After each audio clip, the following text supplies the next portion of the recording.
All right, let's try this again. So I was really hoping that thank you. I'm back from my Final Fantasy vacation. I was hoping that after my Final Fantasy vacation, we would have a passed budget, and we don't. And it's a really, really bad thing because with the government shutting down, I was only in the government once during a long government shutdown, and it was a pain in the ass.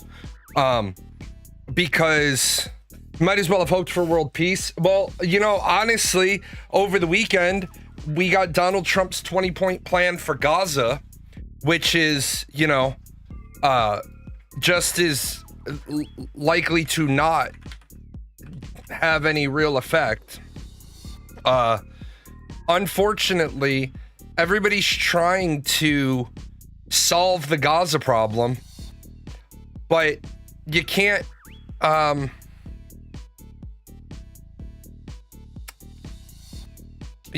solve the Gaza problem.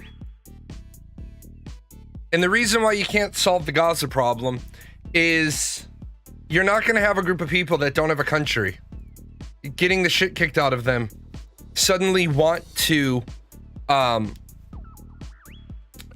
to the peace table. And honestly, I don't think Israel is really interested in the peace plan anyway, because Israel just keeps indiscriminately bombing Gaza.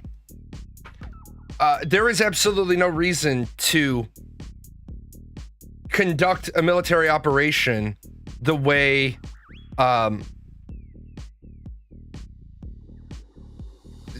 Israel is. I'm gonna try to get some. Yeah, Israel wants to make Gaza uninhabitable. Well, no, they want to make it currently uninhabitable. What they want is they want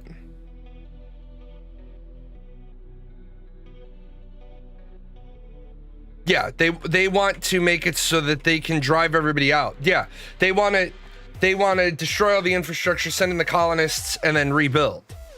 Now, Donald Trump has specifically stated that he's not going to allow Israel to annex Gaza.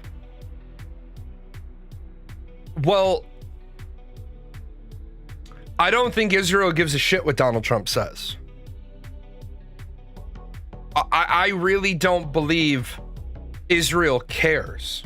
I think Israel's going to keep doing things the way they want to do things because Donald Trump doesn't have the power, the authority, the respect that previous presidents have had.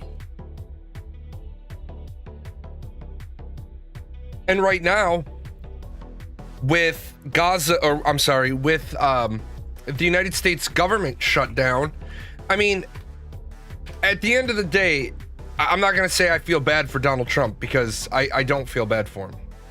But he's not ultimately responsible for getting the budget done.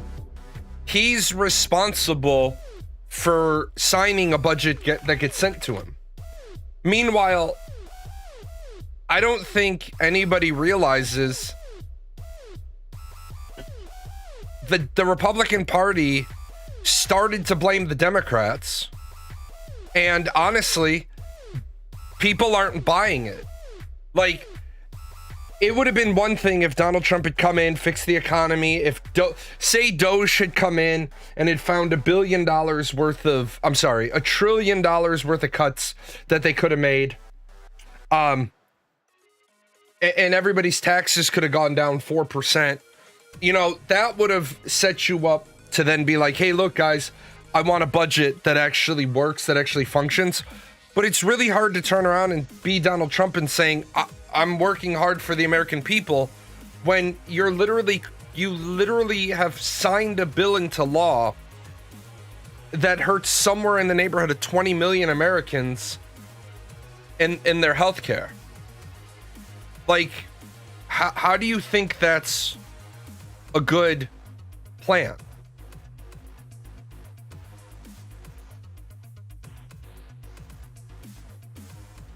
And Everyone's prices are going up. People are spending people are spending way more at the store. They're getting way less, and the way you're putting things together, why would the American people want to put pressure on the Democrats to sign a bill that doesn't benefit them? Like, if Donald Trump had actually gone through, they've been scrambling to undo those cuts since just about they did them. And I don't even mean just the Dems. The administration is now trying to reacquire people that were let go at behest of the administration. Con Fiesta, well, that's a completely different. That's a completely different thing. You're talking about the Doge cuts. And yeah, this is where I say Elon Musk is really, really good at a top level 50,000 foot view of things. But what he doesn't understand is, and I'll give you a great example. Great example, a long time ago in a land far away, we had IT money. And IT money came in, and it was like, here's the IT budget. It's overall $20 million. And you've got this line, this line, this line, this line, this line, all these big things. And all the way down here at the bottom, there's a line item for $80,000. And the line item for $80,000 was 2 legacy systems. And the commander, he's going down the line, and out of a $20 million budget, he's worried about an $80,000 line item. New commander didn't know what was going on. He said, what are we spending $80,000 maintaining 2 legacy systems for? And, well, sir, those 2 systems run on Windows 3.1 computers. One of those systems runs on a old-ass DOS machine, and one runs on a Windows 3.1 computer. The commander's first words out of his mouth is, well, that's ridiculous. We're not spending $80,000 to maintain 2 machines. And he's like, cut it. Sir, what you have to understand, no, just cut it. Well, you're not going to try to correct him again inside of a big meeting. So after the meeting, went to his office and said, sir, that $80,000, if you cut that and those machines break, we won't be able to do any vehicle maintenance. We won't be able to ship anything off this base. Why? Because they're legacy systems.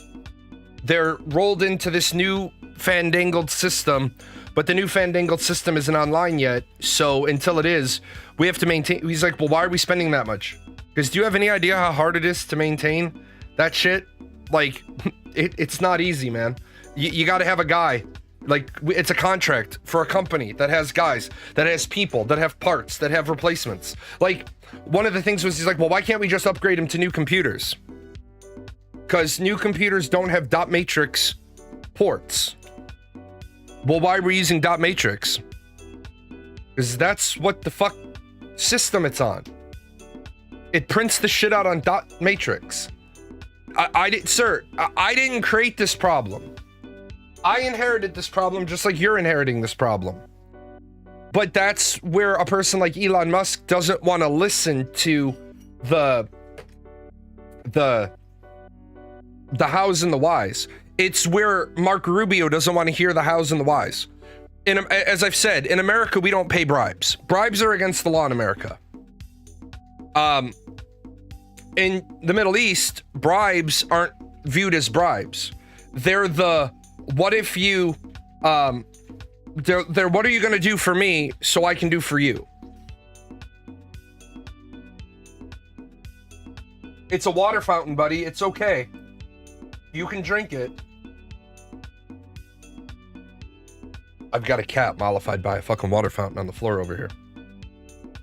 I wish I had the cat cam still. There's 5 of them in the house. He's just staring at it like he's never seen it before. Why are we doing it this way? Everyone who knew how to change it died of old age, sir. Well, yeah, I mean, that's where we run into the same old. Like, for example, in my opinion, the TSA's budget and the air traffic controller budget should be must pay bills. They should be rolled into, we're going to pay that shit. Even if the rest of the government shuts down, we're going to continue to pay that. I mean, honestly, I saw at LAX's TSA silent protest the other morning was a bunch of them called in sick, and they only had enough people to have one lane open at LAX. I'm a little nervous because I fly out on Friday, but I fly out ass early in the morning, so I'll be getting to the airport at like 4:30 in the morning. I think I board at 6:30, so I'll get to the airport parking lot at 4:30. But luckily, the bus drivers aren't federal employees; they're state employees. Otherwise, I mean, how do you get to the fucking airport? Like, if they don't show up. Yeah, literally got the Adeptus Mechanicus over there eternally repairing ancient machinery. But why is it that Mike Johnson, Speaker of the House, can literally say, well, I'm not bringing, because the government shut down, the House of Representatives won't be in session. Basically, Mike Johnson has sent a nuclear ultimatum to the Senate and said, the only deal there is this deal. That's the only deal. That's the only deal there is. You either approve what we approved or nothing. Well, clearly after a week, they can't get that done. Donald Trump is like, it's all the Democrats' fault.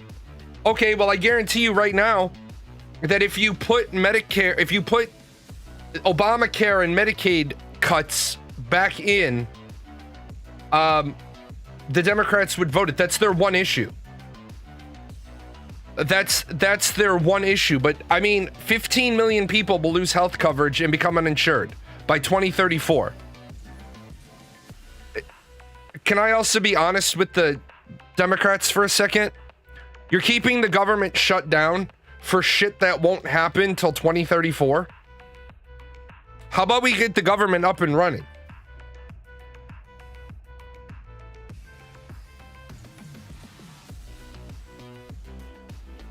We're just in a boat where our government can't pass a budget on its best day. On its best day.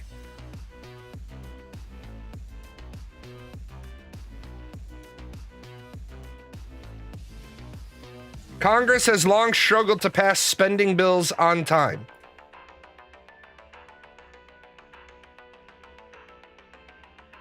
Congress' chronic inability to follow its own appropriation process is hardly new. In the nearly 5 decades that the current system for budgeting and spending tax dollars has been in place, Congress has passed all of its required appropriations measures on time only 4 times. We haven't passed everything on time in 28 years.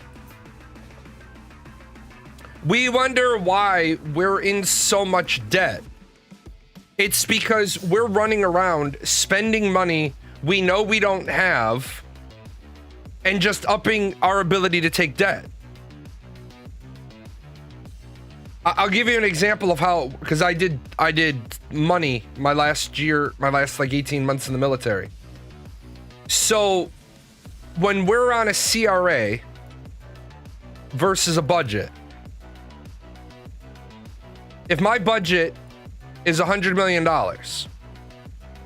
the CRA will tell me to expense 90% of my previous budget. They'll do a 10% haircut. Well, that means they want me to spend $90 million. Now, in an ideal world, your money would flow 7.5 in September, because remember, September is the start of the fiscal year for the military. 7.5 in October. I'm sorry, let me dump that out. October, November, December. 7.5, 7.5, 7.5. The start of the fiscal year is October 1st. Last day is 30 September. So what they're going to do is they're going to release to me $22.5 million. But what they don't understand is that that's not how my bills are due. Because I have front-loaded bills where I need $25 million in the first quarter minimum, and you're only giving me 22 and a half. So what ends up happening? I end up telling the vendors that they'll get paid, but I don't have the money until this quarter. And if, they drop the money to me on 2 January, I could probably make it work. Nah, I'll get my money somewhere around 15 January. Well, how are these vendors billing the military? 10 net 10? I start paying interest to them on day 11. So what does that do to my costs? It pushes my costs up. There are things you have to buy in October for the whole year. You pay your leases, your year-long lease you pay in October. You need new equipment. And some people will say, well, just don't get the new equipment. Have you seen some military bases and the equipment they're using? There's no don't get new equipment. We need the new equipment. So that's how the whole government works. You spend 3 to 6 months scrambling. Thank you. You spend 3 to 6 months scrambling, trying to rob Peter to pay Paul. And then they pass your continuing resolution, and then almost always they end up giving you 105 million. So first of all, you told me to expense 90 million. I'm 6 months into the year. Now you gave me not only my original budget, but 5 million more. And sometimes you're sitting there like, I didn't even ask for 105 million. Well, for those of you that are familiar with government fuckery, you give me 105 million versus the 90 you told me to spend, and it's already June. So now I got June, July, August, September. Well, what's going to happen at about 10 September, what they're going to do is they're going to do a pullback. They're going to pull back everything that I don't currently have allotted. Well, where the fuck does this money go? Like, that's the one piece I was never a part of. I was never a piece of where does the pullback money end up? Like, whose pocket does it end up in? I honestly believe what's going on is they pull back all these funds and they go into somebody's pocket. And until I see otherwise, I'm always going to believe that. Like, we overspend on things. Who's getting the kickback? Who's getting the kickback on this one? But it's ridiculous. And now they're like, how are we continuing ICE raids with no budget? Like, I understand Border Patrol. I understand keeping the border secure when we don't have a budget. But Congress can't. 28 years since Congress last passed the budget on time.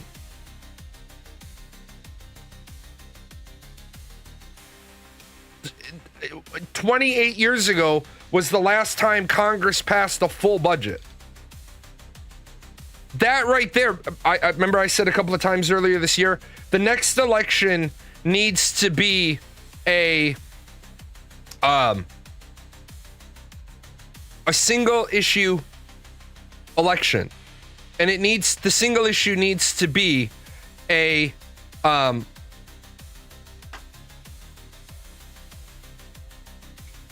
balanced budget. For me, it's the fact that this administration is blatantly lying to our faces about the shutdown. Well, you'd have to tell me specifically what the lie is, because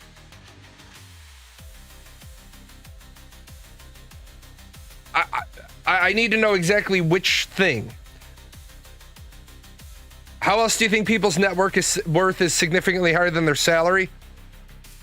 Very true. the administration is lying about a lot of things, but I can't back the statement of they're blatantly lying about the shutdown, because in some ways, in some perspectives, it is the Democrats' fault. I mean, the Democrats could just vote to open the government. I don't think it'd be smart, but they could. In some ways, people are saying, the Democrats keep saying no Medicaid money goes to illegal immigrants. The Dems are shutting down the government to give Medicaid to give Medicare to illegals. I think it's Medicaid, not Medicare. And yes, there are some illegals who do end up getting Medicaid. It's not supposed to happen, but it does happen. And here's how it happens. It's not supposed to, but it does. I feel like it's always on the Democrats to compromise. Well, not when they were only an emergency. Okay, so that right there, ready? And now you're starting to say, you're starting to walk the point where, yeah, what happens is this. An illegal immigrant ends up being taken to the hospital in an emergency. And in the state, they get told to add them, to enroll them in the Medicaid system so the hospital can get paid by the state. The problem is, like most computer systems, if you're supposed to put in a code 20 for them and you put in a code 30 for them, then when their card gets issued to them, then they end up going to a regular doctor and it gets paid. It doesn't happen often, but it does happen. So when the Democrats say this never happens, they're lying. When the administration is saying they're doing it for this to happen, they're lying. They're both lying. But this administration is taking that minute fact and pushing it like the Dems want to shut the government down, when we know what they shut it down. It's Project 2025. Okay, first of all, I'm going to help you out. Take Project 2025 and throw it right the fuck out. Project 2025 is completely fucking irrelevant to any discussion about the government being shut down. The Democrats don't have to like Project 2025. They can vote against all the bills. But in the House, the Democrats don't have the votes necessary to stop the government. In the Senate, the Democrats have the votes necessary to stop the government from reopening. And that's really about all they have the power to do. And the reason why that's really all they have the power to do is because they only have enough votes to stop anything that requires 60 votes. Technically, the Republicans could open the government today. The Republicans could technically open up the government later today. It was in the Project 2025 plan to shut the government down and blame the devs. Show me where. Chapter and verse. Because unless you can show me chapter and verse, okay.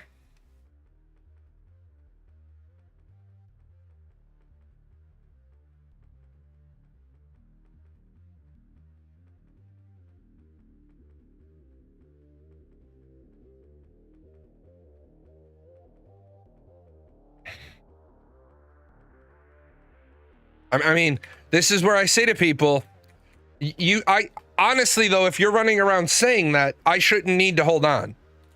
You should already know where it is. If it's your talking point, right?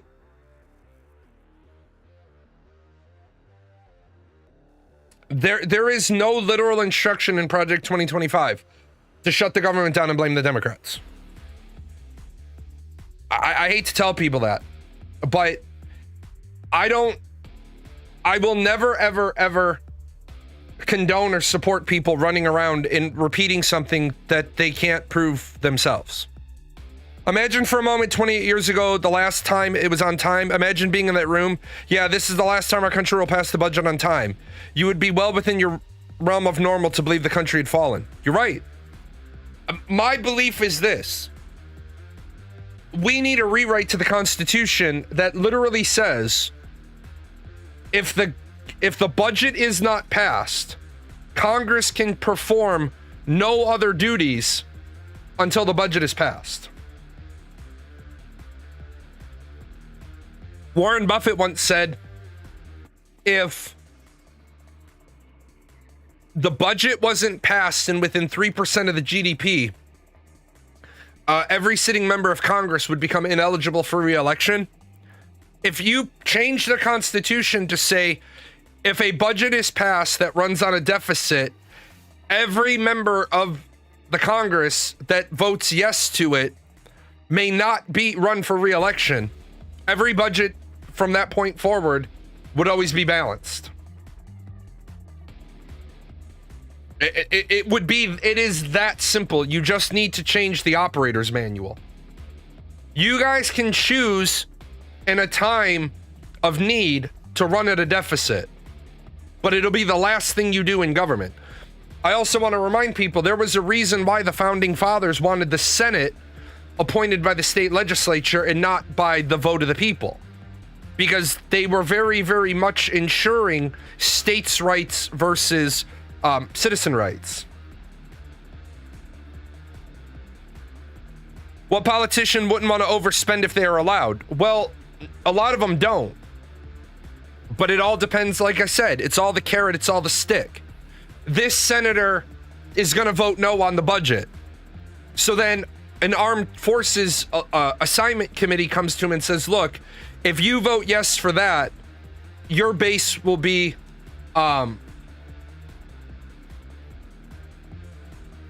right. Let me stop you right there. I'm going to put this up on the screen and I'm going to stop you real quick. You said, I'm looking for exact verbiage. You don't have to look. It's not there. While I'm looking, here's the AI answer. First of all, fuck off. I don't need an AI answer because I'm going to bet you haven't trained your language model the way I've trained mine. My language model is specifically instructed to prove me wrong at every junction. My language model, my ChatGPT has been trained. It has instructions that I'm always to be wrong. I have to convince it I'm right, not it parrots over my shoulder. In Project 2025, there are proposals to shut down certain federal agencies as part of its agenda to reshape the government. Doge. Specifically, it includes recommendation to cut the federal workforce and eliminate various programs, which aligns with the goal of reducing the size of the federal government. Great. Let me help you out with that line. That's not Project 2025. That's conservative republicanism all the way back to Reagan. This approach is part of a broader strategy outlined in the document to dismantle the administrative state and implement conservative viewpoints. Yeah. Project 2025 is not the fucking devil's Bible. And fucking liberal Democrats need to stop thinking it's this terrible book. Project 2025 is a playbook that I don't agree with everything in it. I agree with some of it. Just like I'm sure there are people who agree with some of the Enough of Enough party. They don't agree with all of it. There are some people, devout religious people, who see my view on abortion and they immediately say, I could never support your party because you say the right to choose is important. They can't even get to the rest of the words that say, but so is access to alternatives and education. I want to remind people of something first of all, the Bible is written at a 12th grade level, 11th or 12th grade level. The average American reads at the 6th grade level. So when staunch conservatives, religious conservatives come to me and they start quoting the Bible to me, I say, that's great. Where is it? There was a time where I had the book of the day. I knew every reading of the day at the Catholic Church, and I can go get another one. I just don't currently have one. And I had that because I knew exactly what bullshit I was going to be encountered with every single day by the Catholics I knew. Every single day I knew what they were going to do because I knew what the pastor was going to preach that day. Shit. Half the time I knew what they were going to try to talk to me about because I was in the back of 6:30 Mass listening to the pastor talk. Because it was faster to go to 6:30 Mass than Mass any other time. People need to stop demonizing Project 2025.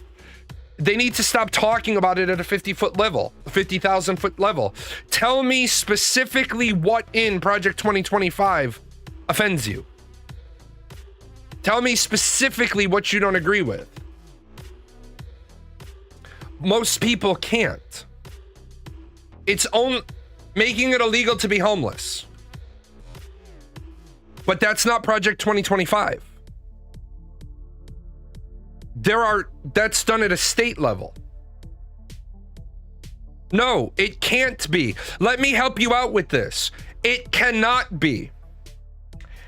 Making it illegal to be homeless is not anywhere in the Constitution as a federal power. And as the 10th Amendment empowers the states,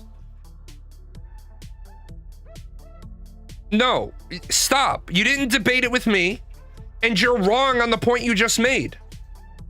So it doesn't, if you're debating when you're being told, you're right. So don't say I debated it. I don't give a shit who you debated it with. You didn't debate it with me. Because if you had debated it with me in 2023, your edge would have been sharper. You could have debated better. Watch this. Okay? Those powers not delegated to the United States by the Constitution, nor prohibited by it to the states, are reserved to the states respectively or to the people.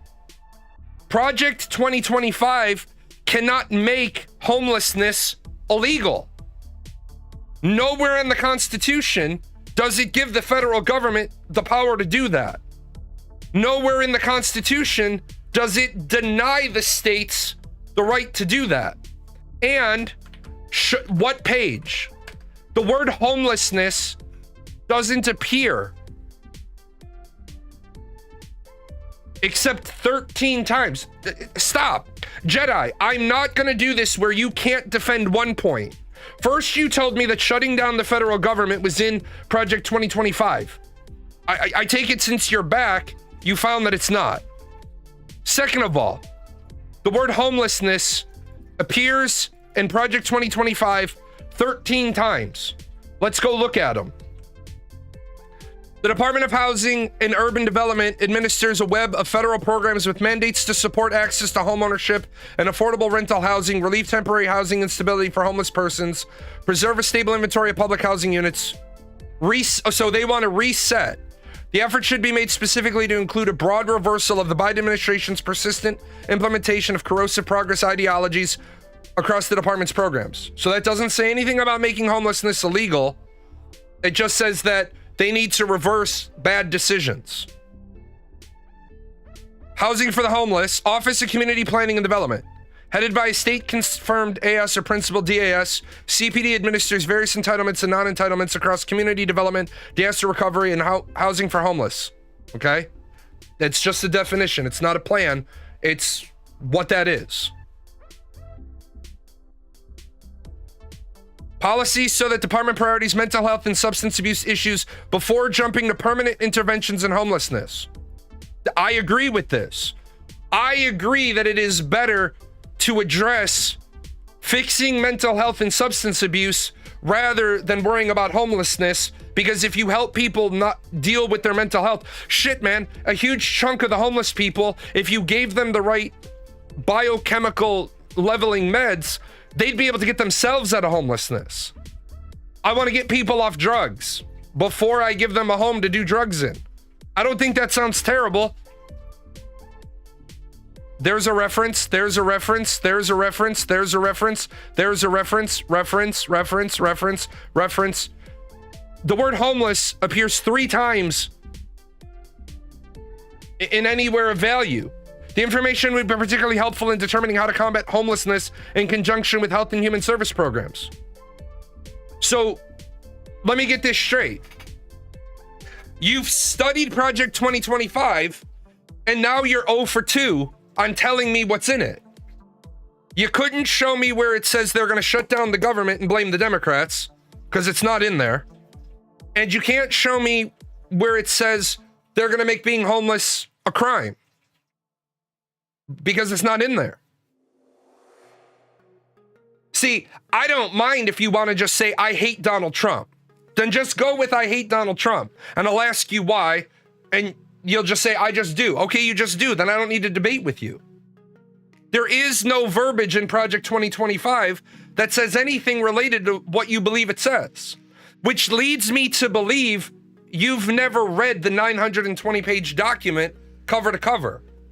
And then you've never gone to where it has a reference like this, and you've never clicked 10 and gone down to 10 and read this.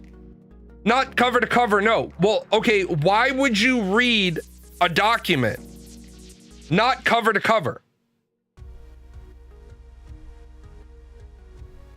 If it's the platform the man's gonna use, why would you not dedicate the time, the afternoon, the 2 afternoons, to read through it?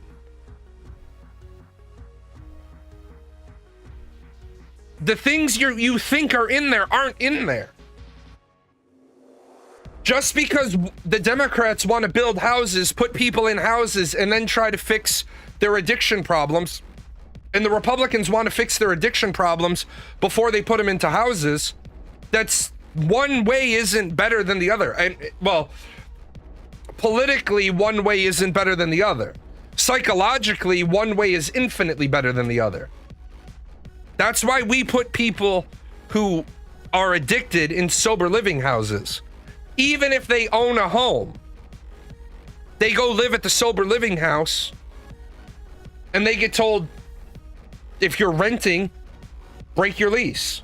Because part of the sober living transition will be to put you back into a place.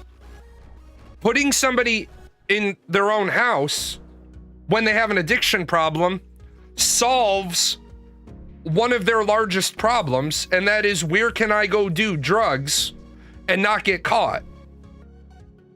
Remember, they used to do drugs in the park. They'd get caught, they'd go to jail. Well, now you give them a house. So 5 or 6 of them are in the same house doing drugs. Now, they might need access to temporary institutional housing while fixing their mental health issues, since living on the streets is not conducive to it. Right, which is when somebody, I don't like Project 2025. I don't like it. I don't support it. It's not my plan. It's not my platform. But I've read it and I respect it. I respect some of, not all of it. But you want to put people into sober living houses so that they get their addiction under control and then transition them. Because remember, the federal government doesn't oversee these programs, the state level does. Now, are some state level programs absolute bullshit? Yes, they are.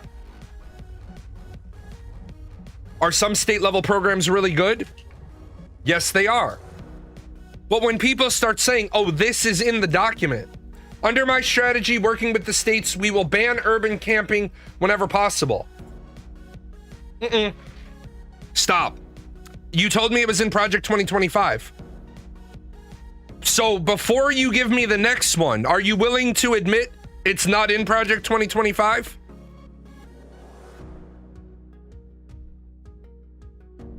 Because if you're willing, it doesn't fucking matter if it's his quote. Your statement was, it's in Project 2025. So are you willing to admit it's not in Project 2025?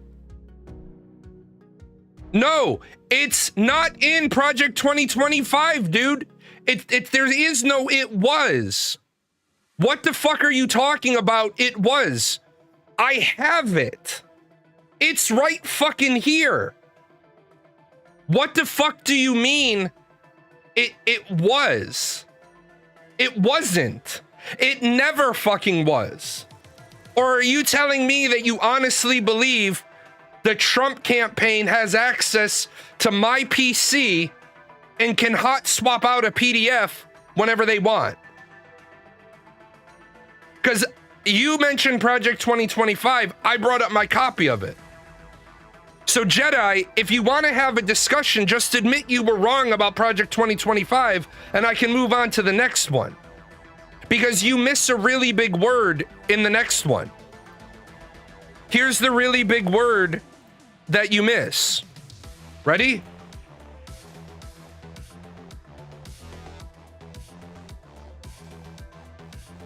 Why are you deciding to not work with me today? What's the big word? Working with the states.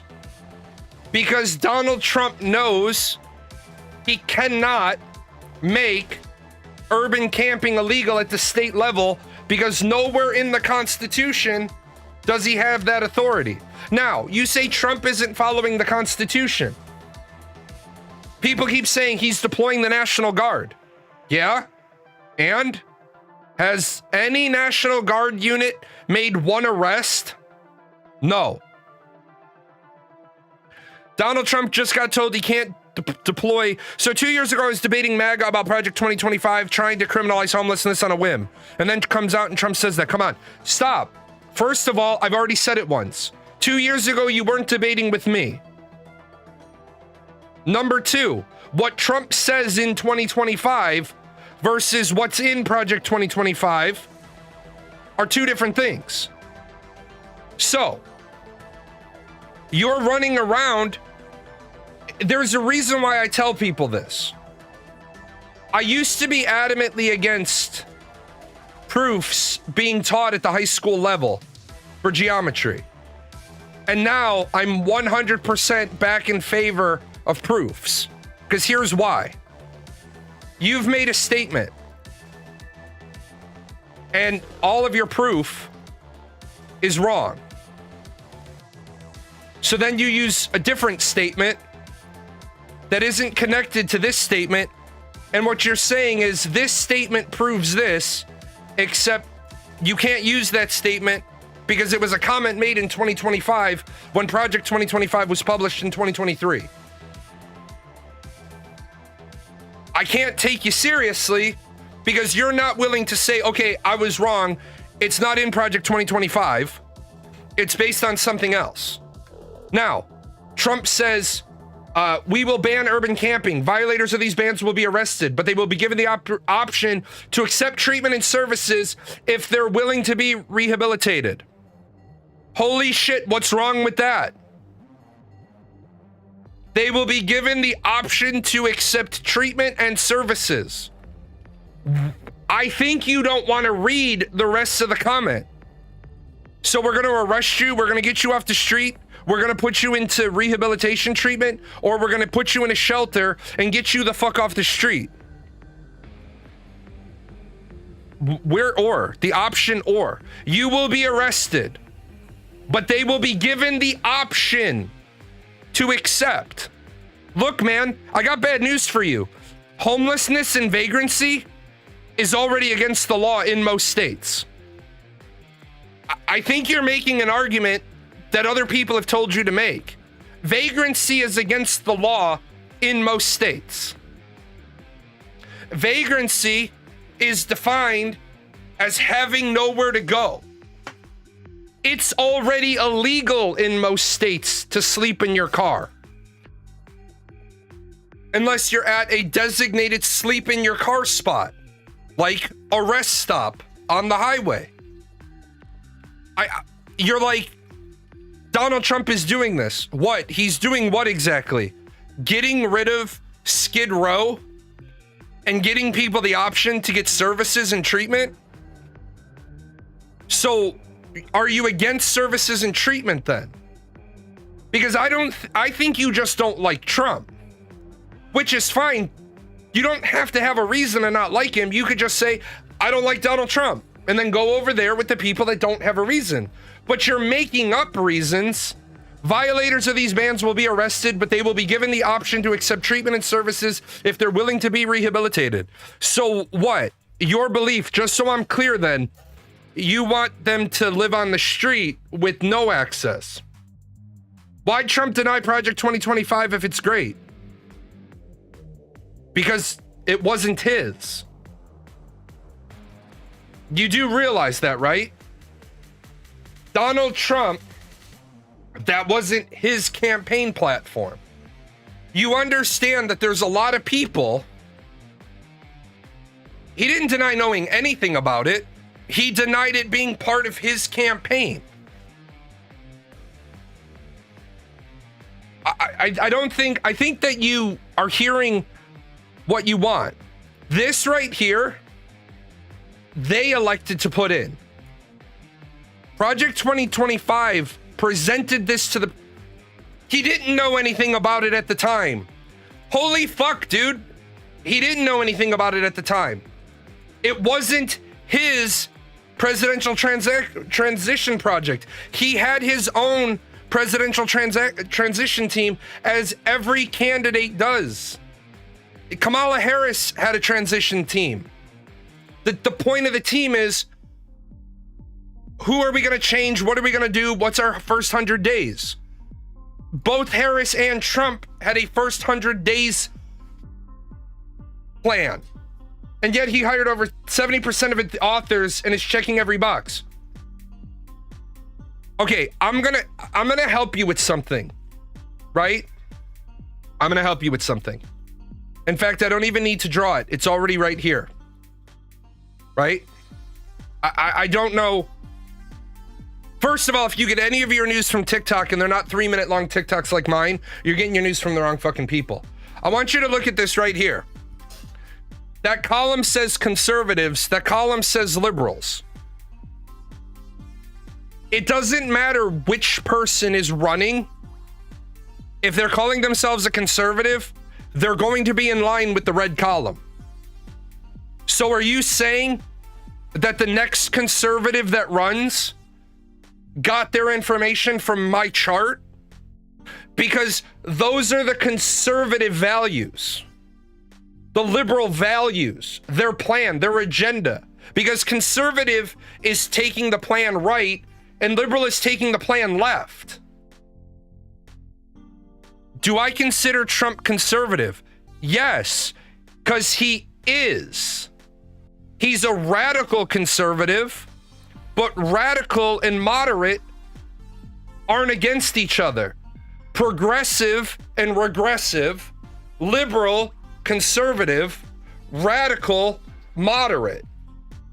It's the driving instructions. Okay? It's the driving, it's how you're doing it.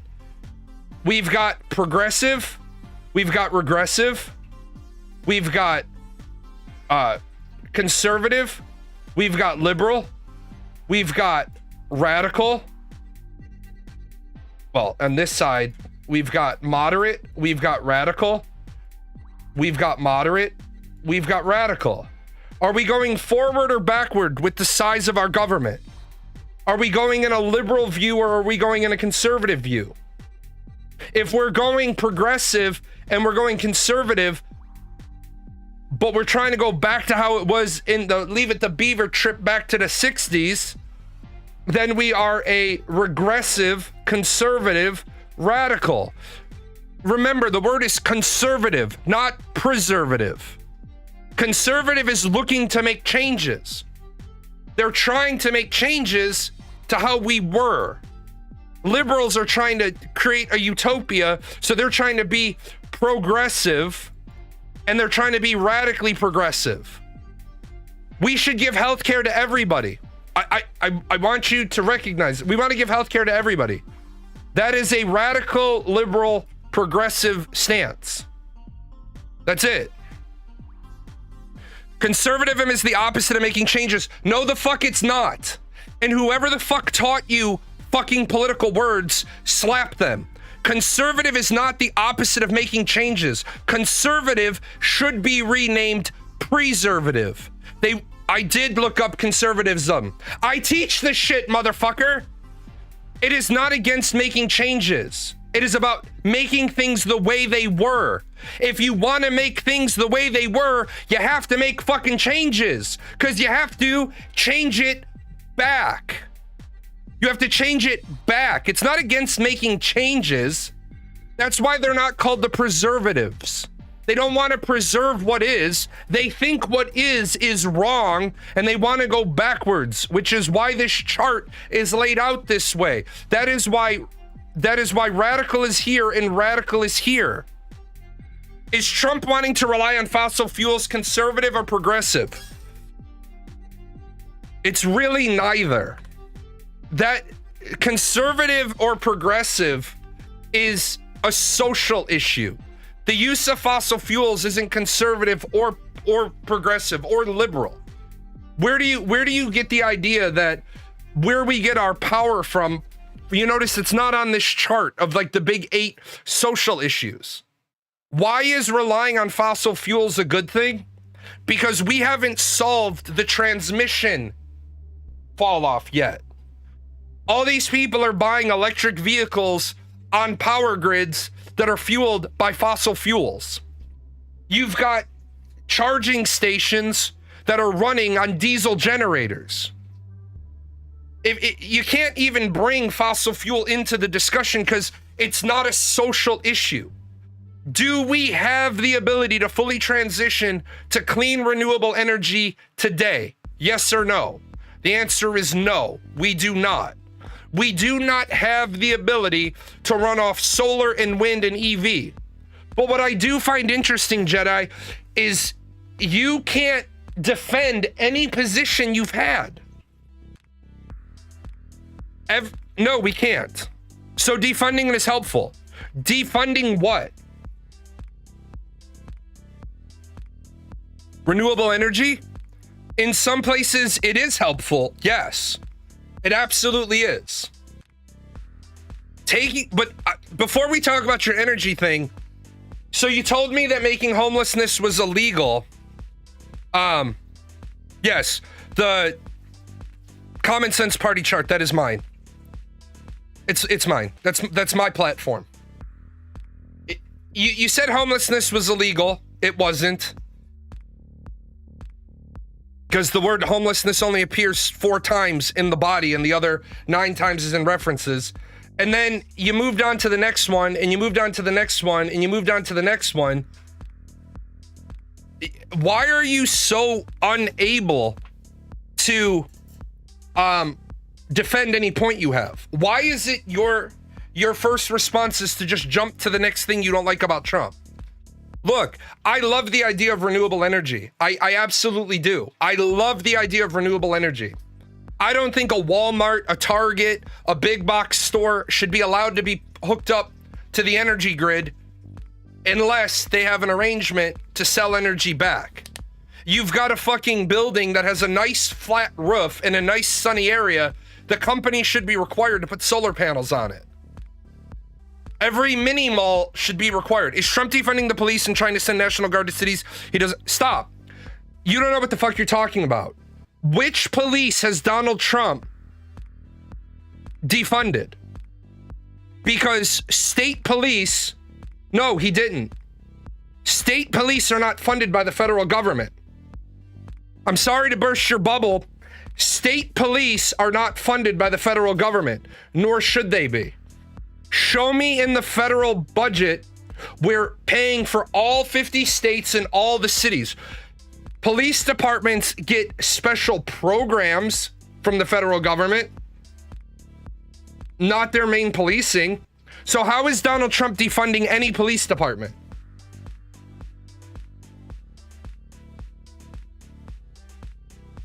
What is that word? Hold on. What's that word? Counterterrorism. Special programs?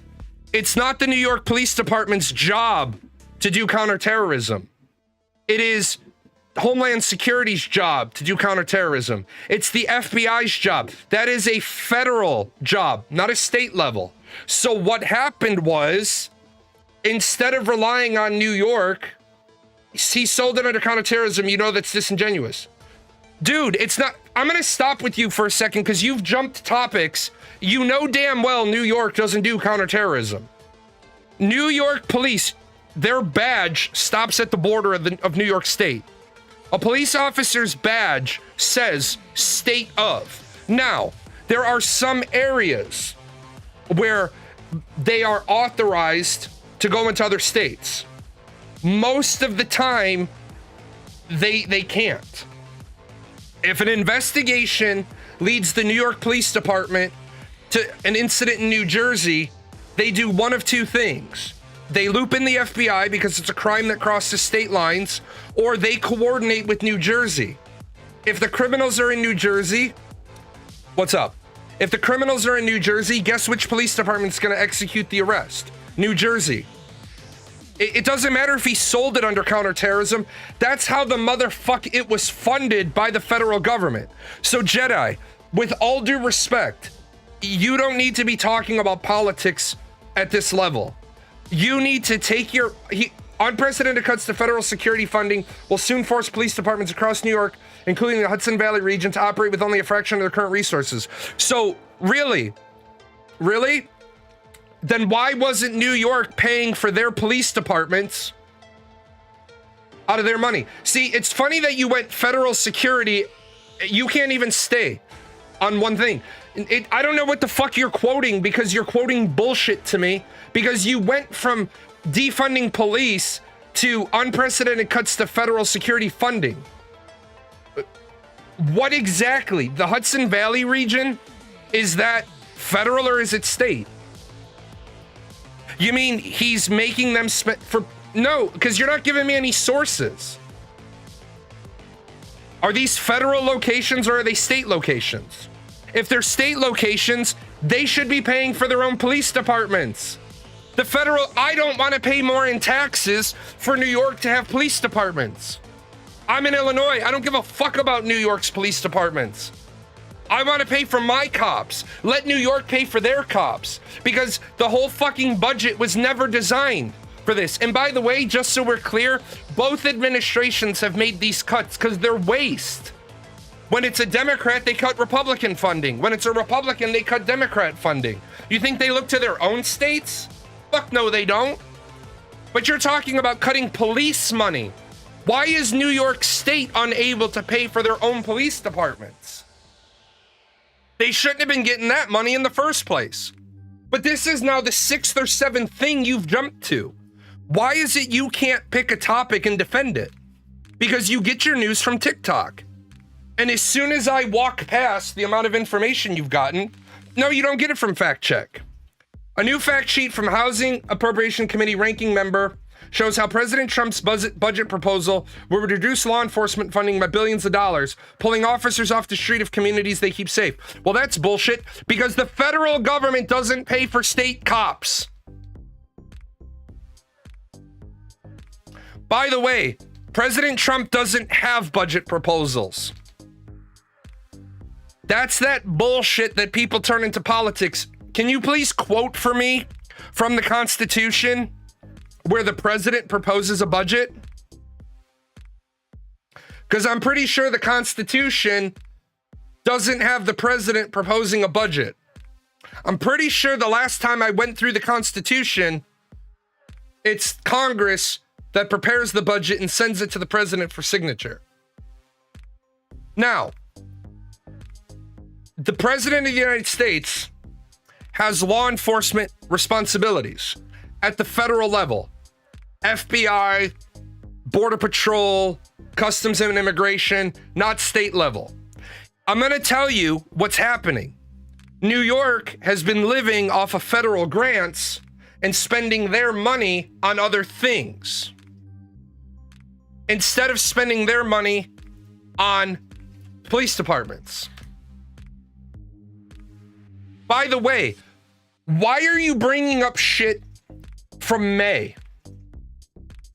The best you have is from May? You mean not even the shit that's relevant to today?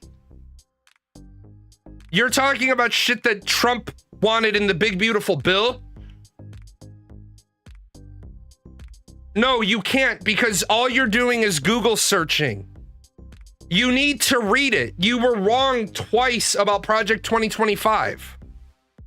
You're telling me that you know for a fact things were in Project 2025 that I have the document that shows they're not.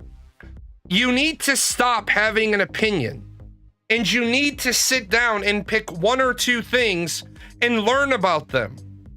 You need to learn them all the way from the top headline. You need to follow that story down to the sources, go to the sources, read those sources until you understand it. Oh, wow, a Democrat is blaming the fucking president? Holy shit. Find me a fucking news source where a Republican is blaming the president. Because of course a Democrat is going to be upset that Trump wants to have a devastating impact on public safety. Illegal withholdings of funds shortchange law enforcement. Show me one of those funds, because what I don't deal with is when people like to put together the 10-word answer. Don't give me the 10-word answer. Give me the specific answer. Why don't they ever have the specifics? And remember, I hate Donald Trump. I hate Donald Trump. I think Donald Trump is a terrible fucking president. But if people want to shit on him, it should be easy, right? It should be easy to shit on him. President Trump's illegal withholding of funds shortchanges law enforcement.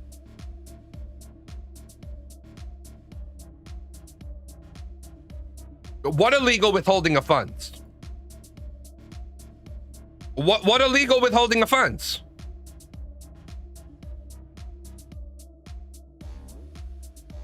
The illegal freezing and cancellation of funding for community-oriented policing.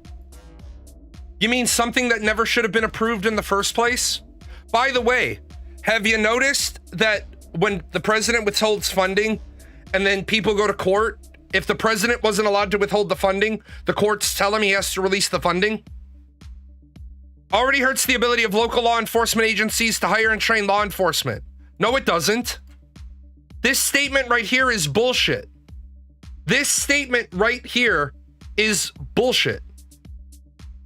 You should not be relying on the federal government for your local police funds, community-oriented policing services. Well, why is there not a line item that tells me exactly in which bill that was authorized?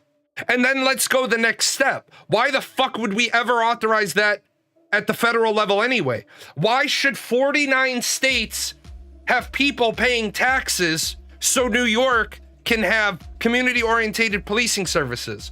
Why doesn't New York pay for their cops with New York taxes? California pay for their cops with California taxes? Texas, Florida, Illinois. Why doesn't everybody pay for their own police?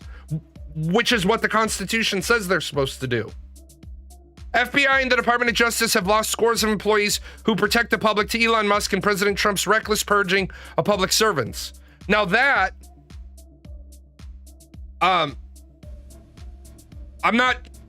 stopping you right now over there on Kick. I don't give a fuck. I provided the source. I provided the fucking source to you. I'm not interested in your fucking opinion. Just so we're clear. I'm in the middle of a topic. I don't give a fuck about what you have to say. When I get to the open part of the show, or I ask you about India, beyond that, I already gave you the fucking source. I don't give a fuck. If you think you're right, great, you're right. You're not going to convince me, because I know I'm right. Move the fuck on. Unless you're telling me my government fabricated treaties. I can't do live debates on TikTok because I don't have live on TikTok. Fuck you. No. This is my show, and I get to say fuck you, but before I say fuck you to you, I'm gonna take away a little cash. Fucking moron. Now, FBI and the Department of Justice have lost scores of employees who protect the public. If you went with this, Jedi, this is a fact. Is New York suffering because of the FBI's inability to have the appropriate number of employees? Then that would be an issue, because then it's a federal issue, but the federal government isn't supposed to be paying for state-level cops. President Trump pardoned and released violent insurrectionists who injured Capitol police officers. Okay, this is what you went with. Let me break this out for you. This is a press release, right? This is a press release. 1 billion across 40 Department of Justice grant programs which support police departments. What are those? Are those Department of Justice grant programs? Oh, so they're not defunding the police. They're doing exactly what I said, and they're cutting grants. Supplemental grants. $646 million from Federal Emergency Management Agency for Violence and Terrorism Prevention. Excuse me, why the fuck does FEMA have a line item of $646 million for violence and terrorism prevention? That's not their job. That's not what FEMA does. That's like the fucking USDA is responsible for administering fucking food stamps. They shouldn't be. That's not their job. But this one right here, Jedi, this money is not supposed to be paying for your rank and file police officers. This right here is supposed to be augmenting programs. Before you jump on fucking beating the shit out of Trump, go study the fact that New York doesn't apply the money where it's supposed to go. What they do is this, and I'll show you. This is what they do. And this is why I don't agree with how he's doing it, but I would cut that money too. So here's the federal government. And what they say, and I'm just going to use the full 1 billion. They say, New York City, we're going to give you $1 billion. And you're supposed to specifically use this for violent crime, hate crime, and women crime. And then these guys look away, and they're looking this way now, and they're not paying attention to what New York is doing. What New York ends up doing is they take this 1 billion, right? And they put it into the rank and file. They offset their own payroll needs by, say, $800 million. And then only $200 million gets down to these special programs. And then they get caught doing that. And then the federal government turns their attention back over here and they say, what the fuck is that? We didn't give you $800 million to pay for your rank and file members. We gave you $1 billion to do these 3 services. And since you've decided to not spend the money where we told you to spend it, we make the money go away. This is the same thing with Mayor Johnson in Chicago. He's all pissed that the Trump administration withheld like $173 million in school funding.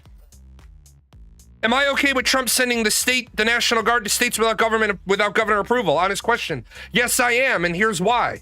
What are they doing? Are they doing law enforcement? No, they're not. They're doing beautification.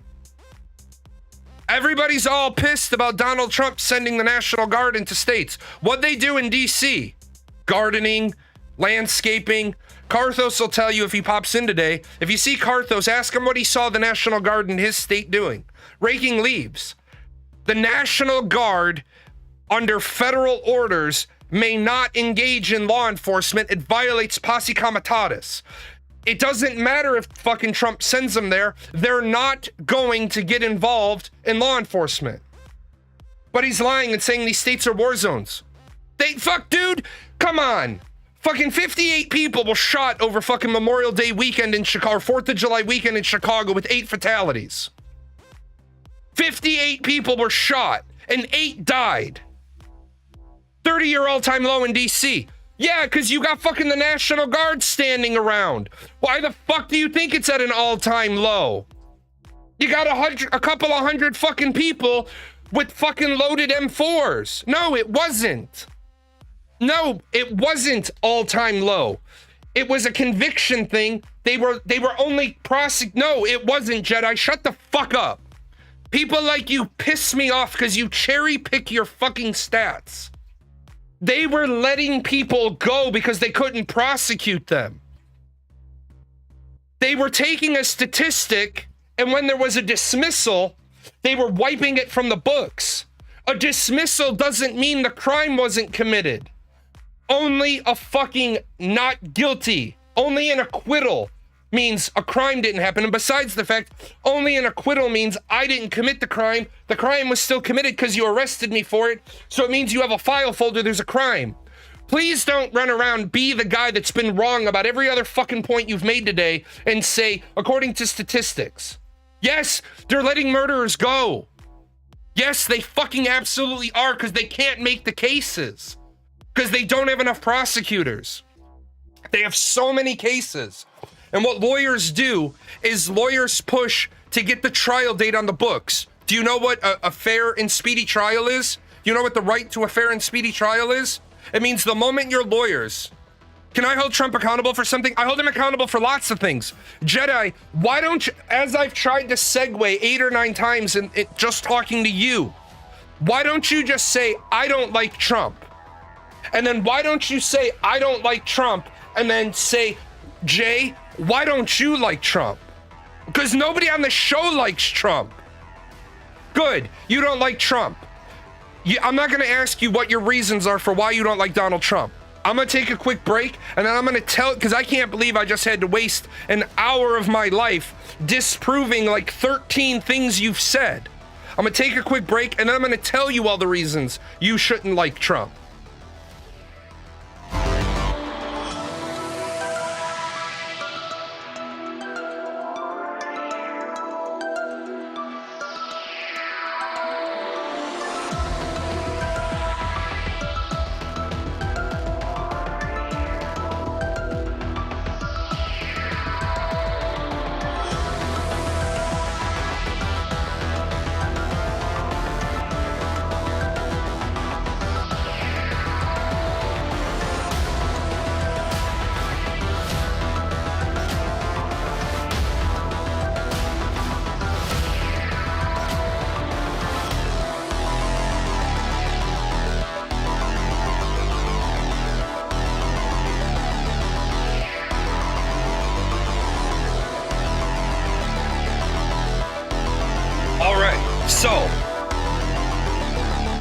Why should you not like Trump? And I don't need to make up a bunch of sources for it. Number one, Donald Trump only cares about himself as the president. He doesn't care about respecting the office of the presidency. Look at all the shit he's done to the White House. He's made the Oval Office look like a fucking clown room, right? The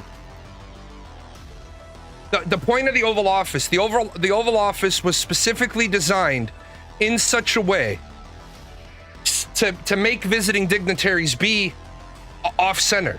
That's the reason why it's an Oval Office. It's meant to throw people off their game. Look at what this fucking guy had due to his ego. Look at what... Okay, apparently we can't look at that one.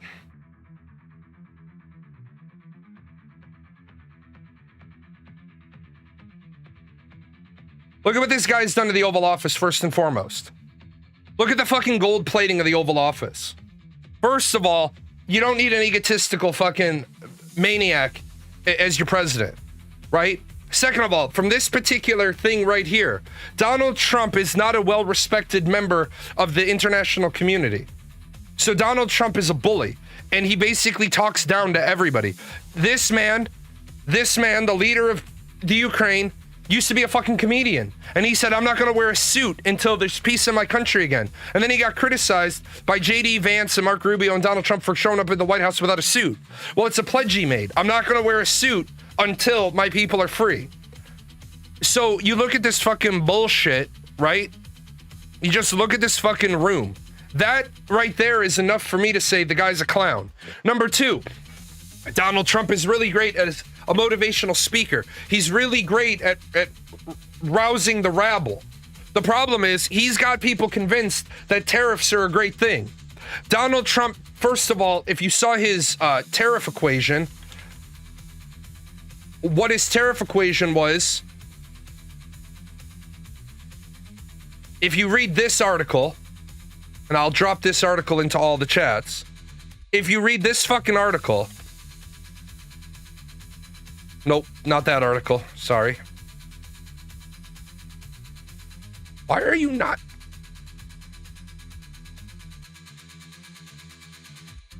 This article. If you read this article, This article is going to show you what were the calculations. First of all, any mathematician will tell you this formula is just gobbledygook. This formula is bullshit. Second of all, the US buys more goods from China than it sells to them. There's a good deficit of 295 billion. The total amount of goods it buys from China is 440 billion. Dividing 295 by 440 gets you 67%.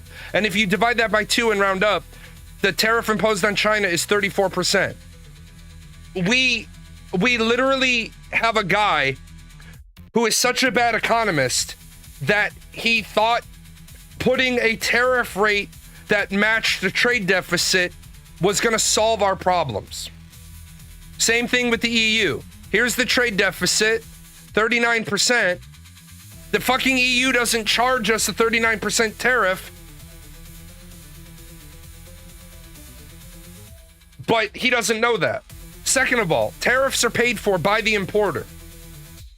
If you don't understand tariffs, and I wouldn't expect a guy that's filed for bankruptcy 6 times to understand tariffs. Donald Trump has single-handedly hurt the American people. Now, when somebody says Donald Trump is violating the Constitution, and they come up with all these bullshit things like you did, he hasn't violated the Constitution. Donald Trump is violating the Constitution, sending the National Guard into a city. No, he's not. No, he's not at all. No, the motherfucker, he's not. Because if he was violating the law, none of the fucking generals, none of the officers in charge, because the last time I checked, and I got this big fucking thing here in my box of fucking everything. This thing right here tells me all the things that I need to know about being an officer. And one of those is, I don't follow illegal orders. Donald Trump can he can federalize the National Guard, and he can send them into fucking Chicago. He can send them into Portland. He can do those things. They can't do police work. If you want to talk about Donald Trump violating the Constitution, talk about, number one, when he was running for office, due process. What due process? What the fuck due process? I said I was gonna cook. I gave you an hour to cook. You spoiled the broth. Let me cook. Donald Trump wants to send fucking troops into fucking cities to rake leaves and clean up trash. Good. Fuck them. Clean up the trash. Why is the governor of Illinois not activated the National Guard to go do that shit? Do it. Now, I do think it's shitty that what they're doing is they're putting the guys on what is known as 29s. You're putting all the guys on 29-day orders. They have to go home for a day and then they got to go back. That's shitty. Because if you're a former reservist, you know that 29 suck because you need 30 days to get BAH, BAS, and medical care. I mean, you get medical care while you're on service, but your family doesn't. You don't get basic allowance for housing. You don't get basic allowance for sustenance, which is where the lion's share of your pay in the military comes from. It comes from allowances, not from your paycheck. But you want to send the National Guard into D.C. to clean it up, do a show of force? Well, first of all, D.C. is a federal piece of property. He can do that. Nobody can stop him. He can do that. Sending them into cities? Well, I think it would be better if you shook hands and coordinated with the mayor of Chicago. But if the mayor of Chicago and the governor of Illinois want to spend 3 weeks arguing with Trump about why it's a bad idea, when something like 70% of people want the National Guard there, well, then what the fuck is wrong with you? J.B. Pritzker should have said, you know what? The people are saying they want it. He's going to do it anyway. Let me activate my own guard and send them up there. And that way I remain in control of my guard. What? Send them up there, fucking clean up streets, rake leaves, clean up parks, get rid of graffiti? Do you believe that the theory that Trump wants to cause a stir with the National Guard deployment so he can declare a national emergency? Let him declare a national emergency. Motherfucker already has and nobody stops him. What does that get him? Here's the thing, man. Why do people ask bullshit questions? What do you think he needs a national emergency to do? Like, don't ask me the question. No, don't. What's the next 10 words? What does it matter what my answer is? What do you think comes of it? Donald Trump illegally raised taxes. How did he do that? By putting a tariff on things. A tariff is a tax. He has limited authority during an economic emergency to protect critical industry to put protective tariffs in place. The fuck did Canada do to us? So if people want to shit on Trump for the fact that he said, I'm going to be a dictator. I'm going to be a dictator on day one. We're going to build a wall and we're going to drill, baby, drill. But who cares? Drill more. Does drilling more oil lower the price of gasoline? It does not. Anybody that tells you drilling more oil out of the strategic reserves will result in an immediate decrease in the price of gasoline has never worked in petroleum. Number one, unless you build more refineries, or unless I've been out of the game for 9 years. Gasoline requires refineries. If the refineries are already operating at 75, 80%, there's a reason why that refinery doesn't operate at 100%. It's operating on a 2 is 1, 1 is none philosophy. You're like, is this refinery operating at maximum capacity? No, it's operating at maximum sustained capacity. Well, what does that mean? It means we have the ability to turn on that refinery over there when one of the 4 over here needs to go down for maintenance. We're only supposed to produce 5 million gallons of gasoline a day, and we're producing 5 million gallons of gasoline a day. We're meeting the requirements for our controllable region. We have 2 days of stock in tanks. Beyond that, we don't want to refine more because we don't have anywhere to put it. Remember when COVID happened and nobody was driving anywhere, and gas stations were full. Tanker truck came to the gas station and could only do a 10,000 gallon drop because nobody was buying gas because no one was driving anywhere. People are like, oh, well, if the price of gasoline went down, people would drive places. Sure. But now what's going to happen? And this is where you got to understand basic economics. Supply is level, demand is level, price is $4 a gallon. Right? Now watch what happens. Supply goes up, demand goes up, price. What happens to price when supply goes up but demand goes up? Does it go down? No. Does it stay the same? Yes. Does it go up? Yes. Because supply goes up, demand goes up. If demand goes up, then cost goes up. If cost goes up, price must always go up. If I'm only making one dump a week at Bob's gas station in bumfuck nowhere, but because the price of gas goes down, Bob's station needs a second drop, and now I have a second drop worth of cost. But I didn't have that cost factored in. I got 40 drivers. My 40 drivers cover 110% of my needs because I have a truck goes down overage. I have a driver calls in sick overage. If all of a sudden I got to have 80 drivers because my pull has happened, my costs go up, your price at the pump goes up. People have to get the fuck past if we drill, baby, drill, the price of gas will go down. Great. And then you'll have refineries that are buying it for cheaper, but they still have a fixed output. That's why I think Donald Trump is a fucking idiot. Donald Trump's doing this thing with ICE. Now, so that everybody knows, President Obama deported 3 million illegal immigrants. We need to stop the bullshit that Donald Trump is the only president been trying to deport illegal aliens. Now, my problem is people are gonna yammick on about the one guy's due process that got violated. Sure, I am not saying that guy's due process didn't get violated. I'm saying that Congress should have never passed a law that allows ICE to operate the way ICE is allowed to operate by law. I think people are forgetting a really big, important part of this. ICE isn't breaking the law. ICE is using the due process that they are empowered to use by congressional law. People are saying being here illegally isn't a being here illegally is only a civil infraction. It's not a criminal offense. That is incorrect. If you entered legally and you overstayed your visa, that is only a civil offense. You cannot be imprisoned for that. Entering the country illegally and being here without a visa, entering through any method that wasn't a legal point of entry, that is a criminal offense. It is a federal misdemeanor, and it comes with 6 months incarceration. People that are running around saying, well, ICE shouldn't be walking up and down and asking people for their papers. Why not? It's in the law that they can. And when you tell them that, they freak the fuck out and they say, no, it's not. It absolutely is.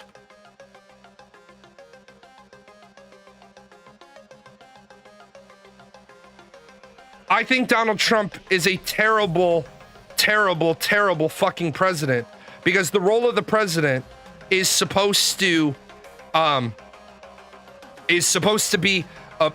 mediator, supposed to be a bridge builder. And that's not what he is.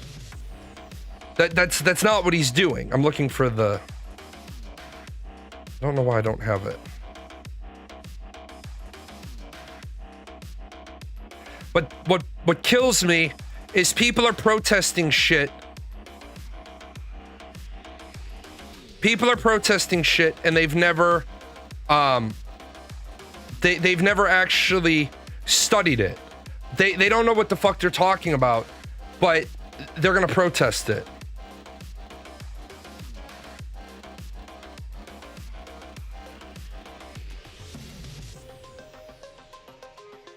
The administrative state is the policy making work done by bureaucracies of all federal government departments, agencies, and millions of employees, which is viewed as a document of obstacle to overcome. A courageous conservative president can wield his power to handcuff their bureaucracy.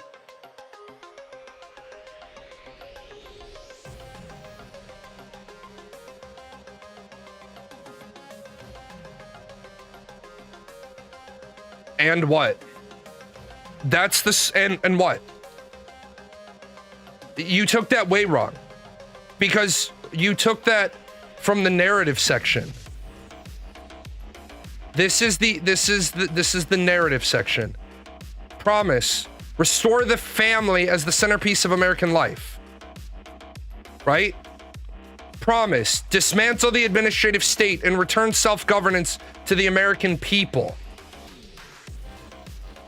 Right? These are the narrative sections. These are the whys. These are the whys we're doing. This is what we stand for. This isn't the hows. This is the whys. But in the meantime, there are many executive tools a courageous conservative president can use to handcuff the bureaucracy, push Congress to return to its constitutional responsibility, restore power over Washington to the American people, bring the administrative state to heel, and in the process, defang and defund the woke culture warriors who have infiltrated every last institution of America, or in America. I'm going to tell you something right here, right now, right? How this reads, that sounds like something that I would have written privately and then edited it in order to be more palatable to the liberals. But that sounds exactly like something I would believe in. Because I want what do I always say? This right here. Push Congress to return to its constitutional responsibility. What's wrong with that? I say all the time, I want Congress to be held to heel to pass a balanced budget, which we haven't done in 28 years. Well, we haven't passed a balanced budget in 24 years. We haven't passed a budget on time in 28 years. What's wrong with handcuffing the bureaucracy? Let me ask you this. Should we have so many government workers that there are government workers who literally have no job responsibilities in a day? Should there be people who sit around all day waiting for work? My answer is no. My answer is, if you don't have 40 hours of work to do, you shouldn't be a 40-hour-a-week employee. With the exception, I had a guy who worked for me. His name was Ray. Ray was a great dude. I liked Ray. Ray was good. He taught me a lot. He filled in a lot of gaps in my education because I never had a chance to learn fuel systems. Ray was a great teacher. I asked Ray once, though, I said, every other guy on my team manages multiple TOs, multiple technical orders. And he's like, yeah, I manage one. There's only one TO for my seat. And I said, I come in a lot and you ain't doing shit. And I'm just a straight shooter. My guys always knew me. I'm a straight shooter. I said, I come in a lot. You drink a lot of coffee. You read a lot of newspaper. You eat a lot of donuts. The fuck do you do? And he's like, what I do is when shit breaks, I have a bag underneath my desk and I'm on the road. I'm gone. And I'm like, okay. And I said, and what? He's like, I'm the only guy you have that knows all of the fuel systems. I said, Ray, give it to me in 10 words or less. What is it you do for me? He's like, I make you look good and shit don't break. And that's Storm Song. That's what we got to. I said, basically, going back and forth. I said, so basically, if I see you here drinking a lot of coffee, eating a lot of donuts, reading a lot of newspaper, I can open up my stoplight chart and I'm going to be at 95% or more across the entire Air Force. He said, if I'm eating donuts and drinking coffee, you're at 99% or higher across the entire Air Force. I said, okay, I'm gonna hold you to that. A couple of weeks go by. I come in one morning at 5:30 in the morning. I'd gotten a phone call. I can't divulge what the phone call was, but I'd gotten a phone call. So I drove into work. I walked in, the building was already open. Security code was already, all the security was already, everything was disabled. The building was open. The building was operational. Coffee was there. Donuts were there. There's my guy. He's got a wearable headset on his head. He's got a video call over here. He's on his phone on the other side of his mouth. And I walk up and I just listened for a second, seeing if I could catch up. All I did was reach around him, grab his coffee cup, walk back to the coffee pot, fill up his coffee cup, put it on his desk, because motherfucker was earning every penny I paid him. My boss called me about an hour later and says, what's going on with XYZ?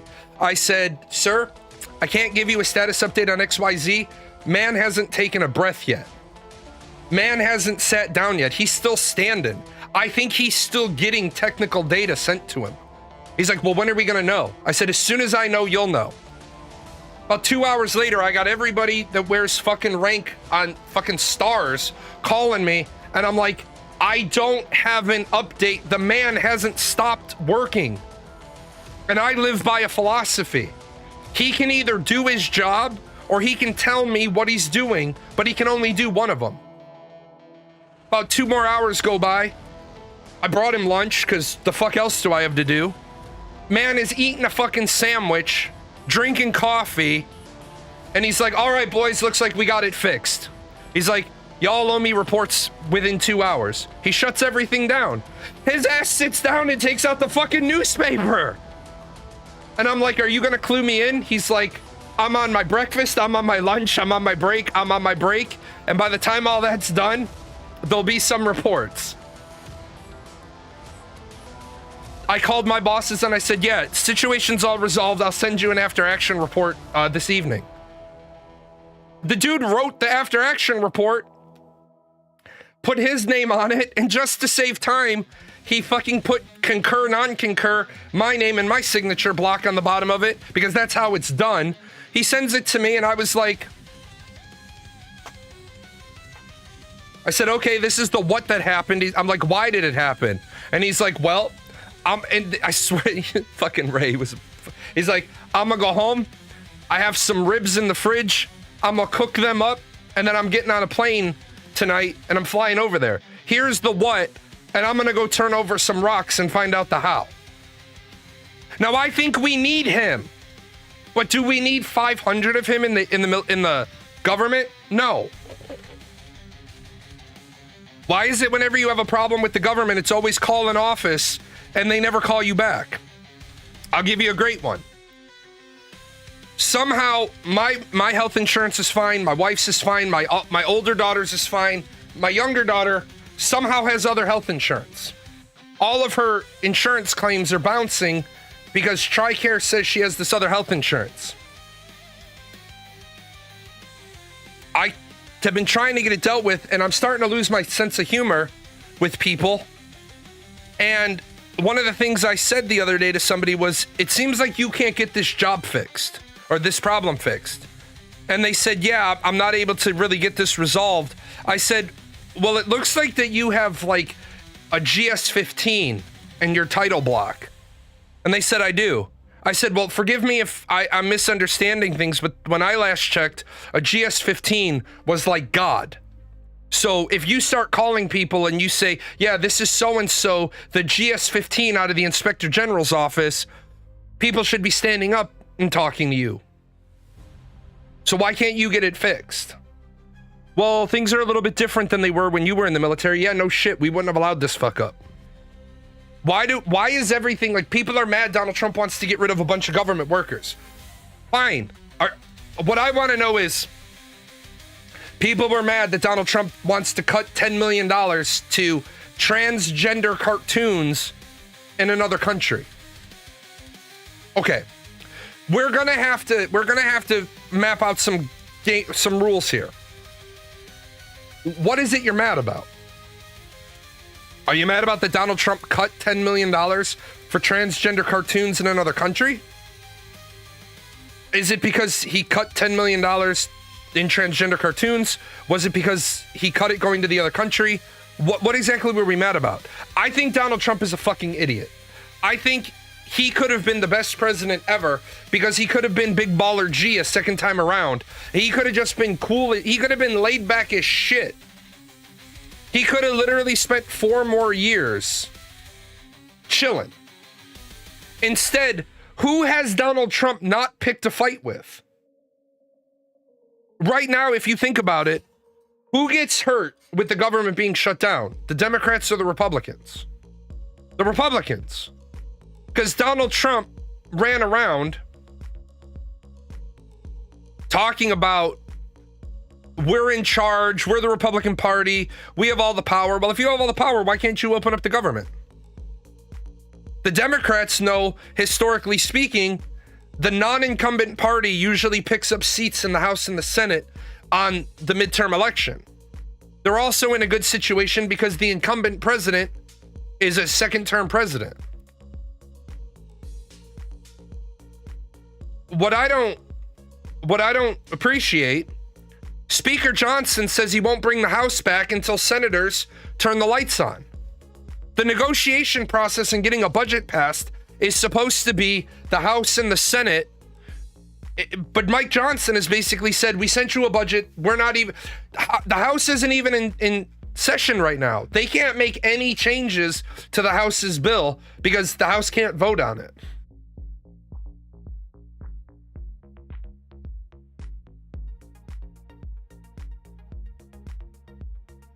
A Minnesota mom is trying to ration milk, fearing she could lose WIC assistance in the shutdown. These are the people that I don't want to see hurt. At the same time, WIC should not be funded by the federal government. WIC should be funded by the state government. That is the entire purpose of the entirety of the Constitution. The House of Representatives is supposed to be a reflection of the will of the people. The Senate is supposed to be a reflection of the will of the state. The state legislature, the governor, are supposed to take care of the people. The states are supposed to take care of like the national interest. We're not supposed to have a situation where the federal government is feeding the poor people in a state because the state can't be bothered to feed their own poor people. But here we are. Now, I had to spend an hour of my show talking about all the shit people want to throw at Donald Trump. the reason why Donald Trump's opinion in the polls, why Donald Trump polls higher than the Democratic Party, is because people want to throw a bunch of shit that gets proven to not even be true. The president doesn't have the authority to send the National Guard into a state. Yes, he does. And this isn't me saying this president does. Every president does. The president doesn't have the authority to send the National Guard in to do law enforcement. But the National Guard can do law enforcement if they're operating on behalf of the governor. What's happening is correlation, not causation. There hasn't been a bunch of violent crimes and murders in DC since the National Guard was there. Why? Who knows? But since the National Guard is there, people are correlating it to the presence of the National Guard. I don't know what the reason is. It's just like everybody's... What the fuck was the most recent smoke and mirror thing with autism? Okay, acetaminophen doesn't cause autism.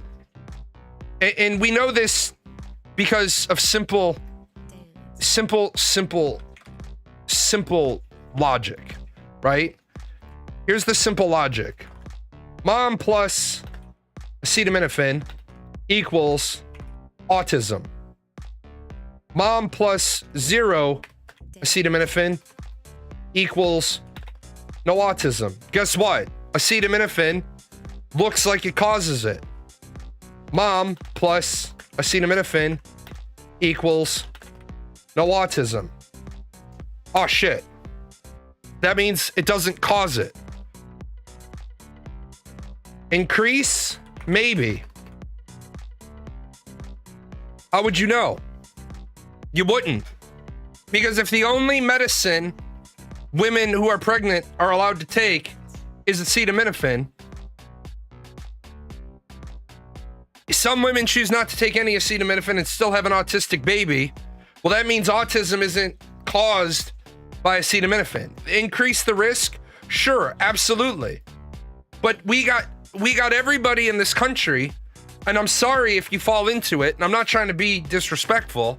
Some people know their reading level sucks. 50% of the country can't read above the 6th grade level. How the fuck are you reading a scientific report?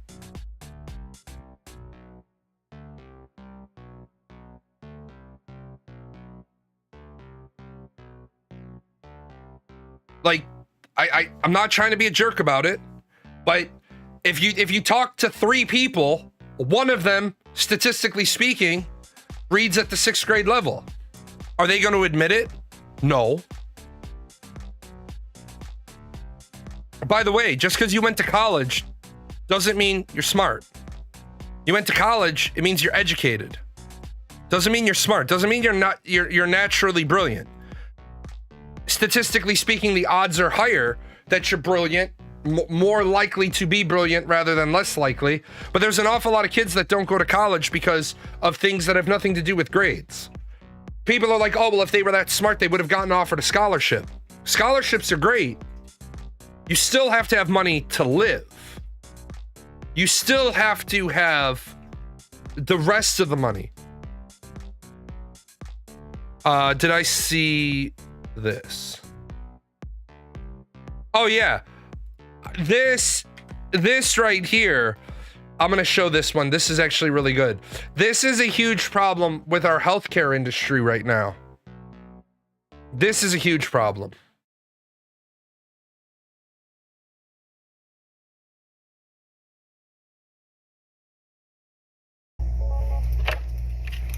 Hello, this is Dr. Elizabeth Potter. Who is this? Who am I speaking with? Can you not, sorry, there's also another wet. So you have 2 doctors on the call. Will either of you give me your name or MPI number or license number? The reference number for the call, but you won't give me your name or number, and neither will the doctor from Texas. Okay, please give me the reference number. Okay, and is the doctor from Texas? Would that person speak up, please? I'm good. Are you a plastic surgeon? What do you mean subspecialty plastics? I'm a plastic surgeon. I wouldn't say subspecialty, so. You're an oculoplastic surgeon. What was your initial training in? So, okay, so we're speaking about lymphedema of the arm. So this is not an area that you're familiar with, correct? Oh, okay. Still practicing, but you won't give me your name? But you're my colleague in plastic surgery, and you won't give me your name.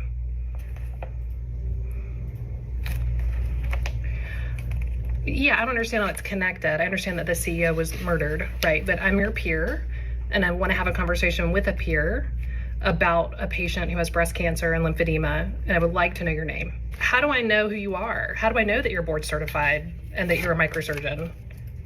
Like, how do I verify that? I'm just trying to make sure that I'm talking to an expert in this procedure with training that's commensurate with that. How do I verify that? So I can get your name from United Healthcare through this reference number.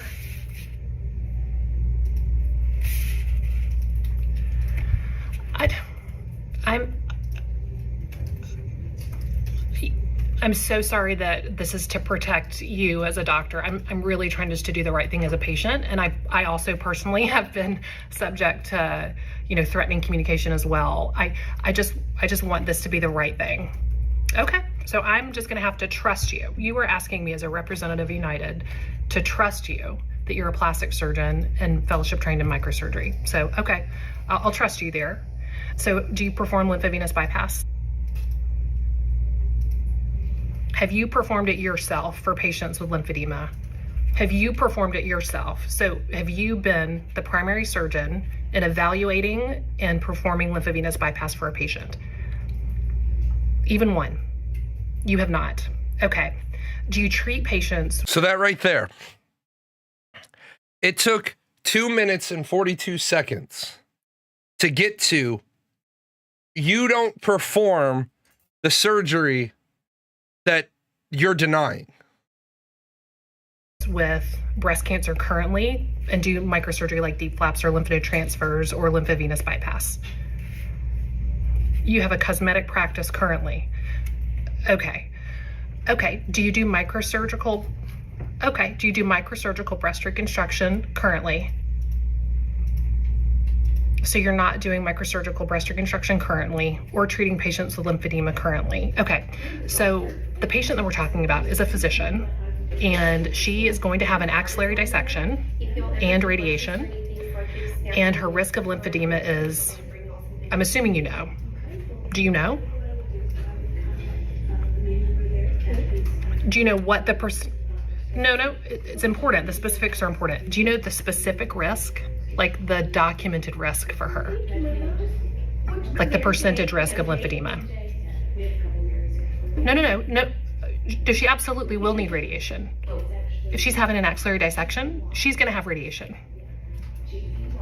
No, so she's been to see us in clinic. She's had further evaluation. She is going to be having an axillary dissection and will need radiation. So do you know what her risk of lymphedema is? Well, I mean, I think if you're this is part of the issue. If you're my peer, then I think you should be able to answer that question. No that's shit, right? That's an important statistic, certainly for my patients who have lymphedema.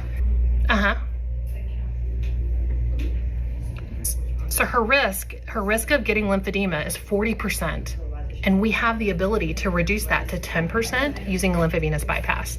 And that's the information that I want you to carry back to United. And I will do the appeals and all of that. But that's the piece of information that I want you to have going forward. So you don't have the ability to approve it in your role. Okay, this patient I'll appeal. Again, I appreciate your time. I don't think you're my peer in this area. I don't think. Like, this is what's fucked up.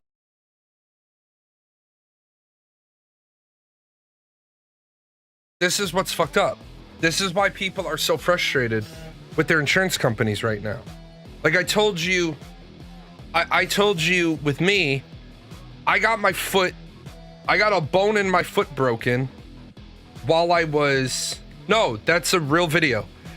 She has had a bunch of follow-ups and she's been threatened and sued by United Healthcare to take the video down.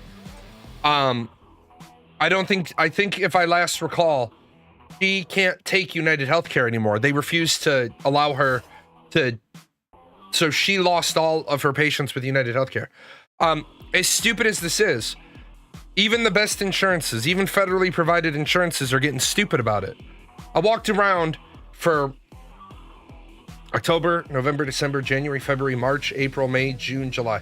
I walked around for 10 months with my foot as fucking hamburger meat. My foot was killing me. You guys remember I could barely walk. They finally did the surgery. Before I could get the surgery, they said it's Universal Studios' responsibility to pay for the surgery. And I was like, how the fuck is it their responsibility? They said, well, you got hurt at Universal Studios. I got hurt there. I didn't get hurt by their ride. I didn't get hurt by one of their employees. I got hit by a dumbass with a stroller. Chipped a bone in my foot, and then that bone chip severed the tendon in my foot, and I kept getting infections. What's even worse is my daughter fell out of a hammock, lacerated her liver. They said, well, it's the homeowner's responsibility. What's even worse is my daughter was in the hospital for a follow-up. She got diagnosed by a guy with 35 years of experience.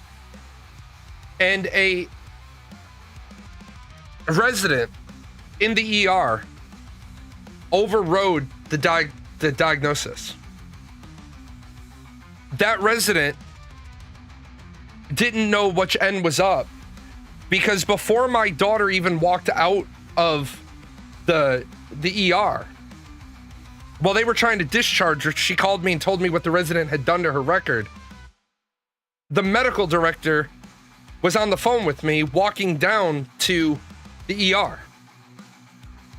What the fuck is wrong with American medicine anymore? Like, this is where I say to people, you want the federal government to give more healthcare? You want the federal government giving more healthcare? No, you don't. No, you do not want the federal government giving more healthcare. Because what we're giving is fucking terrible. We don't want more. We don't want more government healthcare. We want less government healthcare. We want shit to make sense. Like, for example, when you go in, I want federal guidelines for things to make sense. If you got to go in for a blood draw, every single time you go in for a blood draw, they should be pulling a tube to do your CBC, your complete blood count, so that they see all the numbers. Because more data is better than less data. And somebody's going to say, well, that incurs cost. Yeah, it does. But it makes a lot more sense to pull that than it does to not pull it and then be like, oh, you know what? It'd be really helpful with the change of this number over here if we had your CBC from the same day. I don't know how many times I've heard that. I don't know how many times my doctor has had to fight with the insurance company because they're doing CBCs all the time on me because they're tracking an infection. It's like, why are we worried about the nickel and dime shit? Why are we worried about the nickel and dime shit? It's because everybody's got to have their hand in it. Everybody's got to get paid. Insurance companies don't like to pay out. Now, this is going to make me sound less than humane, and I'm sorry. There is a reason why I want all the undocumented illegal aliens out of the country. Because one area that they do directly impact is healthcare. I also want healthcare.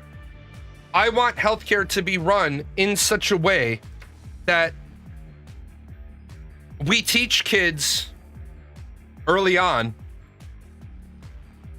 why you need health insurance.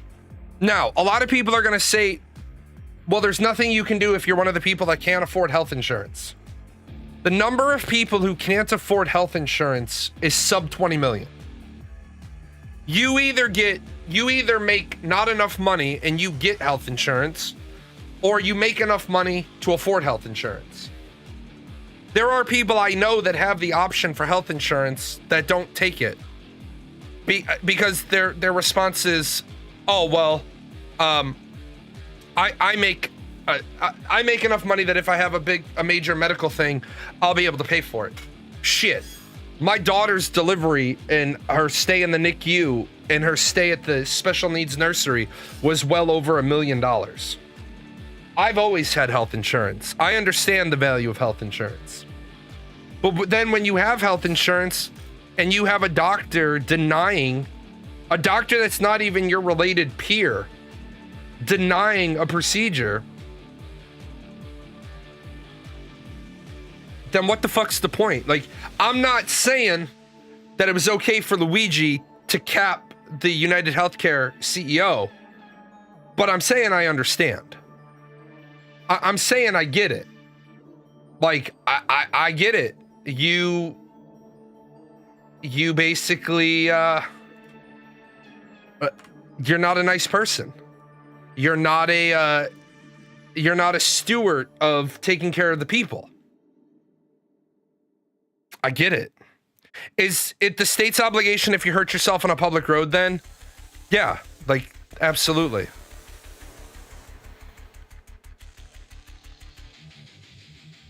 The current situation partially explains why Luigi did that. You're absolutely right, it does. You're absolutely right. It does. It does. It explains it. It doesn't justify it. It doesn't make it right. But people are desperate. People are hungry. People are, like, literally, people are homeless. But, and no, somebody brought up the homeless problem earlier. Making homelessness illegal isn't the right answer. But making it impossible to be homeless, as long as you're providing support and alternatives. Like, there's a growing number of people who are of the belief that, fuck my landlord, I'm just going to stop paying rent. Well, you're hurting everybody. First of all, you're hurting yourself because you have an eviction on your record. Which makes, I will tell you right now, if you have an eviction on your record and I was still in the landlord business, I would never, ever, ever, ever, ever, I would never, ever, ever, ever, ever rent to somebody who has a previous eviction. No Vertigo today. That's been fun. It's not like there hasn't been visibility brought on this issue. There's been multiple movies and documentaries. You're right. There has been.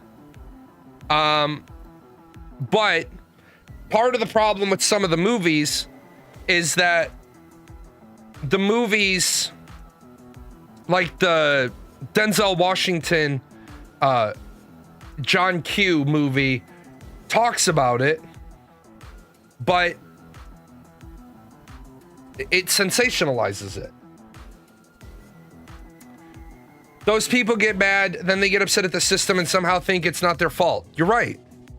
And that's where we have the issue, is that everybody wants their issue fixed first, even though not every issue is equally weighted, because by fixing some issues, we fix other issues. When I say this, I say this with all sincerity. If you are under the age of 29 and you are over the age of about 9, I have bad news, but triage-wise, we have to give up on you. Triage-wise, the people that are over the age of 9 and under the age of 29, you're living in a world that's fucked, and you are better off leaving America.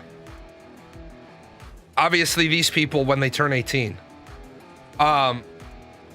If you're over the age of 29, I'm sorry, if you're under the age of 29, you're over the age of 9, you're better off just leaving America. even the 6, 7, and 8-year-olds are going to struggle because their education sucks. The only way we fix the problem is a complete and total revamp of the education system. And then in the next 40 years, these people become the leaders.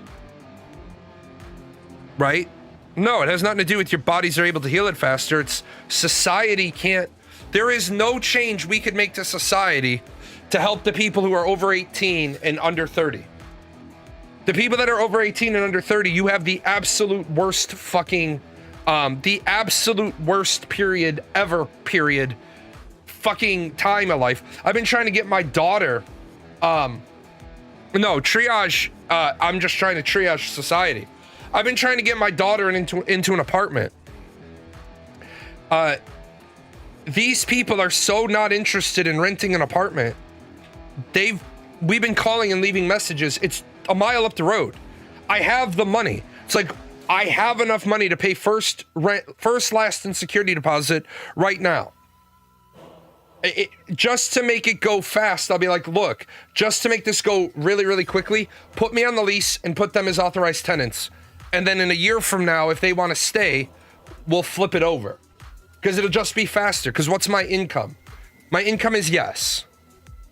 Like, my income is yes. In order to put the kids well, I shouldn't call them kids, because they're not. In order to put my daughter and her boyfriend in the apartment, I will literally give you a year's fucking rent right now. If we can just dispense with all the bullshit, I will put a year's worth of rent into escrow right now. They would rather house heir than deal with young people near regardless of the means, but I said young people. No, they won't even call me back. That's the problem. They're not interested in calling me back. They don't know that I'm trying to put my kid in the apartment. These landlords, I'm calling. These landlords, I still deal with I still talk to a lot of the landlords and like, man, it is so hard to get my units rented. Fuck, call people back. Society sucks for you guys. Society sucks.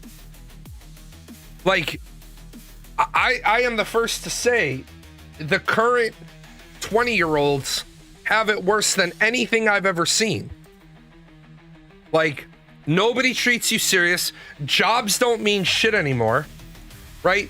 Jobs, grumpy old man, somebody poke him. Is he still awake? When you used to get a job, the expectation was no matter what job you had, you're gonna have that job for fucking ever unless you fuck up. For our generation, getting to work 15 minutes early, we didn't complain about it. We got there 15 minutes early, so in case we got stuck in traffic, we aimed to be there 15 minutes early. So that way we looked like we were a go-getter. We were the first person standing next to the punch clock to punch in. We wanted, now people are like, well, if they make you get there 15 minutes early, make them pay you for it. Wow. I wonder why employers became so shitty. Look, man, there was a time we were making good money and they asked us for an hour and 15 minutes of our week off the clock, but they were paying us like we weren't getting paid minimum wage. Like, why are you getting paid $11.25 an hour? Well, part of the reason why you're getting paid $11.25 an hour is for that hour and 15 minutes that we ask you to be here early. We're not paying you for the minutes. We're paying you more. Now people are like, well, I would never get to work 15 minutes early. How much you making an hour? $9.25? Well, I wonder why. People that, I said this and people got mad at me. People that are doing the quiet quitting shit only do exactly what's in your job description and do no more than that. I can't believe the company decided not to retain me after a year. Because if they retain you after a year, they got to give you a fucking raise. You're just a bump on a log. Like, if I go in and something's dirty and I have time, I'll sweep it up. If I don't have time to sweep it up, I'll bring it to somebody's attention. Hey, Corey, yeah, there's trash out in the hallway. I have to get to a meeting. I don't have time. Or where have you been? Oh, there was trash in the hallway and I have like 2 hours before my next meeting, so I was just helping out. If I had nothing else going on. But now people will literally walk past garbage in their workplace and they'll say, well, I'm not the janitor. Okay, I mean, you can do that. But it's not a good, yeah, you've had a manager tell you to do less. You don't understand the working world. I don't understand the working world either anymore. It's like the car place got a new manager. He's absolutely shit at his job. And I've told him, I said, look, man, I'm bored and I'm retired. I'm bored and I'm retired. You don't have to pay me. Don't want nothing from you. I will help you run this place the way the previous guy used to run it. Yeah, if you do the minimum, expect the minimum in return. If you do more, don't expect more. But if they don't recognize the more, then start looking somewhere else. Like, what really kills me about people is people lie to themselves. People, the video that I did, Know Your Number, I don't think I finished Know Your Number, actually. I was working on it, and then a bunch of other things came up. Know what your number is. To do less isn't stop doing things outside your job description or stop being good at your job. I don't recommend doing either. I recommend checking off all the boxes that is your job, and then like Cameron Post said in Con Air, be a useful mammal. I think Cyrus said, be a useful mammal. If there's shit that needs done, just do it. Because if I'm a boss, at the end of the year, when I'm looking to give bonuses, when I'm looking to give cash bonuses versus when I'm looking to give time off awards, I'm looking at the people who help get shit done.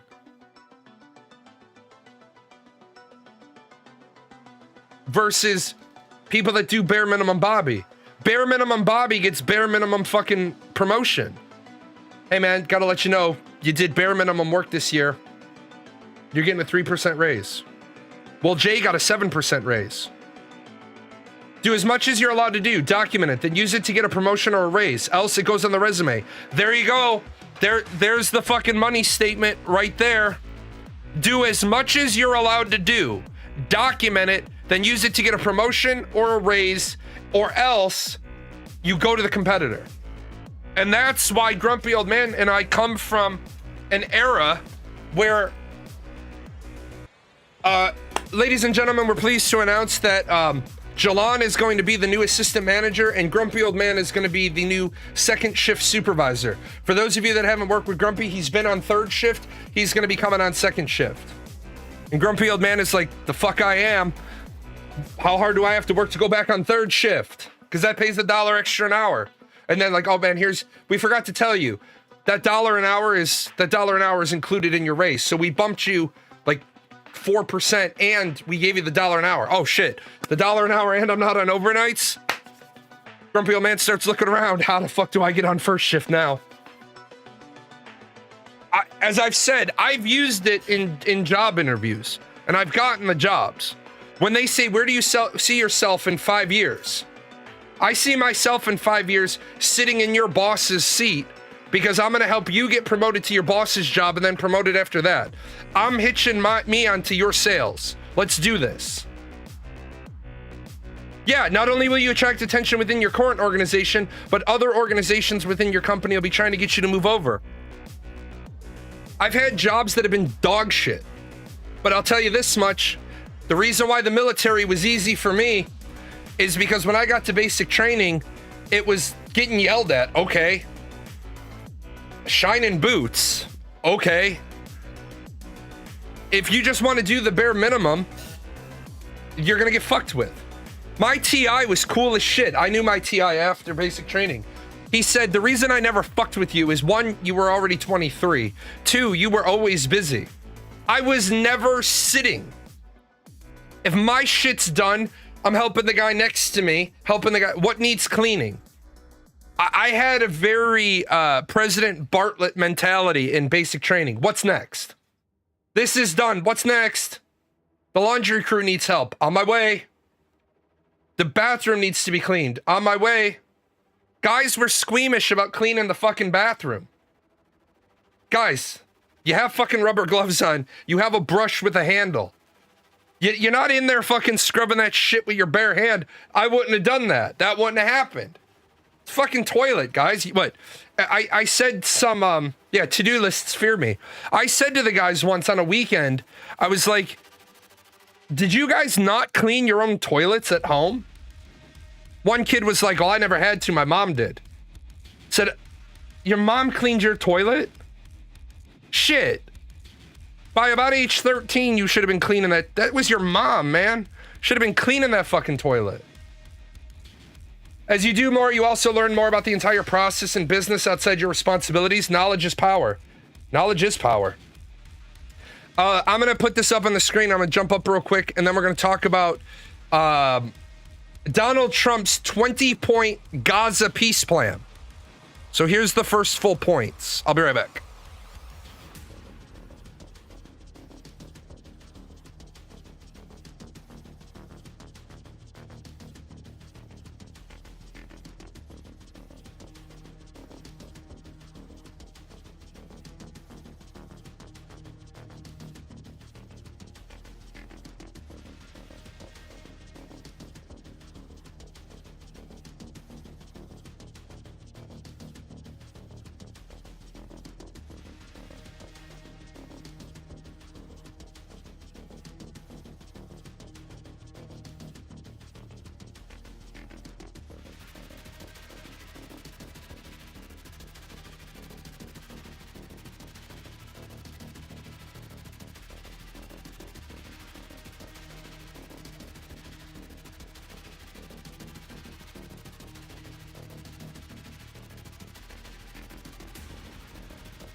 All right, so Donald Trump wants there to be peace between Gaza, between Palestine and Israel. Gaza will de-radicalize terror-free. Gaza will be a de-radicalized, terror-free zone that does not pose a threat to its neighbors.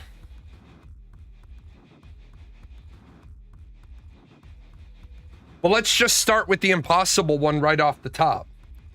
How do you de-radicalize a group of people that have just been butchered for the last year? Gaza will be redeveloped for the benefit of the people of Gaza who have suffered more than enough. If both sides agree to this proposal, the war will immediately end. Israeli forces will withdraw to the agreed upon line to prepare for a hostage release. During this time, all military operations, including aerial and artillery bombardment, will be suspended, and battle lines will remain frozen until conditions are met for a complete staged withdrawal. Can we just look at number 3 for a second?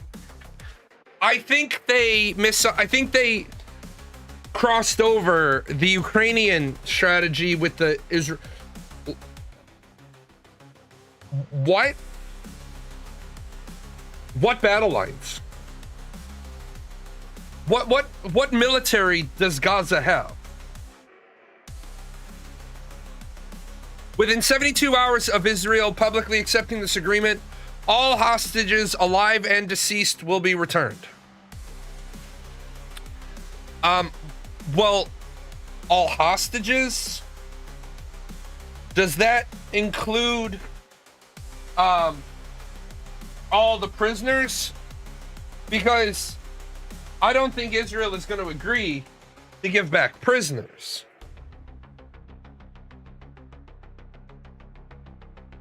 Once all hostages are released, Israel will release 250 life sentence prisoners plus 1,700 Gazans who were detained after 7. Okay, so he did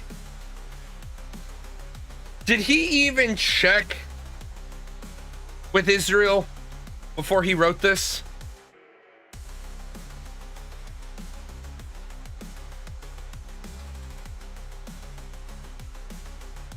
For every Israeli hostage who remains are released, Israel will release the remains of 15 deceased Gazans. Once all hostages are returned, Hamas members who commit to peaceful coexistence and to the decommission their weapons will be given amnesty. Members of Hamas who wish to leave Gaza will be provided safe passage to receiving countries.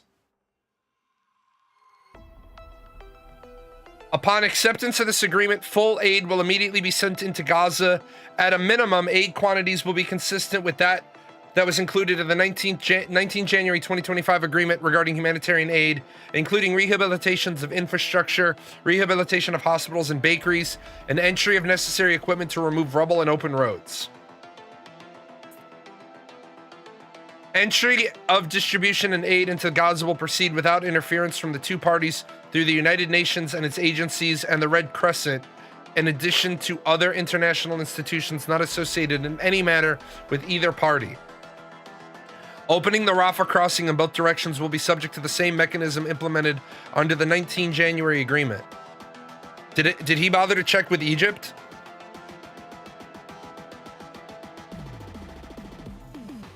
Did he bother to even ask Egypt? I'm pretty sure that Egypt has said, fuck no, we're not opening the Rafah crossing into Egypt. I'm pretty sure that back in January, they said only those things that we allow into Gaza can come back out of Gaza. Gaza will be governed under the temporary transitional governance of a technocratic, apolitical Palestinian committee responsible for delivering the day-to-day running of public services and municipalities for the people in Gaza. This committee will be made up of qualified Palestinians and international experts with oversight and supervision by a new international transition body, the Board of Peace, which will be headed and chaired by Donald J. Trump and other members and heads of states to be announced, including former Prime Minister Tony Blair.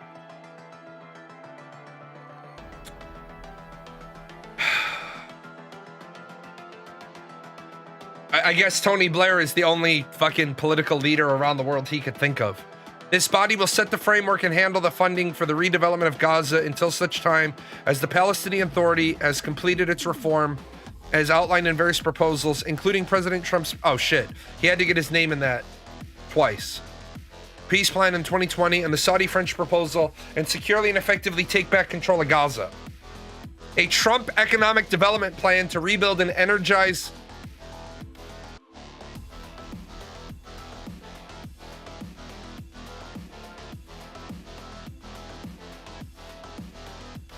That's spelled wrong. Will be created by convening a panel of experts who have helped birth some of the thriving modern miracle cities in the Middle East. A special economic zone will be established with preferred tariff and access rates to be negotiated with participating countries. Yeah, but if it's a copy of the White House, I would hope that the BBC wouldn't change the spelling of something directly from the White House. No one will be forced to leave Gaza, and those who wish to leave will be free to do so. Go where?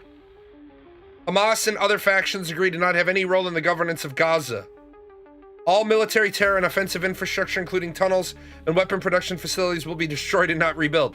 I would fucking hope that after a 2-year bombing campaign of Gaza, that there are no more weapons facilities. A guarantee will be provided by regional partners to ensure that Hamas and the factions comply with their obligation, and that new Gaza poses no threat to its neighbors or its people. The U.S. will work with Arab and international partners to develop a temporary international stabilization force to immediately deploy in Gaza. The ISF will train and provide support to vetted Palestinian forces and will consult with Jordan and Egypt, who has extensive experience in this field. The force will be the long-term internal security solution. I don't recall any of these other countries agreeing to any of this. Has anybody heard any of these countries agreeing to any of this?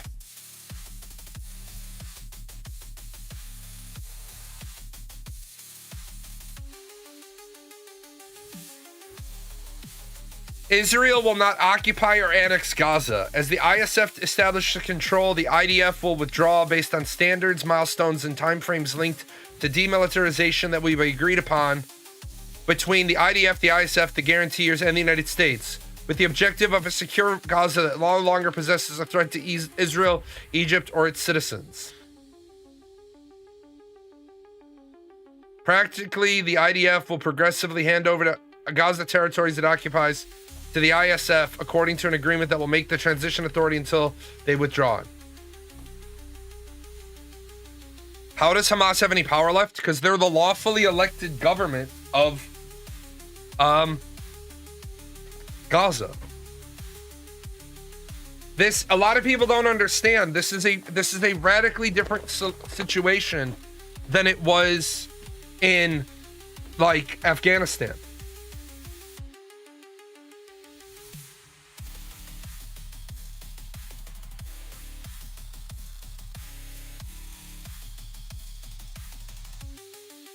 I can't believe that 20-point proposal was actually sent through.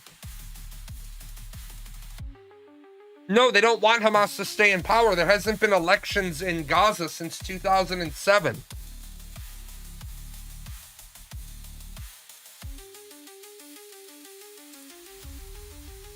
Basically, all the other countries are welcoming Trump's sincere efforts to end the war in Gaza and assert their confidence in his ability to find a path to peace.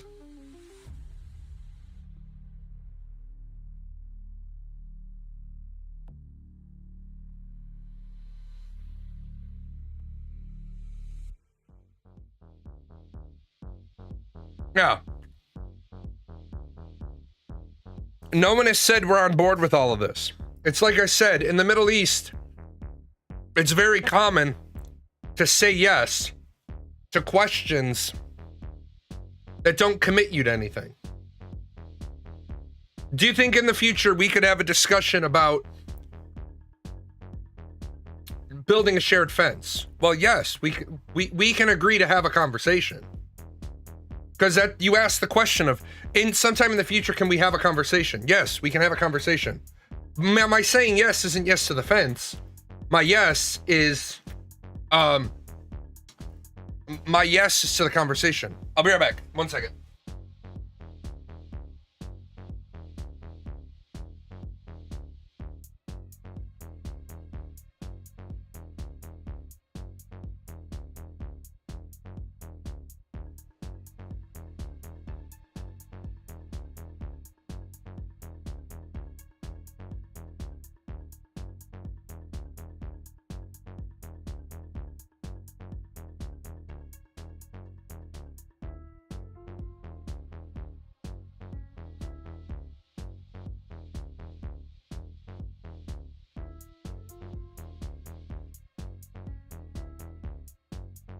But yeah, Kremlin spokesperson Dmitry said Moscow welcomes any effort by Trump aimed at ending this ongoing tragedy. You mean like the ongoing tragedy in the Ukraine? Yeah, and that's where, you know, why are they trying to negotiate with terrorists? Can't we just be like Hamas step down? Or here's the thing, they're not terrorists. People need to stop projecting their opinion. They are not terrorists. They are the lawfully elected governing body of Gaza. Unfortunately, and I said this back in, I got in a little bit of trouble for saying this back in the early 2000s. The United States kind of fucked everybody on the global stage when they were involved with removing Saddam Hussein from power in the Second Gulf War. Because, and I know this doesn't line up with a lot of people's morality because they struggle with understanding their own morality, but if you take a step back, yes, because they are elected, that means they cease to be terrorists. Because remember, most people don't use words appropriately. Terrorists are individuals who use violence against the civilian population in order to achieve political means. What happened on 9/11 was called a terror attack. It wasn't. 9/11 wasn't a terrorist attack. It was an attack, but it wasn't a terrorist attack. What was Osama bin Laden? So the UN, USA, UK are all wrong with designating them terrorists? Yes. It's the same thing when you say the school shooting is an act of domestic terrorism. Okay, what was the political agenda? Just like the other day, we had the discussion of the political assassination of the Speaker of the House of Minnesota. It wasn't a political assassination. It was a political murder. It was a politically driven murder. An assassination has to have that Machiavellian outcome to it. That Speaker of the House isn't going to bring a certain thing to vote, so we assassinate her because we know the person that'll follow her will bring it to a vote. So that's an assassination. It's a murder in order to achieve a political means. President Trump will not do XYZ, but Vice President Jalan is more palatable to the left. So, was October 7th a mass assassination? No, it was just October 7th was October 7 in Israel was just murder. Martin Luther King wasn't assassinated. He was definitely assassinated.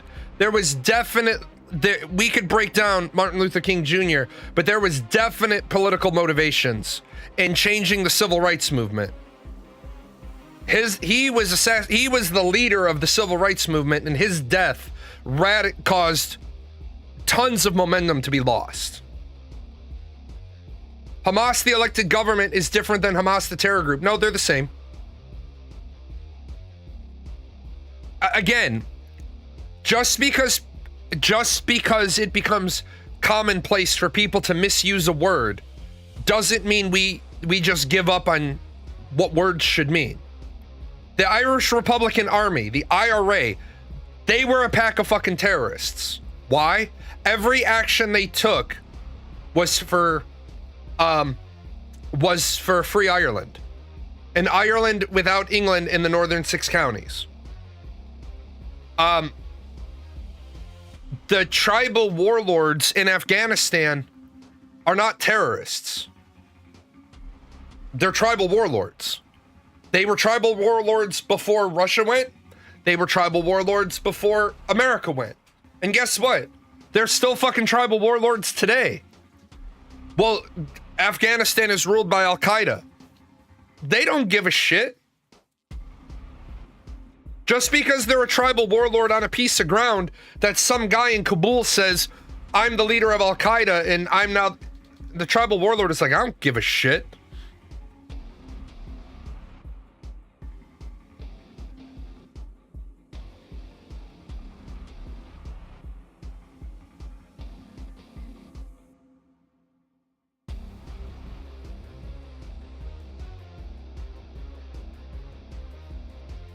So if sanctioned, they cease to be terrorist. Pushing your logic to extreme, was Hitler's youth and extension Nazis terrorists? Yes. The Nazis were absolutely terrorists. They killed Jews, Gypsies, Russians. Right. But again, I didn't say just because they're elected. There's a whole other part of that. Terrorists use military force against civilian populations in order to achieve political means. That's what a terrorist is. Well, you have to look at the actions. Hamas is labeled as a terrorist group by everybody except the United Nations. The United Nations has never declared Hamas a terrorist organization. So according to the judicial body, they're not the judicial body, according to the ruling body of who decides who's a country, who's a state, who isn't, Hamas isn't a terrorist organization. What did the Nazis do? They took military action. Was retaking the Rhineland terrorist action? No. I don't know what is wrong with the UN then.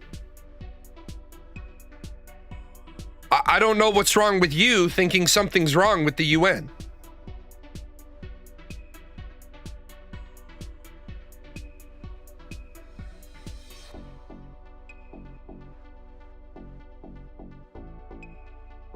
I think people have been caught up by mainstream media painting Hamas is clearly a terrorist group. How? Justify it. How are they clearly a terrorist group?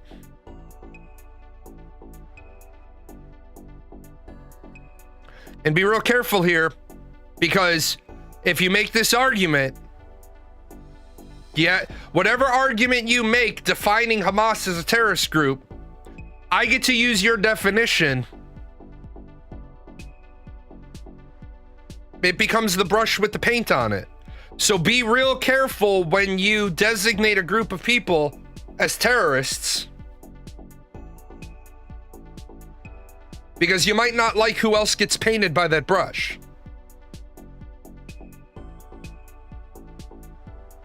If somebody makes the argument that Hamas is a terrorist organization because they fire rockets into Israel, okay, well then Israel is a terrorist country because they've killed 50,000 innocent civilians for seemingly no reason other than to make the Palestinian people fearful for their lives. They've killed or wounded 50,000 children. The US, we have pages and pages and pages of decision-making matrices that tell us what collateral damage is acceptable and what is not. The UN, or Israel, has killed journalists. So, no matter what, by that definition, US is I say this all the time. The United States is the largest terrorist organization on the fucking planet. There is a reason why, before I joined the military and after I joined the military, NATO stands for the North American Terrorist Organization. I'm sure to a freedom fighter somewhere we're the terrorists. Yes, one man's freedom fighter is the other man's terrorist. What designates a freedom fighter from a terrorist is whose hand holds the pen. I love that line from Final Fantasy Tactics.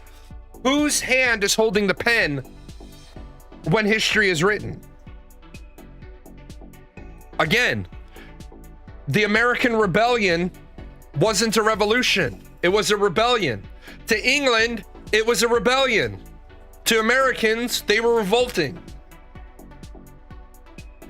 Yeah, history used to be written by the victors. Now history is written by the loudest. Hold on, this cat is driving me nuts.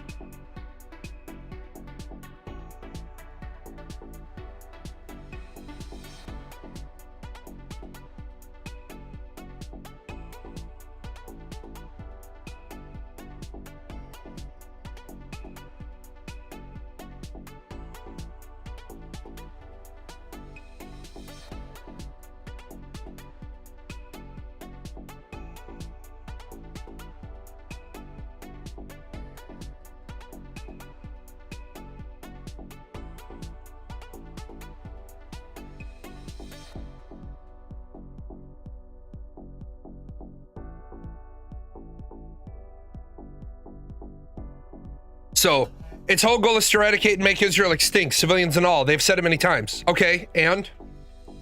Okay, so by your definition, Israel's actions make them terrorists because Israel has been offered numerous ways to have a ceasefire in Gaza, yet they continue to kill women and children.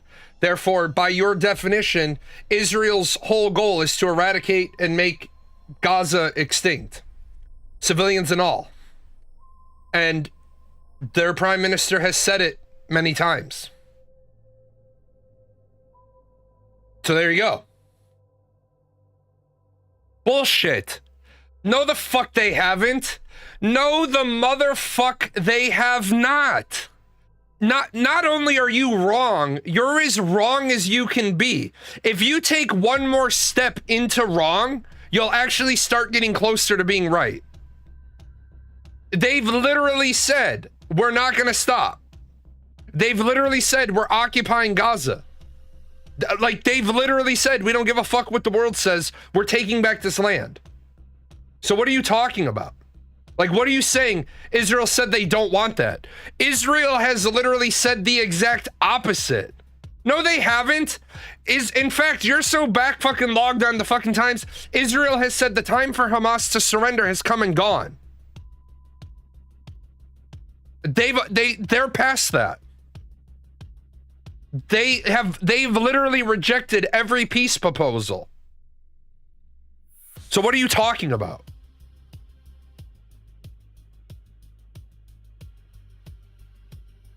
Israel literally says there won't be any peace with Hamas. From a layman's perspective, the irony of the Jewish nation keeping the world's largest concentration camp on their coast is thick. Well, no, you can't really go that way. I know you want to try to force that one in, but you can't go there because Israel doesn't keep that alone. Egypt could open the Rafah crossing anytime they want. Now, the irony of Israel killing people simply for their nationality and Egypt not doing anything about it, but Egypt doesn't want that bullshit problem either. And I'm not saying that all Palestinian people are bad. I think if there was no Hamas, they would... Dude, Magnus, what the fuck has Hamas been able to do in the last year? What has happened in the last year? What offensives has Hamas had in the last year? What military did Hamas have to begin with? Israel is deliberately targeting civilian infrastructure, which is a fucking violation of the laws of armed combat. You don't deliberately target civilian infrastructure.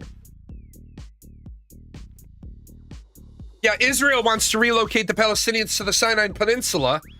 Israel's probably kicking themselves now for giving the Sinai Peninsula back to Egypt. Is there anything you think can happen to cause Israel to stop at this point? Yes. There is one thing that could get Israel to stop at this point. If I was the president, I would publicly declare that Israel has 48 hours to go the fuck home. And if Israel drops one more bomb on Gaza, we will cease all military support for Israel. Go ahead, drop one more bomb. As soon as everybody knows Big Brother doesn't have Israel's back, Israel will have more fucking problems than they know what to do with. That's the only way to get Israel back on the leash is to remind them that number one, we keep providing them with ordnance due to treaties, and number two, they're surrounded by people who hate them.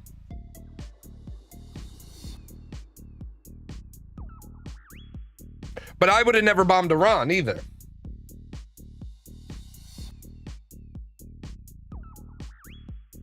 You're right. It's never going to end. It's never, ever, ever going to end. Israel has radicalized probably 250,000 people at this point. Israel doesn't understand that by killing people, you radicalize their brothers, their mothers, their fathers, their sisters, their children. I will say this. I don't like this, but I will say this. Over there on that shelf over there, I have von Clausewitz's book on war. If you've read the tactics of the Saxons, they use a line in the book, or the line in the movie King Arthur: never leave behind a man, woman, and child who could raise a sword against you.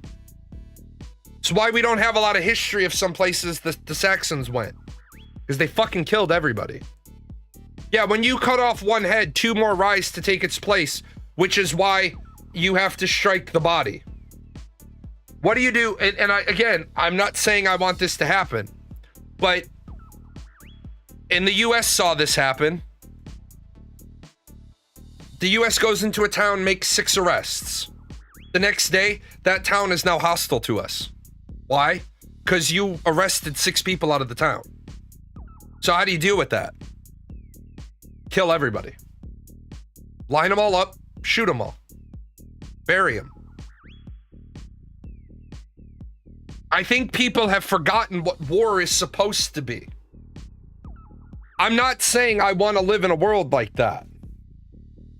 What I'm saying is we have forgotten what war is. War is hell. War is making the other guy dead.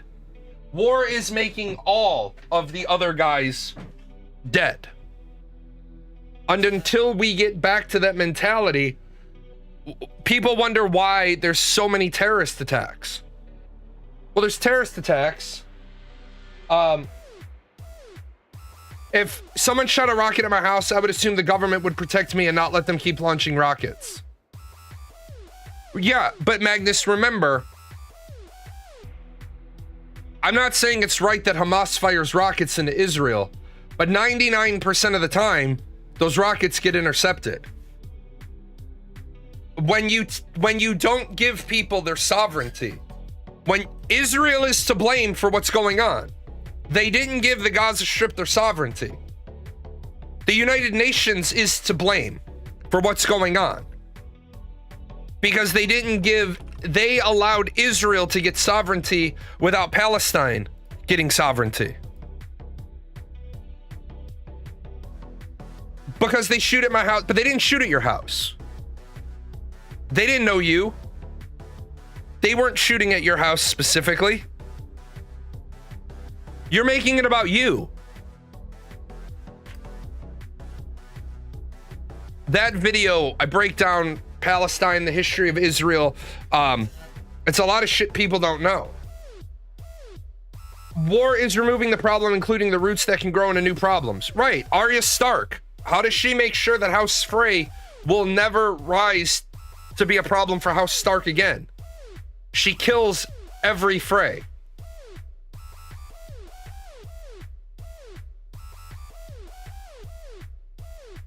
Just a general shoot it and hit whatever.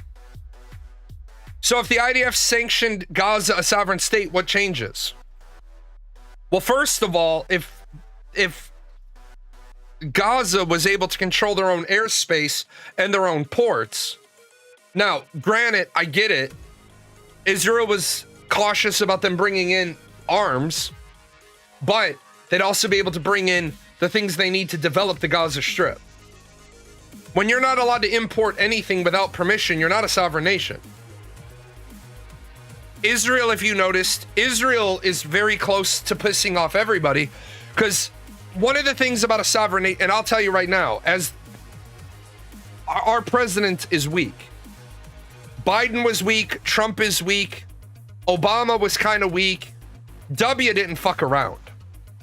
I think 99% of W's presidency looks good on paper because he was using the two largest militaries in the world to fuck up everybody.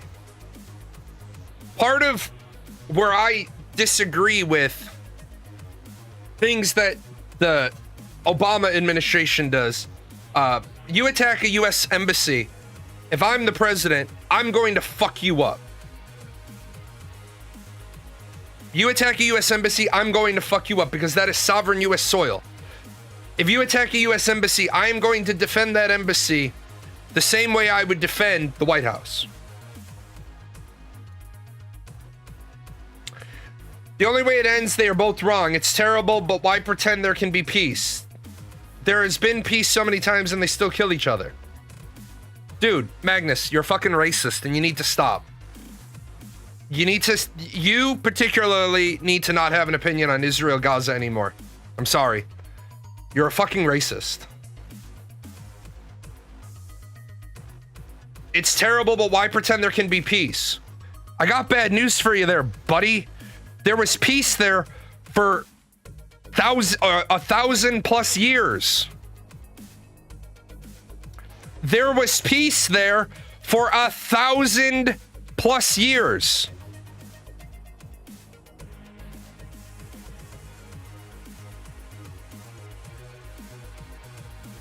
No, they had murder like you have the everyday society has murder. They had murders because people live next to each other and people murder people. That's what they do. There hasn't been peace there so many times because you can't have peace if one side isn't balanced to the other. Israel should have never been declared a nation by the United Nations because Israel didn't meet the standard to be a nation. But Russia and the United States wanted it to be a nation. The United States wanted it to be a nation to get the fucking problem off its plate. Russia wanted it to be a nation because they were hoping all the Russian Jews would go to Israel and destabilize the politics there. What Russia didn't understand is that Russian Jews weren't Russian Jews. Russian Jews were Jewish Russians. And when they got to Israel, they were Jewish Jews. Russian Jews, that's new? No, it's not. You're being racist because everything you say about the topic, you're always blaming one side and not the other. Look, Israel's fucking wrong. They have one of the largest militaries in the region, and they're killing civilians. Let me say it another way. Israel is murdering civilians. Every fucking day, they're murdering civilians. Right, you said they were both wrong. It's terrible, but why pretend there can be peace? Because there could be peace. There could be peace. There could be Israel saying, look, we got our nationhood. Here's your nationhood. But Israel blocks Palestine from being formed. At every opportunity, Israel creates problems for Palestine. It's not both of them being wrong. A handful of people went into Israel, murdered 1,200 people, and took hostages. Israel deleted a statistical portion of a people. There is a massive, massive fucking difference. There is a massive difference. Israel at this point has killed about 10% of the Palestinians, either directly through dropping bombs on them or through dehydration, starvation. I don't care, designate them both terrorist groups then. Okay, you want to declare a nation as a terrorist group.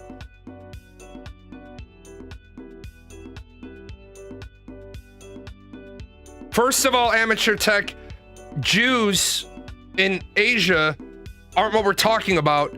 Russia's not all in Asia. What the fuck are you talking about? Russia is half in Europe, half in Asia. That big thing called Siberia, everything to the one side of Siberia is in Asia. Everything to the other side of Siberia is Europe. What part of fucking geography are you missing?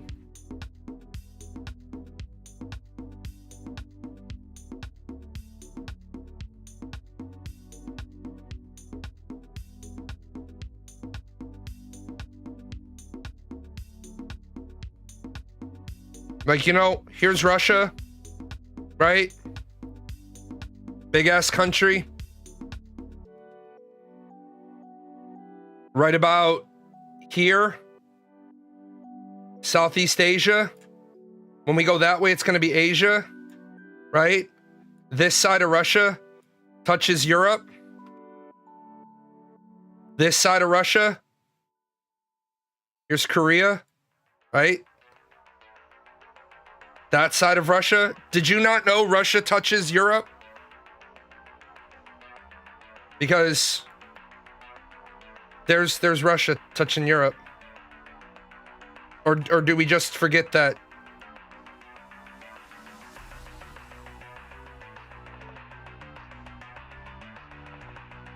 Yeah, Jews in Russia pre-World War II is a pretty well-known thing. I'm a little confused that we think Russia is Asia when it's touches Europe and it's directly above the Middle East. I'm a little confused. They made a movie about it, Fiddler on a Roof. Yeah. What do I want? I think they both did horrible things. I think there should be no support for either, just the civilians, but that's a bit hard to do. You're right. What needs to happen is the United States needs to fucking allow Palestine to be designated a country in the United Nations. So that the United Nations or any of those What I would like to see is any of those United Nations members that have militaries, put your military into the Gaza Strip.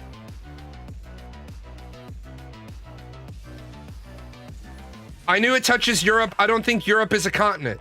Okay, I'm gonna stop you right there. And this is what I say to people when they say stupid shit.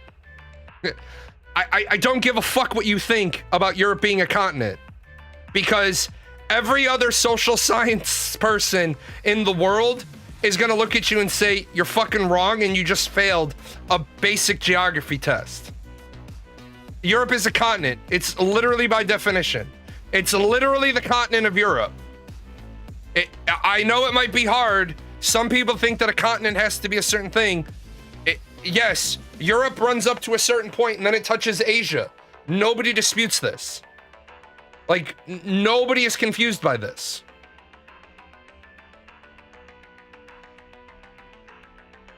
Yes, you have the continent of Europe, right?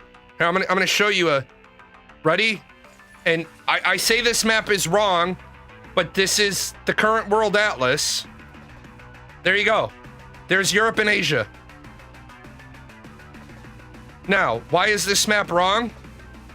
This map is wrong for a lot of reasons. Number one, that is not a continent. That is a geopolitical designation. Number two, if you're going to make this fucking region, then that has to go into the Middle East as well. North America, check. South America, check. Africa, Europe, Asia, Australia, Antarctica. Central America is not a continent. The Caribbean is not a continent. Oceania is not a continent. Although it should be.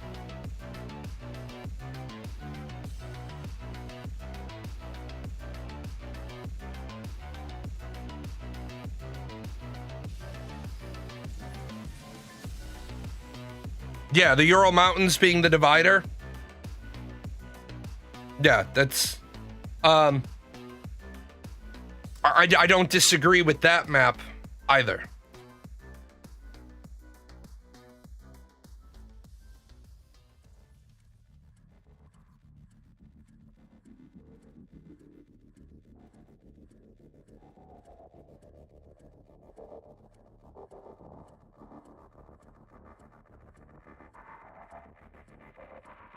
Right, so... Oh, it won't let me do it this way. So, there's the Ural Mountains. Right there. There's Moscow. There's the border of... There's the border of Russia. So according to... this... And I clipped a couple of countries. I apologize. This is what you would call Europe, Russia. And then you'd go to the other side of Siberia, and that would be Asia, Russia. And no, who gives a shit about Siberia? I only say that because I see a large landmass. Why is there a line between them?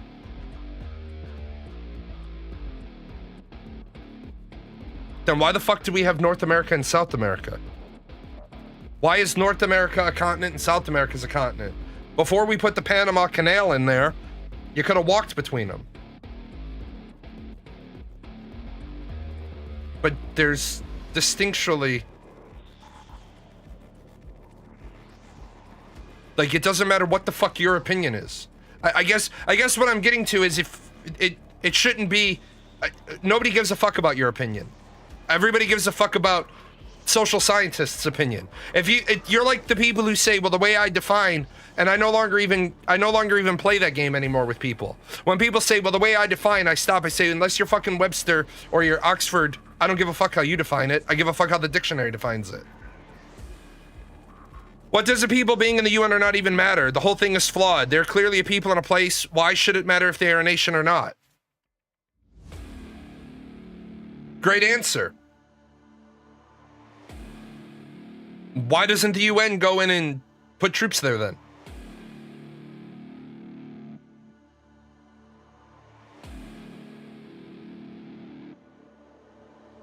They should.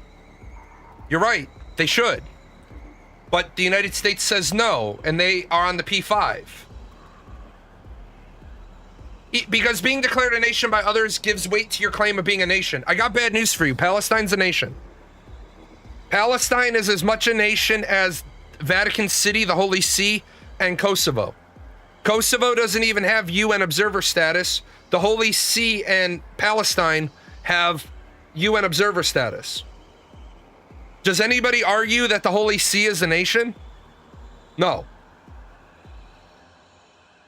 Nobody would say that the Holy See, the Vatican City, isn't its own country. And they have the exact same status in the UN that Palestine has.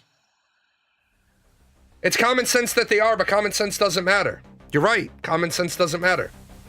I would also like to say this is another area that the whole world is fucked because of. Number one, it should be possible by unanimous vote of the non-P5 to override a P5 veto. But the moment that you put that in, the United States and Russia will both leave the UN. The moment that you said a unanimous vote by the other members of the Security Council overrides any P5 veto, unless 3 or more P5 members veto, the United States and Russia would lose all their power, so they would just leave the United Nations all to begin with. And I'll say this, and a lot of people aren't going to like me. Part of our problem, would that be a bad thing? If the United States and Russia left the UN, would that be a bad thing? Yes, the fuck it would be a bad thing.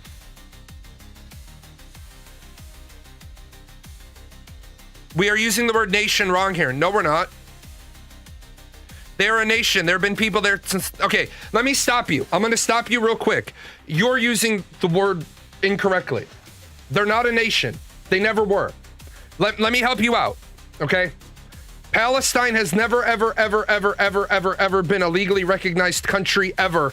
And first of all, it wasn't several thousands of years. Let me stop you there too. People need to stop making up random bullshit. Okay? We know the year that the name changed. We know the Roman emperor. A nation is a group of people bound by shared cultures, history, and identity, while a state is a form of political and legal entity. That's one definition. I'm aware. I teach the shit. I'm aware of what the words are. You will notice that the channel isn't in... I'm not in the history channel right now. I'm in the politics category.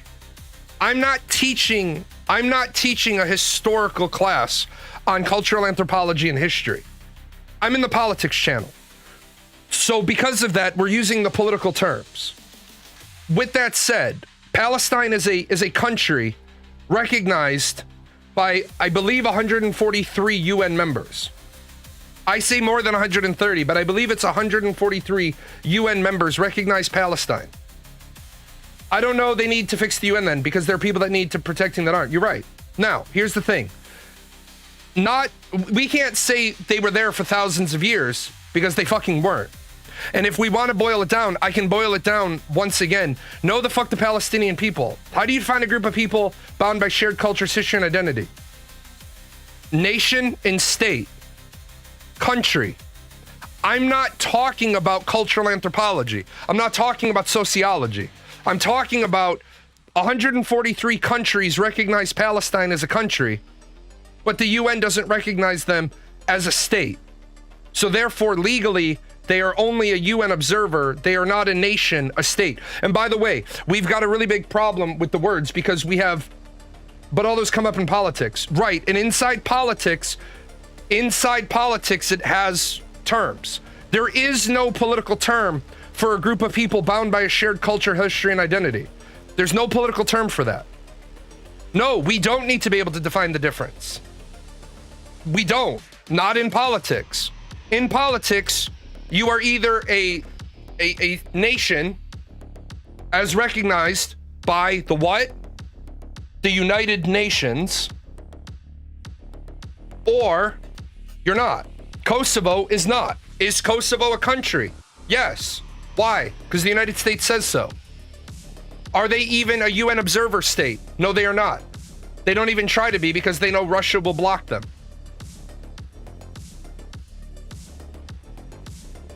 But I go back to, you said that they were there for thousands of years. Well, no, they weren't there for thousands of years. They've got 8 years until it's been thousands of years since the Jews were displaced by Hadrian. Okay? Thousands of years requires 2 or more thousands. And I know it's particular, but 1,800 years is not thousands of years. It's 1,800 years. We know the year Emperor Hadrian renamed the land from Judea to Syria, Palestina. We know that because they had just fought an insurrection, a war, a rebellion, whatever fucking term we want to use, right? And he wanted to distance the Jews from the land by changing their name. Now, people say, well, under the Ottoman Empire, they were a country. No, under the Ottoman Empire, Syria, Palestine was the lowest designation of area. They didn't even have the general level of governorship because they didn't need it. Okay? They didn't need that level. Now, people say, well, there were passports issued with Palestine on them. Yeah. By who? The British Empire. The Palestine Mandate. When people start talking about how Palestine used to be a country, it's never been a country. It's never been a lawfully recognized state. It's never been a lawfully recognized nation. 143 members of the United Nations treat Palestine as if it is a country of its own. This is where I wanted to get. There's a long history of cultural history of the people being there in some form or another. They deserve to be there as much as they're... Dude, stop. Ready? Fucking don't make this argument. I'm gonna beat the dog shit out of your argument. Ready? Don't make this argument. This is a dumb argument.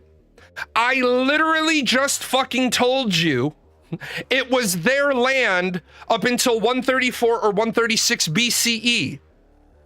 You can't make the argument that there's a long history of them being there and then say, but their claim to the land isn't valid. You don't ever make the fucking Palestinians have a right to be their argument, because then you literally just made the argument that the Jews should get it back because it was their land first. Don't make that argument. It's a bullshit argument. It's a bullshit argument, and people will beat you every single time.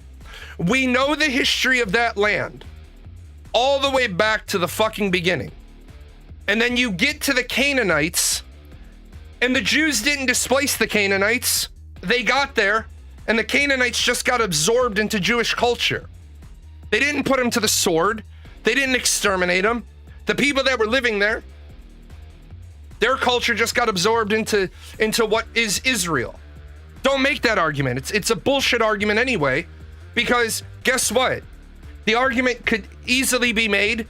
They had a right to the land until the Ottoman Empire lost the fucking First World War. But all that doesn't matter. Their legal right to the land was severed when their empire ceded the land to Britain. Period.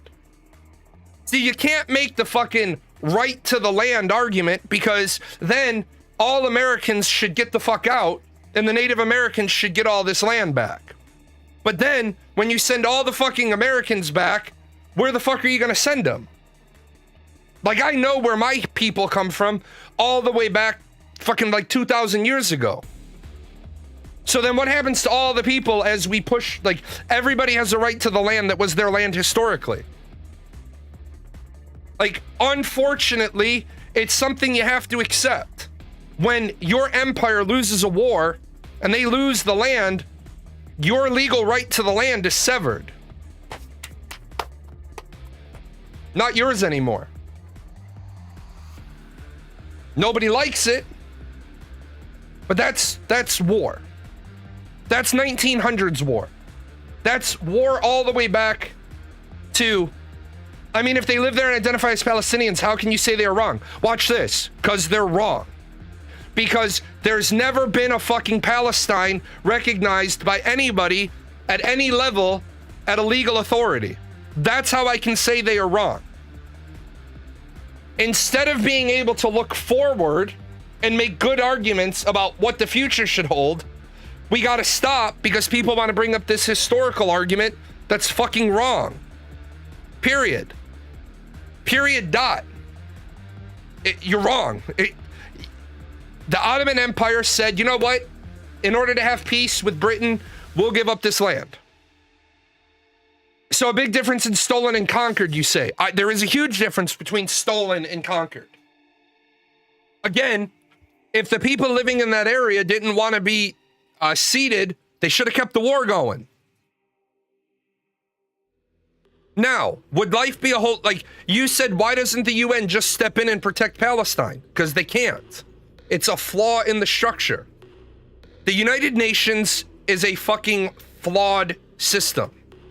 In World War II, the United States should have fucking bodied Russia all the way back to Moscow and say, this is where you started before the war. This is where you are after the war. But did they do that? No. Because they had to leave Europe, because they had to worry about Asia. The problems we have today can trace all the way back to bad decisions. No, if Texas said they want to be their own country, they can, can't they? No, they can't cede from the Union.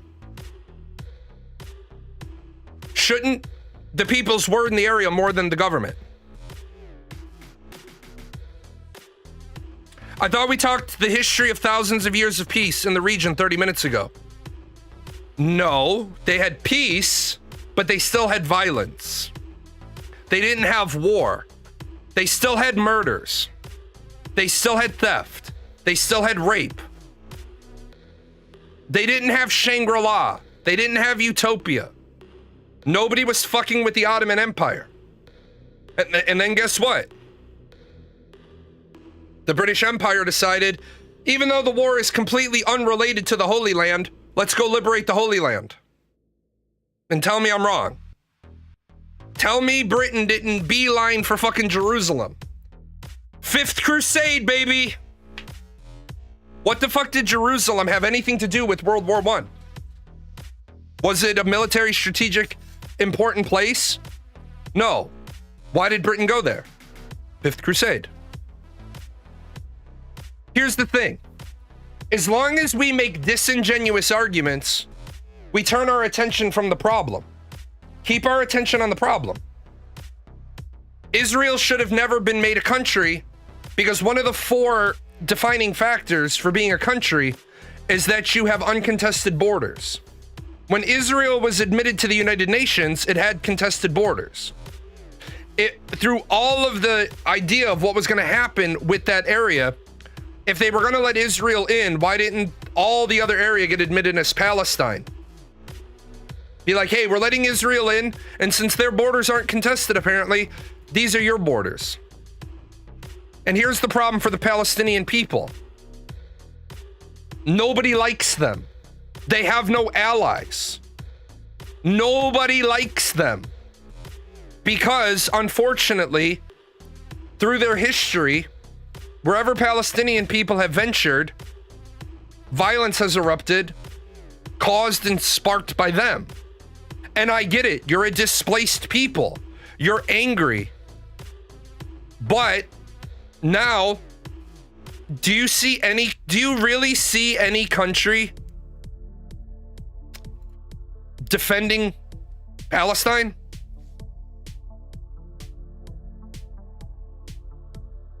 There's like 85 militaries that have the capacity to go to Palestine and stand up to Israel. Egypt could send their army through the Rafah crossing. It's an ugly thing to say, but this shit's been going on for the last 75 years. Everybody is doing the same thing that the church did, the silent acceptance of the slave trade. The fucking Pope could have stepped in any time and stopped the transatlantic slave trade. That's a de facto war in America, though. No, it's not. We don't give a fuck either. Do you think Donald Trump really gives a shit? Donald Trump does not give a shit. It's not a war on us. It's a war with us. I want to stop everybody. I'm tired of us not addressing the elephant in the room. The United States wins a war against the rest of the world combined. I want everybody to accept that. I want everybody to just put aside any fucking disbelief you have. The United States literally bodies the rest of the world together. I want, yeah, you have to accept that as the starting point or you're at a bad start. The rest of the world combined could unite against us and we body you. We have 11 aircraft carriers. We have 11 aircraft carriers. The rest of the world has 11 combined.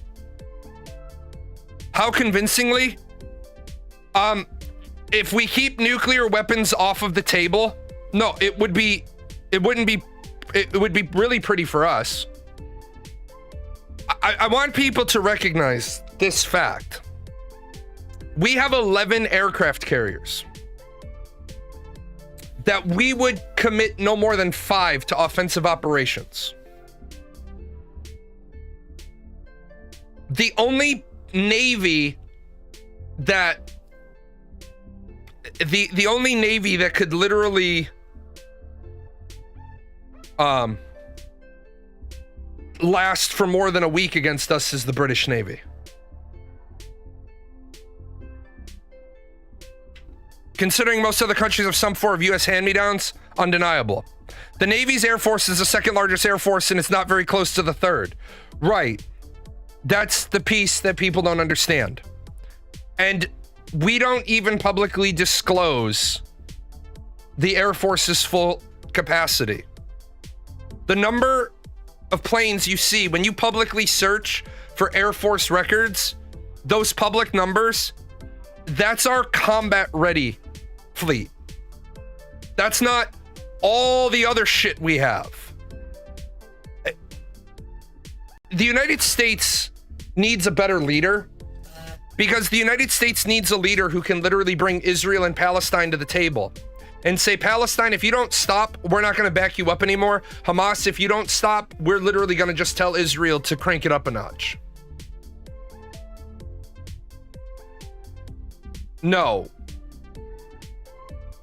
No. Amateur tech. Have you ever heard the rat theory? The only reason why other countries beat us in war games is because we let them beat us in war games. So I'm going to give you 2 scenarios, right? Here's the 2 scenarios with rats. In this scenario over here, you have a big rat and you have a little rat. And over here, the big rat wins 100% of the time in all the wrestling matches. So the little rat hides in a hole and stops wrestling. They both have diminished brain development because they need to wrestle in order to develop their brains. Over here, the big rat and the big rat wins 70% of the time, allowing the little rat to win 30% of the time, and the little rat will constantly go back after the big rat and will start fights, and they both have increased brain development. Somebody made a big deal about the some country beat the US in dogfighting against our F-22. And then you look at the fucking configuration of the F-22. The F-22 was configured with not only external fuel pods, but external weapons racks. Meaning it was no longer stealth. Congratulations. You beat our not stealth aircraft. We play with other countries like we give them opportunities to win or they'll stop playing with us. And then we won't know what they're capable of because we won't war game with them. Now, are there other countries whose special forces units beat our special forces units in war games? Yeah, all the time. Which special forces units? Are we sending our Navy SEALs to those? Are we sending Delta to those? because we don't want them to know the capability of those guys. Now, somebody said the nuclear weapons thing keeps it interesting. You're right. Nuclear weapons were supposed to mean that nobody went to war. Why did Israel go to war with Palestine? Palestine has no nuclear weapons. Why did yeah, nuke is a big win button. But no, it brings it into nuclear weapons were meant to have no more wars. Why is it that the European Union hasn't fucking bodied Russia for being in the Ukraine?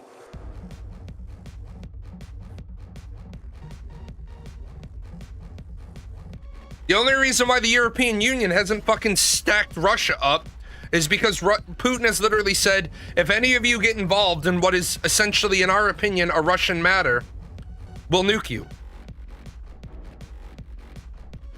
And, you know,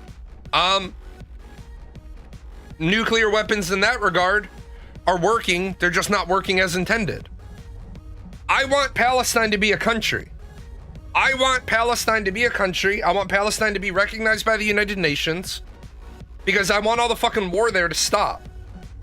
The problem is, in the 97%, 92%, 86% solution with Yasser Arafat in the Camp David Accords, Palestine wasn't satisfied with what they were getting.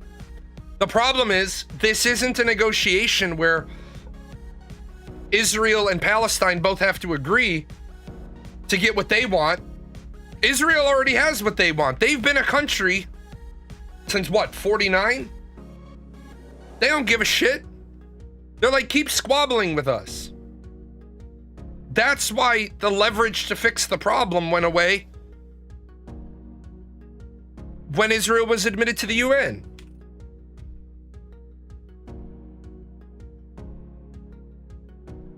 Palestine should have been admitted on 11 May 1949. It should have been a resolution for the United Nations General Assembly for the admittance of Israel and Palestine. What are my thoughts on Trump's newest proposal with Hamas? It's fucking stupid. We went over the 20-point proposal a little while ago. I just want Palestine and Israel to be safe like North America. I don't want that. Shit, I don't want more shootings. Honestly, I don't give a fuck about Israel and Palestine.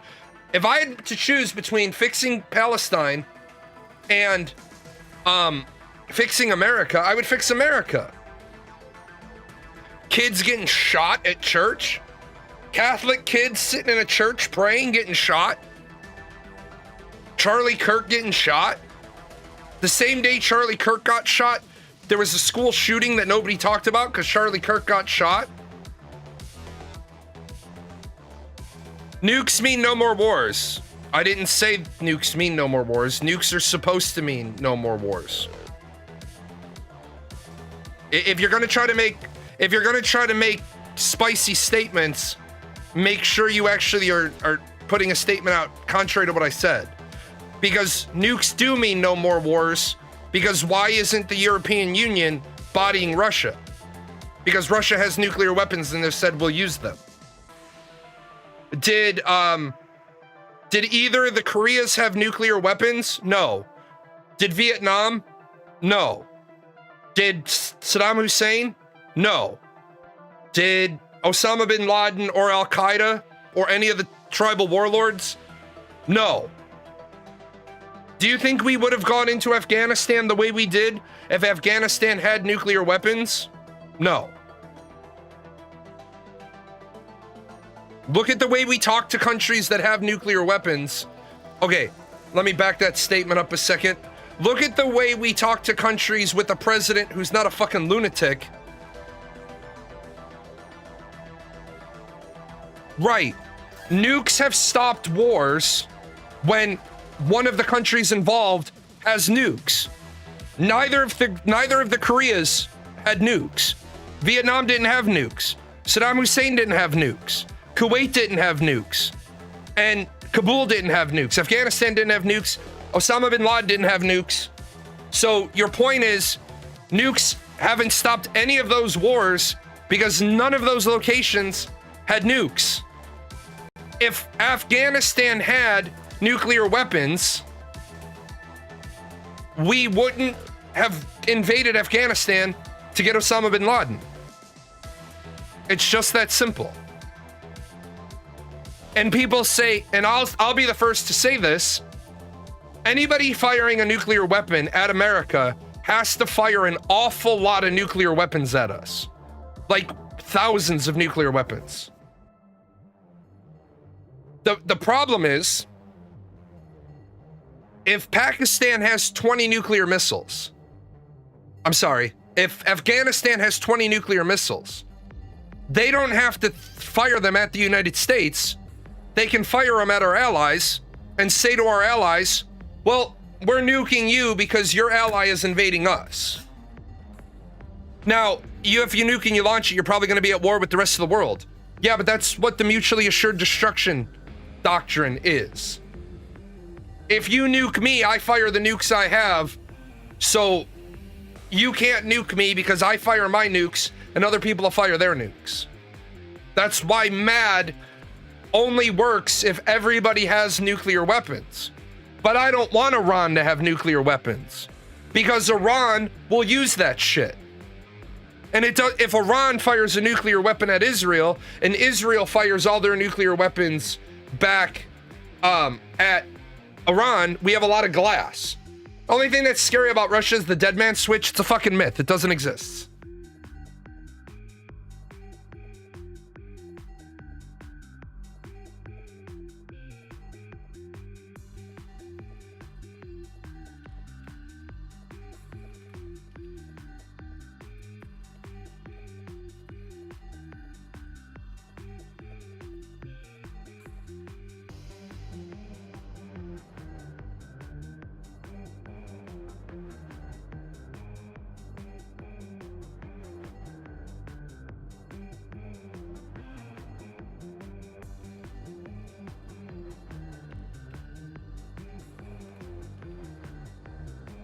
In an ideal world, if Russia nuked Ukraine, for example, Russia would be at war with everyone. Or if anyone with a nuke nuked a country without a nuke. Anybody with a nuke that nukes anybody is going to be at war with everybody because of the fallout that the new modern nuclear warheads are going to have. But Russia, for example, somewhere in the neighborhood of 33 to 60% of Russia's nuclear arsenal is inert right now. Meaning they can't launch enough missiles at the United States to really make penetration. Because, remember, Russia has to go into space to hit us. Well, first of all, I can't give you the exact amount of time. But I'm going to put two unrelated facts together, and you can make a correlation if you wish. Ironically, minute rice takes about 5 minutes to make. Also, ironically, if the president orders a nuclear launch, you won't have rice ready before the missiles launch. Is it not possible to stealth a nuke like an aircraft? No. No. First of all, without going into too many technical specifics, Russia and China cold fuel their missiles. Not all of their arsenal, but a large portion of their missiles are cold fuel. We don't know how many of our nukes work either. That's why we have the ghost freight every... Let me stop you. Yes, we do. Yes, we do. We know exactly how many of our nukes work. You take... Here, ready? I'm gonna help you, then I'll get back to the stealth question. If you take a 9 and you put it in the first digit and you go above 3 and below 9 on the second digit, that's how many of our nuclear weapons are operational at any given time. So, about that many of our nuclear weapons are operational at any given time. It's part of our doctrine. As far as why you can't stealth a missile, because You can stealth a missile. But I want to remind you what stealth tells you. Stealth doesn't make you invisible. This is what people don't understand. Stealth doesn't make you invisible. You have two types of radar, okay? And Habitual Line Crosser has done content like this that's a lot better than mine. But you've got two types of radar out there. This first radar sees our stealths. It sees them because what it says is, why the fuck is that dinner plate traveling at Mach 3? Because you can't hide a fucking dinner plate. Why is that goose traveling at Mach 3? Well, shit, I don't know. So it tells this weapons radar system, hey, shoot that fucking goose that's going Mach 3. Well, this is a different type of radar. It needs a different type of lock. And it says, I don't see a goose doing Mach 3. I don't see a goose doing Mach 3. I don't see, holy shit, there's the goose doing Mach 3. Oh, it's through my weapons lock window. This radar sees it because this radar is looking a lot further out. This radar only sees it for a much shorter period of time, and it travels so quickly through that it can't get a lock on it. And by the time you do lock it, the missile says, oh, so stealth prevents lock on but doesn't prevent detection. Correct. Now, I have to be careful with how much I say, but when we send a stealth into an area, we take some countermeasures so they don't see one goose traveling at Mach 3. They see 50,000 geese traveling at Mach 3. So they're literally looking at it and they're like, oh, well, the Americans are about to bomb something, but we have no earthly idea what, and we can't do shit about it because our radar systems are now tracking 50,000 geese doing Mach 3. Why do you think bombing missions with the stealth bombers are at night? Because we learned fucking Nowhere Country shot down an F-117. And that's because Yugoslavia shot down an F-117 Nighthawk because they could see it. Now, I saw somebody say, I always heard it's the shipping crate that we should be concerned about. Yes, that's why we don't want countries developing nuclear weapons. Because a really great movie is, it comes and goes on Netflix. It's a movie called Unthinkable. If it's on Netflix, you should watch it because it is an amazingly scary, it's an amazingly scary movie about what happens if a person gets a hold of nuclear material.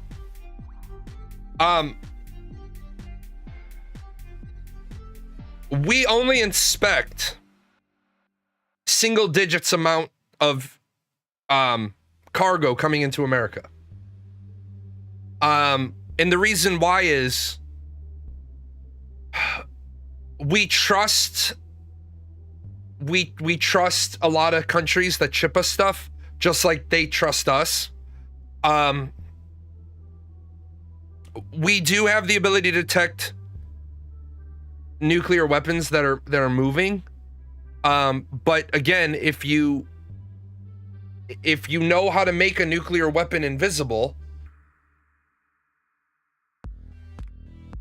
you move a nuclear weapon in nuclear medicine van. Well, yeah, if you have it properly cased up, the van itself is gonna trigger residual. But if Bob has been the delivery guy for 20 years and you've been seeing Bob 4 times a week for 15 years, and what are you gonna do? Check Bob every time he comes in?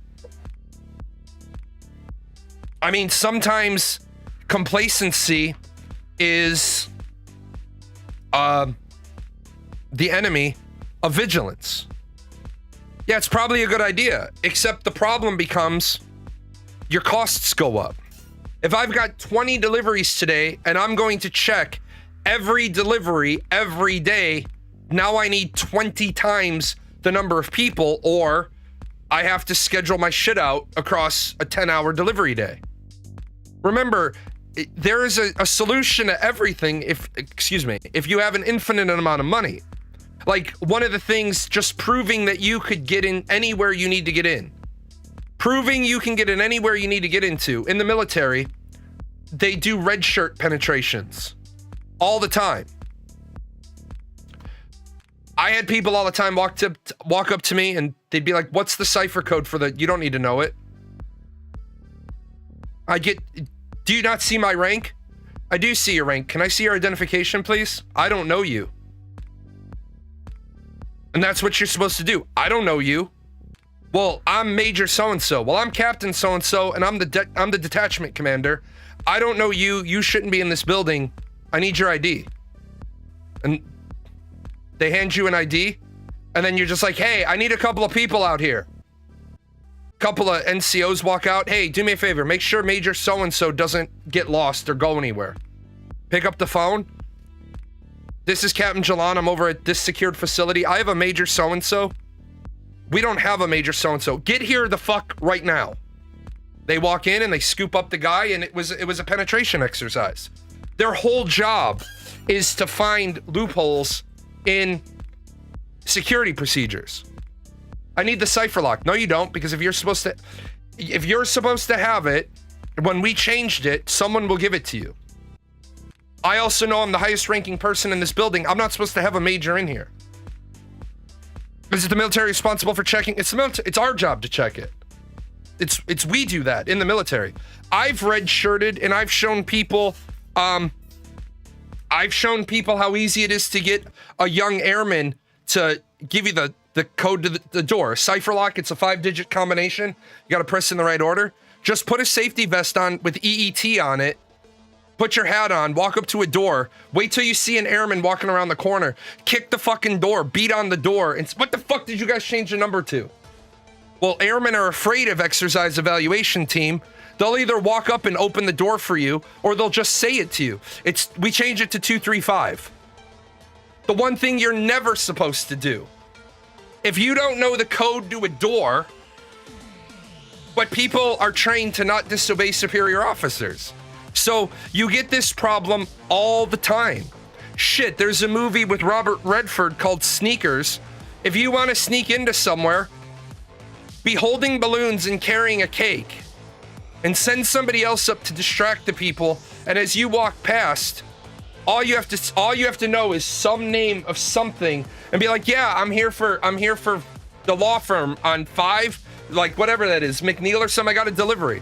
Well, you'll have to wait a minute. I don't have a minute.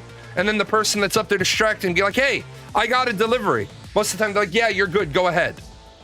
Because they don't want to lose their job. You create it, but that's why if you go to customs, I love customs. They don't give a shit how loud you get. They don't fucking care. It's going to take as long as it's going to take. I need this, I need this, I need this. Do you really need all that? Yes, I do. Go through customs. They don't give a shit. It's gonna take as long as it takes. They don't care if you miss your flight. They don't care if you miss your flight. They do not care. TSA does not care if you miss your flight. TSA could give no shits if you miss your flight, because they're not in the get you to your plane on time department. They're make sure that one of the 7,000 handguns that were confiscated last year doesn't get on your flight. Did you know that? TSA confiscated 7,000 handguns in the last year, and 93 or 96% of them were loaded.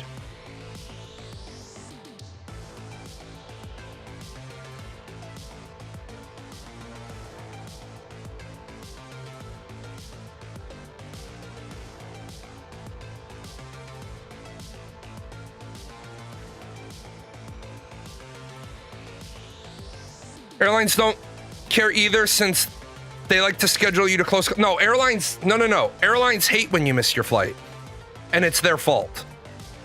Airlines do not want you to miss your flight and it be their fault.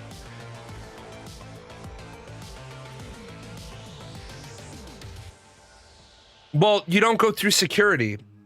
First of all, I want to remind you that when you land somewhere, you don't go through security to get to your adjoining flight. You'll never have 15 minutes to get to your next flight, because that's not enough time for them to move the ground luggage. They need enough time to get your luggage there. Now, you may not have enough time to traverse like Atlanta or O'Hare to get to where you're going, because even if there's 45 minutes on the ground, you have to be the first person out the plane, and you still have to be to the next gate 30 minutes, like whatever the end of the 30-minute loading window is. But no, airlines don't want you to miss your flight, because it's a pain in the ass for them, because they have to give you so much fucking money if you know your traveler's bill of rights.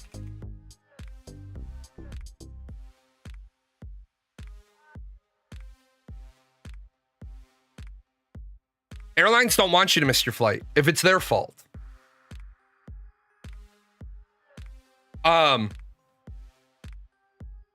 Well, you've arrived when they're boarding a few times. Well, what I'm going to say to you is this. If you're getting to the airport,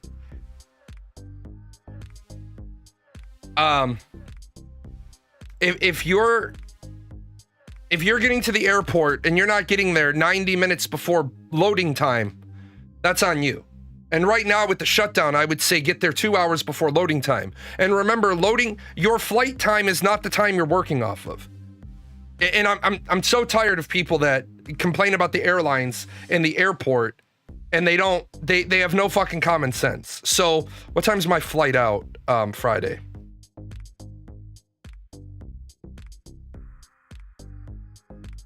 My flight out is at 6:30, which means boarding is at 6, which means I'm getting to the airport parking lot at 4,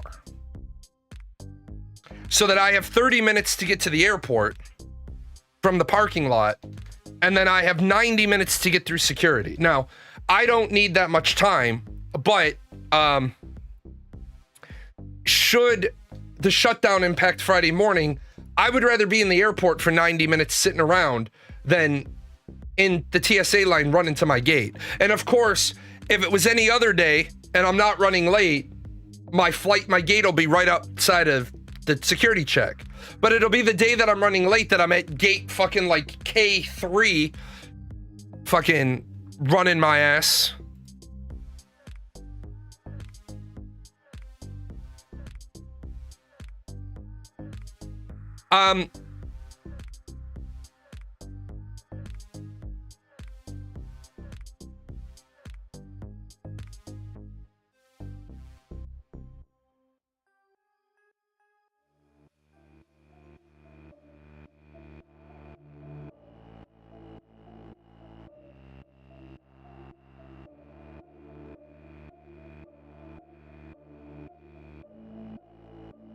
Is the story about the general approaching a restricted area getting turned away with a wrench true? I don't know that particular one, but I do know that General Patton got his tire shot out, and because he blew through a checkpoint,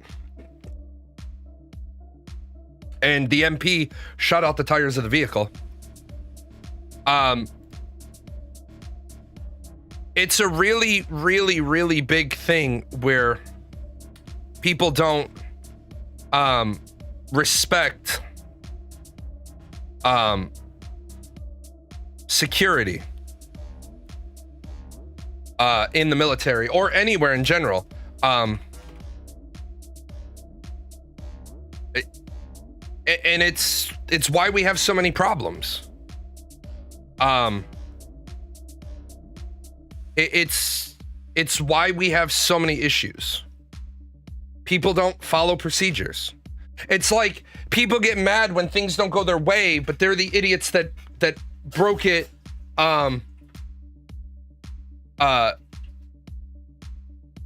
like you have your money in a bank and they do all of your pre-closing and then you move the money out of the bank and then they're like, well, where'd your money go? Where'd this money come from?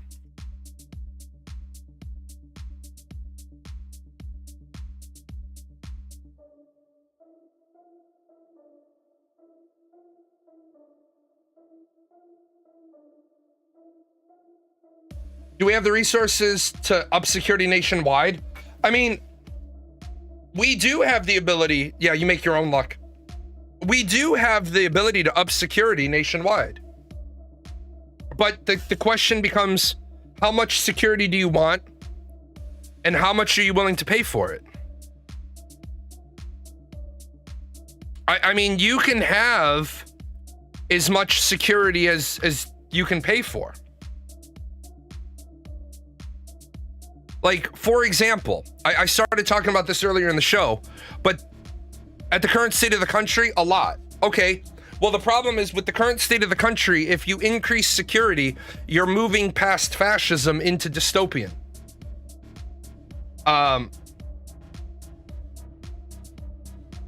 You're moving into a dystopian, Orwellian future. Like, for example, I dislike that people don't know what they're talking about. It bothers me greatly. It bothers me greatly that people like to invent words. It bothers me greatly that people like to take a compelling set of facts and paint an interesting narrative that has absolutely no relevance. For example,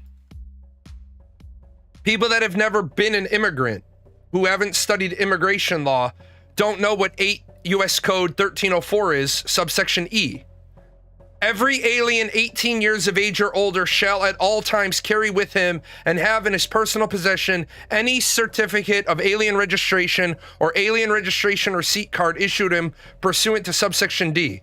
Any alien who fails to comply with this provision shall be guilty of a misdemeanor and shall be, upon convicted for each offense, be fined not $100 or be in prison for not more than 30 days or both. So if you didn't know this is for the 59.5 million visa holders we have in the United States. You are in fact required to carry a copy of your visa on you at all times. If you're not in your own dwelling, where due process would apply, and then people turn around and they say, well, unreasonable search and seizure. But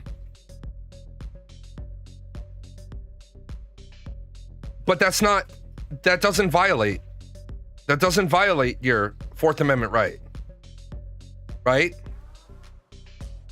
The right of the people to be secure in their person, house, papers, and effects against unreasonable searches and seizures shall not be violated. It is not an unreasonable search to ask a person who doesn't look like they're an American if they have their papers. And it is a criminal offense because you saw them say shall be guilty of a misdemeanor. Now,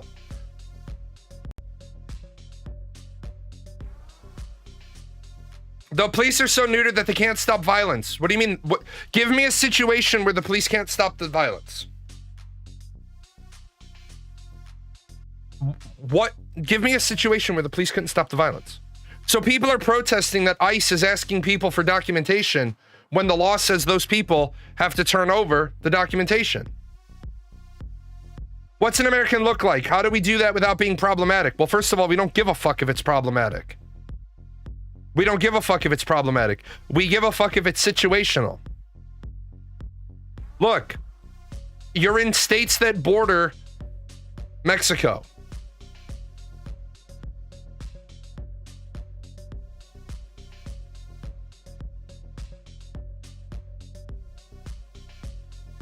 They don't look, dress, behave like the rest of the people in the area. They might be foreigners. Have every right to ask them for their paperwork. And who gives a shit if it's problematic? Have you been to other countries? Do you think they give a shit if it inconveniences you? They do not. There are a few riots that got out of hand. Which riots got out of hand? Because remember, those riots were allowed to get out of hand. The police could have stopped every one of those riots.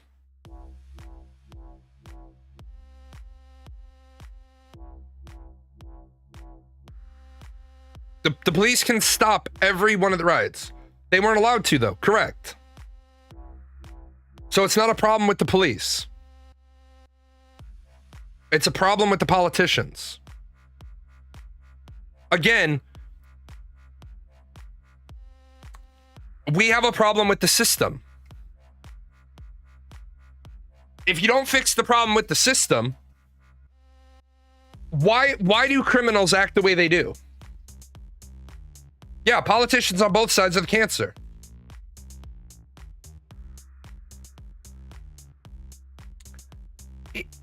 What's the... Okay, let me ask you an honest to God question. Why should a cop give a fuck about arresting people at a riot? Why should a cop care? At all? What's the worst that's going to happen to people at the riot? They go to jail? They spend a couple of nights in lockup?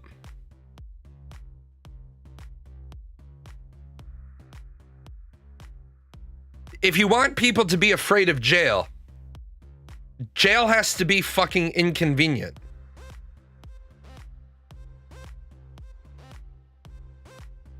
If jail's not inconvenient, people don't give a shit about being in jail.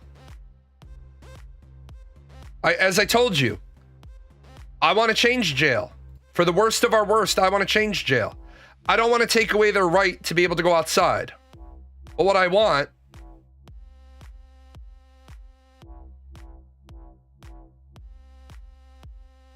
is I want these modules to all be on one common yard. Right?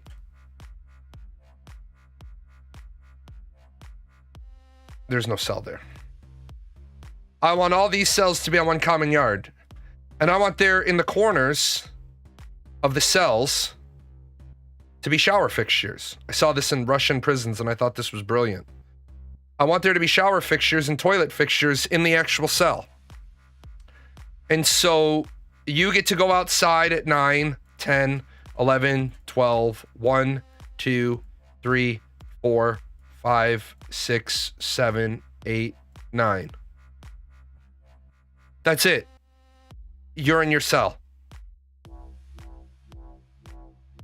24/7 in the box, except for the 1 hour you get to go out into the yard. That's it. That's it. If you as a prison guard get convicted of any crimes involving the prison, smuggling in drugs, smuggling in cash, smuggling in phones, you become a prisoner at the prison you were a guard at. You might have a hard time filling those guard positions, but by God, the ones you get aren't going to fuck around and be corruptible or bought. I guess it's the problem with having two separate governments. No, it's not.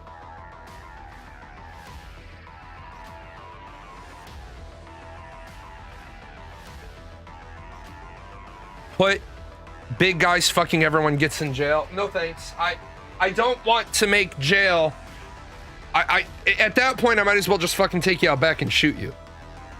Which, by the way, under President Jalan, if you get sentenced to more time in jail than you could possibly ever serve, your appeals are all streamlined so we can get right to the executing of you. We're not going to have no people getting sentenced to 1,000 years in jail and they're not even eligible for parole until 700 years after their conviction date. No. Then why is New York the way it is? Like a state allowed to continue screwing itself over forever? Yes, Magnus, that's exactly what happens. That is exactly what the 10th Amendment says.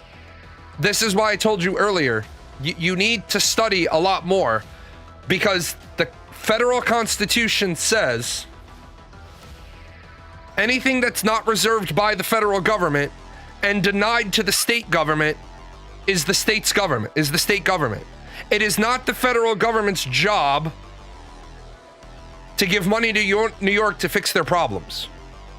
It is New York's job to fix their problems. Period.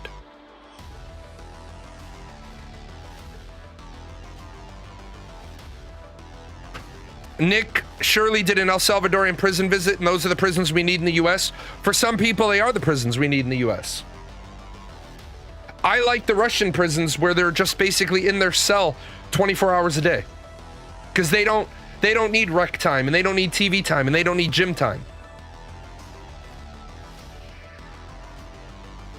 But if prison isn't a deterrent, like, I'll tell you, one of the things that I thought was fucking terrible until I realized how well it works. We had a DUI problem at the base I was at. People kept getting DUIs. And the answer to that was every day at 4 o'clock, from 4 o'clock to 5:30, the person who had the most recent DUI had to stand out there basically wearing the sandwich board that says, "I was dumb and got a DUI, don't be like me." And they had to do it for 6 weeks or until the next person got a DUI. Well, we had a couple of DUIs, and then very quickly thereafter, we didn't have any more DUIs. Because that's an additional duty and it's lawful. And then I put a stop to DUIs because I was tired of that shit. I told my guys from day one, here is a card. It has my phone number on it. If you call me, I will come and get you. If when you call me, you tell me you have your car with you, I will get your car home. I will bring another driver with me. I will get your car home. If you're too drunk to drop off on base, I will take you for pancakes. And there won't be another discussion about it. I just don't want to deal with any fucking DUIs. I had a couple of people call me, picked them up. We went out, we talked, make better decisions. Never had problems with those people again. One day, I get a phone call. It's a Saturday morning. I have to go coach soccer. I get a phone call. Staff Sergeant so-and-so's in jail. For what? DUI. Leave him there till Monday morning. Call the first sergeant. Tell the first sergeant to call me, but leave him there till Monday morning. Nobody at my flight better go fucking get him. First sergeant calls me and he's like, well, we usually go and get the guys. Fuck them. Leave them there. Why? Because we ain't going to have no more DUIs in our squadron. Fuck them. Leave them there. Why? Because after I coach this soccer game, then I got to go up to the base and then I got to talk to the JAG and then we're going to court-martial him. The first sergeant was like, are you fucking serious? I was like, yeah. I'm not playing this fucking game. So Monday morning came along. I'm in my blues. I go up to the base. Well, I show up because normally when you get a DUI, your supervisor has to be in blues. You have to be in blues. Your supervisor has to be in blues. Your flight commander has to be in blues. I walked in and I walked right into the commander's office. I walked right past the ADC. I walked right into the commander's office. I said, sir, my policy still stands. I'm not walking in with this asshole.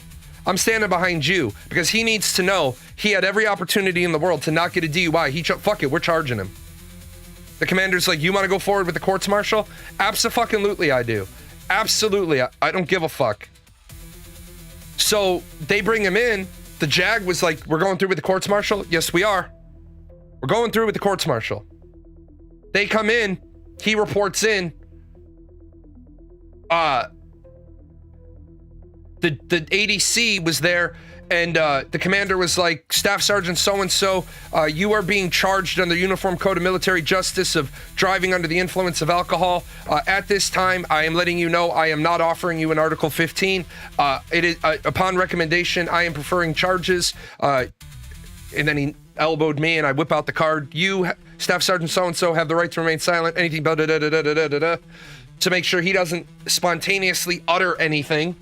And it was like, and at this time, I do not want any statements from you. You are dismissed. And Staff Sergeant walks out into the commander's waiting area. His supervisor had a look of like, oh, fuck on his face. The supervisor walks out. The ADC stands. They shut the door. He's like, are we sure that there's no article? Nope, there's no room for an Article 15 here. I walk out because that's how I got to leave. fucking staff sergeant with no military bearing and discipline is fucking crying on the couch. I'm not gonna fucking talk to him. So I start walking. His supervisor catches up with me and is like, well, everybody gets offered in Article 15. I looked at the supervisor and I said, what the fuck have I been saying since I became your flight commander? What the motherfuck have I been saying? I will come pick you up. He has a card in his wallet with my phone number, your phone number, the superintendent's phone number, the 24-hour operations center's phone number, Airmen Against Drunk Driving's phone number. This motherfucker has a goddamn card in his wallet with 5 phone numbers of people that will come pick his ass up. Court-martialed him, big chicken dinner, bad conduct discharge, get the fuck out. My commander said, well, since it was your court-martial, you address the squadron. I said fucking gladly. I didn't do it in no fucking conference room. We did open fucking ranks. Pat them all outside. Be like, those of you who are aware, Staff Sergeant so-and-so has received a bad conduct discharge. The next DUI, it will be you. We are not playing anymore with Article 15s. Every DUI in this squadron from this point forward will be an Article 15, will be a courts martial.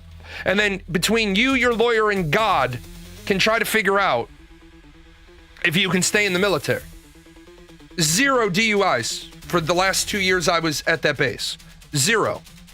I had a guy supposed to go for a piss test. He was supposed to go for a piss test. Instead of going to the piss test, he left.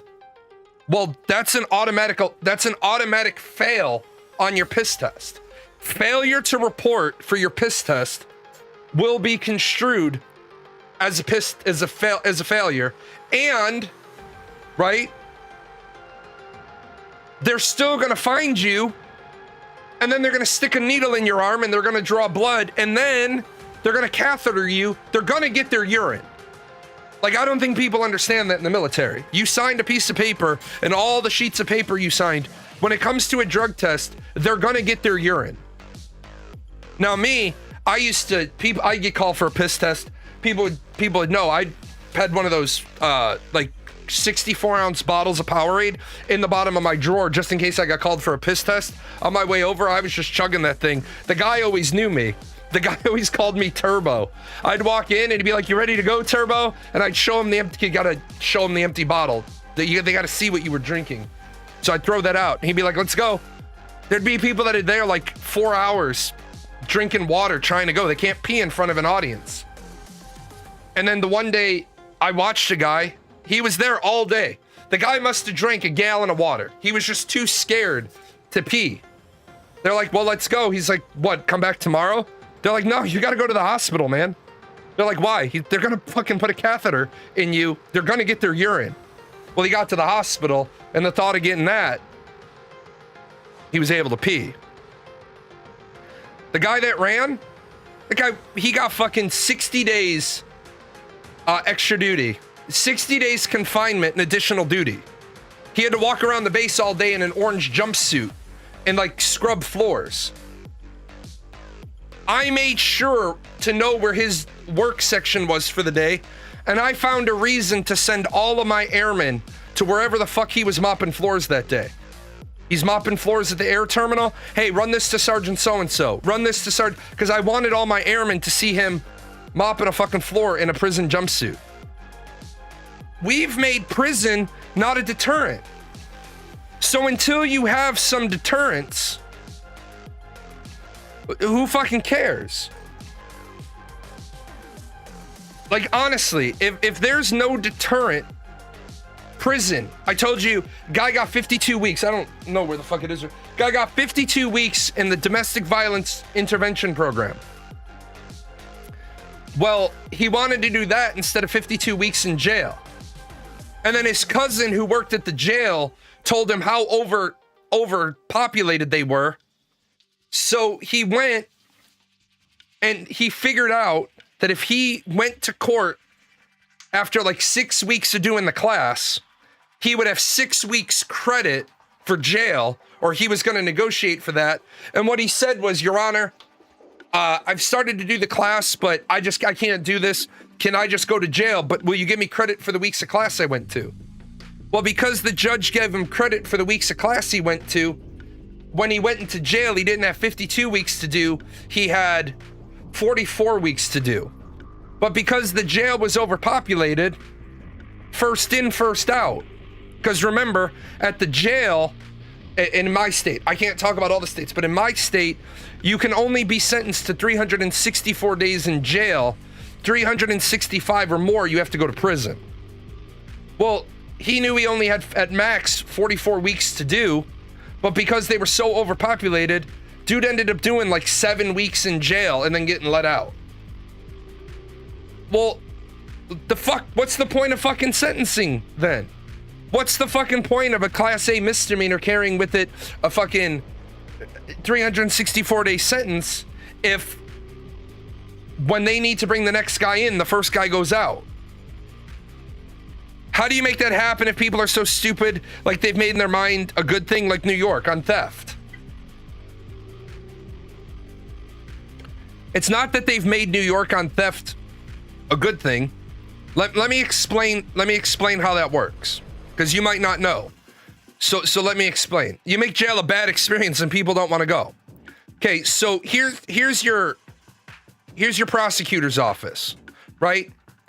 You got the district attorney, and then you have the ADAs. These are assistant district attorneys. And you've got the top 3, right? This is first chair, second chair, third chair, and then underneath them, all the other district attorneys are. All the other prosecutors are under them. Well, this person only does capital murder cases because their job isn't to try criminals. Their job is to run the house. And this person as first chair also generally only does capital offenses. Now, when you watch like Law and Order, every week you see Jack McCoy prosecuting cases. Well, he was first chair. He wouldn't have been doing, and I'm not saying these are lesser crimes, but he wouldn't have been prosecuting rapes and sexual assaults. He wouldn't have been doing that. This person would have been doing that. This guy helps the DA run the house. But here's where we run into. Let's say you've got 1, 2, 3, 4, 5, 6, 7, 8, 9, 10, 11, 12, 13. You've got 13 people, right? Well, remember, these people have to be at every arraignment. They have to be available for every investigation.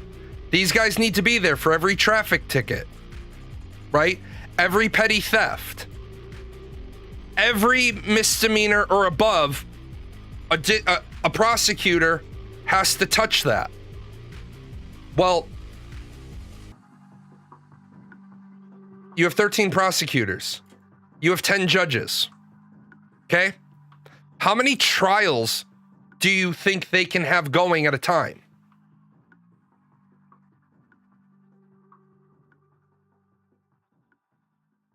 It's not that they don't think it's worth dealing with petty theft.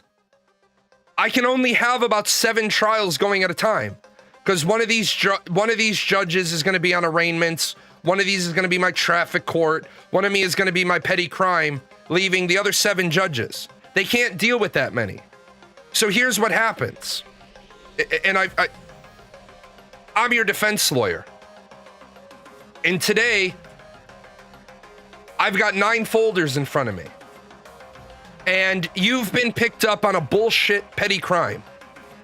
And this is you. But unfortunately, you've got a previous conviction on some other bullshit. So you're my number 4, right? And sucks that this is the way it works, but this is the way it works. So this is my docket for today. I got 9 people that I'm resolving. Okay? And here's the prosecutor. Well, what I do is this asshole is guilty. This asshole is guilty. This asshole is guilty. This person's not guilty. This person's not guilty. And this person's guilt. This person is where my questionable guilts start. I go in and I'm like, hey, look, Deadpool. Hold on.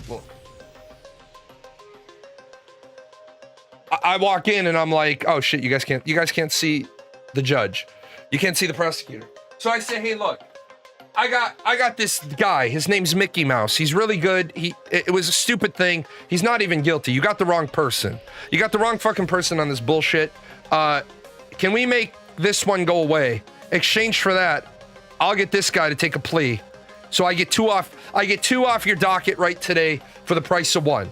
Let me have a dismissal up here on this guy, and I've gotten this guy agree to plead guilty to murder 2. As long as you recommend minimum sentencing. Well, right like that, the prosecutor's like, I don't give a shit about this dumb fuck bullshit charge. This bullshit assault charge. I don't give a fuck about it because the guy's probably not guilty, and the lawyer knows that, and the lawyer knows that if he pushes back hard enough, I'm gonna dismiss anyway. But he's just offered that this guy knows he's guilty, and he's just looking for murder 2 with minimum sentencing. So the prosecutor says, oh, well, I can't give you a minimum. I can't give you 7 to 9, but I'll talk to the judge and we'll go 9 to 14. And he's like, okay, I can sell him on that. Then we go to this guy and this guy. These are paired off. And this guy and this guy, and these are paired off. So right like that, that prosecutor went from having 9 cases on their docket to having 6. Now I get to you. And I get to you, and the prosecutor knows you, and the prosecutor is the one who convicted you the last time. And the prosecutor's like, look, I ain't making a deal on that guy. I said, okay, well, can we continue this one out then? Yeah, whatever. And then we continue this one out, Now here's what you're hoping. What you're hoping is next week, you're hoping to be right here. Right? This is you. You're hoping that when your lawyer goes in next week and he's dealing with 1, 2, 3, 4, 5, 6, 7 cases, he's hoping that you got this guy guilty, dead to rights, but the prosecutor doesn't want to take it to trial, because as this prosecutor is in trial for weeks, what do you think happens to the backload? What do you think happens to the fucking workload? That prosecutor's not going to arraignments. That prosecutor's not making deals. That prosecutor isn't taking anything else because they're on a fucking murder case. So the prosecutor's like, fine, fuck, what? Like, look, this guy, he's probably not guilty. He does have a prior record. Let's do diversion, and let's do probation. And the prosecutor's like, hold on a second. If I'm giving that asshole diversion and probation, what are you putting on my plate with this guy? Well, what are you offering? 11 to 15. Ooh, that's a hard sell. Look. Well, the lawyer knows the guy's going to get 25 at trial. So he's like, yeah, let's do it. How long can you sit before trial if you've been charged? Ahaha. Here's the great one, amateur tech. Forever. How long can you sit before trial if you've been charged? Forever.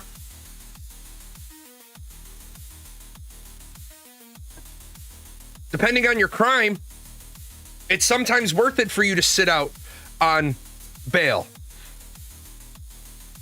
Remember, if you're out on bail, you can't leave the state. No, not time served. If you're out on bail, you're still living your normal life. You're out on bail. You're going to work, you're going to school. The only thing you can't really do is leave your house. Or, I'm sorry, leave your state. Why is it a good thing to sit out on bail? Officers retire. Reports go missing. File folders go missing. Witnesses move. Witnesses change phone numbers. Witnesses move and change phone numbers. Remember, if you are innocent and spend a year in prison because you couldn't get bail, what happens? Well, you can't sit in prison because you can't make bail. You sit in jail. When do I think America will fall? Before the next presidential election is my bet. I think the longer this government shutdown goes, the higher prices get. We'll be screwed. We'll be screwed. What happens? You know, you can't sue. Bail's not a right. Bail is a privilege afforded to those individuals who have proven that they are more likely rather than, well, actually not more likely. Bail is a privilege afforded to individuals who have proven that they will show up. No, you don't lose the time. It's time served. Time served.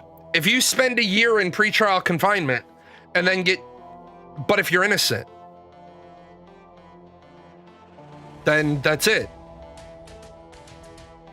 How are you innocent, okay, and got bail denied? Murderers get bail.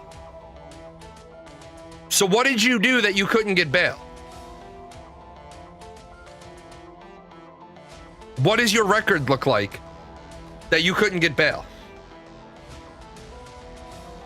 To not be able to get bail, you have to be a flight risk.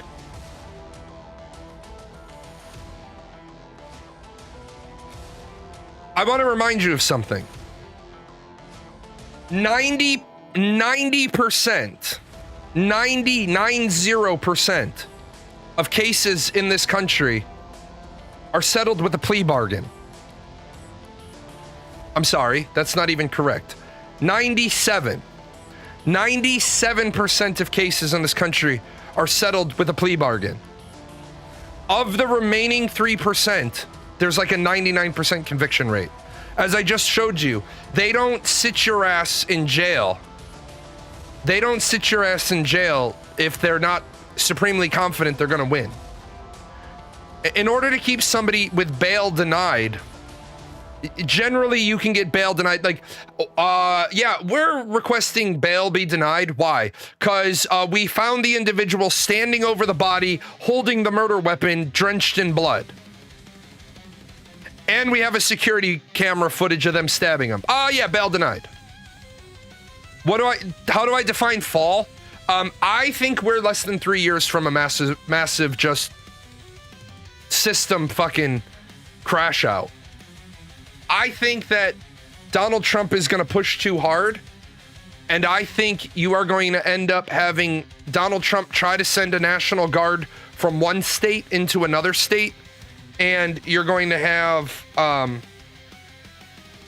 for example, you're going to have Donald Trump try to bring another state's National Guard into Illinois, and Governor Pritzker will stand up Illinois' National Guard, and you will have armed conflict begin because some asshole will make a hot-headed decision, and there we go.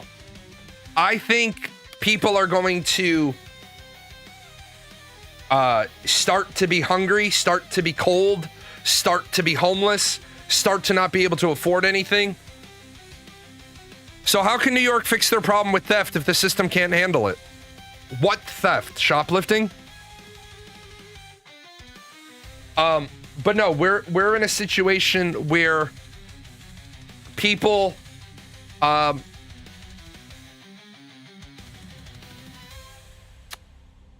people have nothing to lose. Shoplifting to the point stores are closing. That's exactly how you fix your problem with theft. That's exactly how you fix the problem. You just close all the fucking stores in the areas where shoplifting is too high. Period.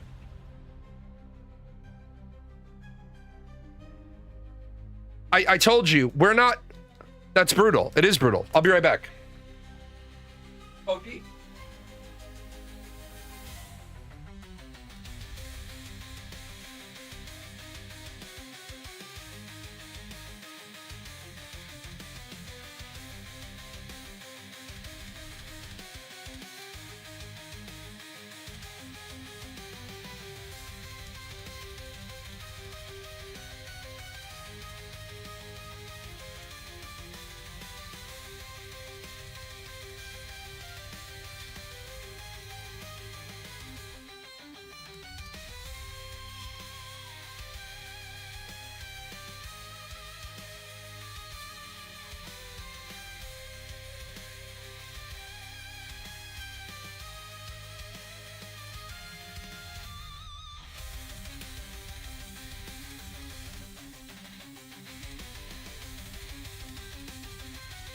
Okay, so like then the problem will be somewhere.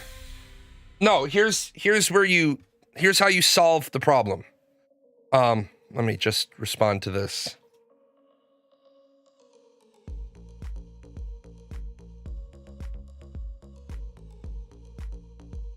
So what you're gonna find, you're gonna find this. You're gonna find stores that work like, instead of you walking in and being able to walk up and down the aisles, what you're gonna do is you're gonna come into a store and you're gonna find there are gonna be like stalls, and you're gonna walk in and you're gonna walk up to, well, let me back this up. So you're gonna come in to a store and there's gonna be stalls that have a kiosk, and you're going to have to plug in all the things you want and pay. And then over here will be a couple of employees, and they'll just be like a roller, and it'll come down in boxes, and they'll be like, order for Jalan, order for Deadpool, order number 1107, and then you'll have to walk up and you'll have to show the payment method, and then you won't get to walk up and down the aisles, because that's what we're getting to. That's what we're getting to.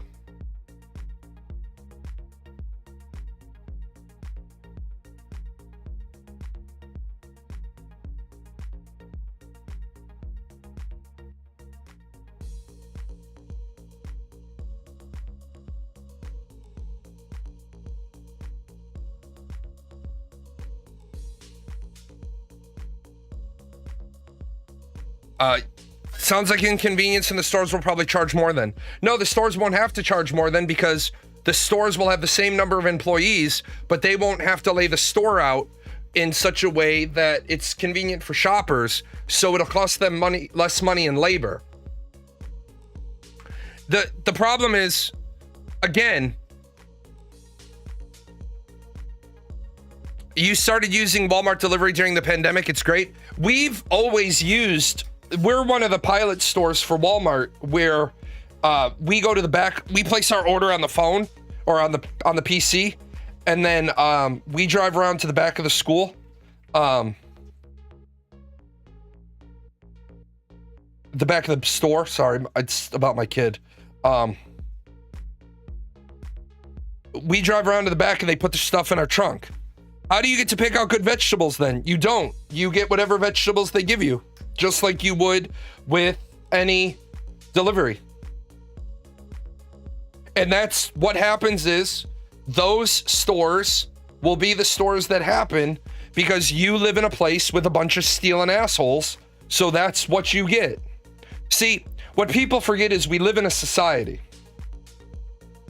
We live in a society, and it's society's responsibility to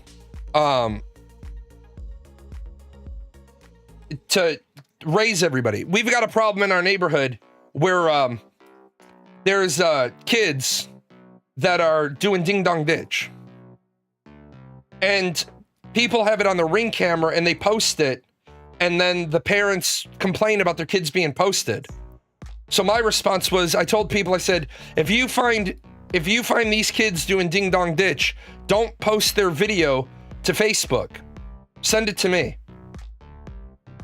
And that's all I did, is posted it.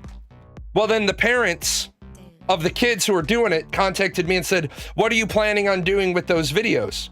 I said, well, since I'm not legally required to tell you what I plan on doing with those videos, I think the best solution in this situation is for you to take your kid into the basement and beat the shit out of your kid until your kid stops ding dong ditching houses. And the mother was like, well, I want to know what you're going to do with the video. I was like, that's great, you want to know. I don't have to tell you. The kids aren't ding dong ditching anymore. Why? Because the mom doesn't know what's going to happen with the video. When the mom knew nobody was going to press charges, the mom didn't have the come to Jesus session with her kids. Yeah, because they thought something bad was going to happen. And something bad was going to happen. The something bad that's going to happen is they keep doing it to the same house. So just give me the video of it for 3 nights in a row. And then I'll go to the people, I'll have the video for 3 nights in a row, enhance the video footage, And then when the police come, that's targeted harassment. Also, I happen to know the landlord of the house that they're renting. And I know the landlord has a clause that if you are disturbing the neighbors, that's a lease violation. I have no problem getting shitheads out of my neighborhood. I don't want shitheads living in my neighborhood because you allow even one shithead to move into your neighborhood, pretty soon the next person it moves and another shithead moves in. When you opened my first store, we got broken into a few times. I locked the bars on the doors and windows. Police mayor didn't like that because it made it look like an unsafe area. Okay, well, if we get broken into twice a year, I don't care how the bars make the area look. Right. But unfortunately, I'll give you a great example of that. You put bars on your window, and then I, as a business owner, close my business. Because if you're getting broken into, then I think I'm going to get broken into. So then I close my business and I leave. And now you've got a corner store that's vacant. And every time, like, nobody wants to move into it. The solution isn't to put bars on the windows. If you've read Dr. Joe Clark's story of Eastside High, if you put bars on the windows, you treat them like animals. That is exactly how they will behave. Almost every president in recent history of this country was firm with immigration. Why was Biden intentionally loose with it, in your opinion? Biden was intentionally loose with immigration because the census is not based on citizens. The census is based on people. And if you allow people to come into a country and they take up residence in states that are already liberal, that take care of immigrants, then those states are going to have their populations rise, which means they're going to have more representation in the House of Representatives. Right now, we have a really, really bad thing in our country, and that is all the educated people are joining the Democratic Party. And the reason why that is really bad is because those people that are joining the Republican Party are not doing so because they agree with joining the Democratic Party. It's not because they agree with the Democratic ideals. It's they agree with college tuition forgiveness. So you have an awful lot of people that are in the Democratic Party as one-issue people, and the very moment they get what they want out of the Democratic Party, they're going to go join the Republican Party. Not all of them, but a large number of them are one-issue voters on the Democratic side because it's their number one issue. And that's why you'll never see President Jalan's college tuition, college loan fix. Here you go. Ready? Here's my college loan fix.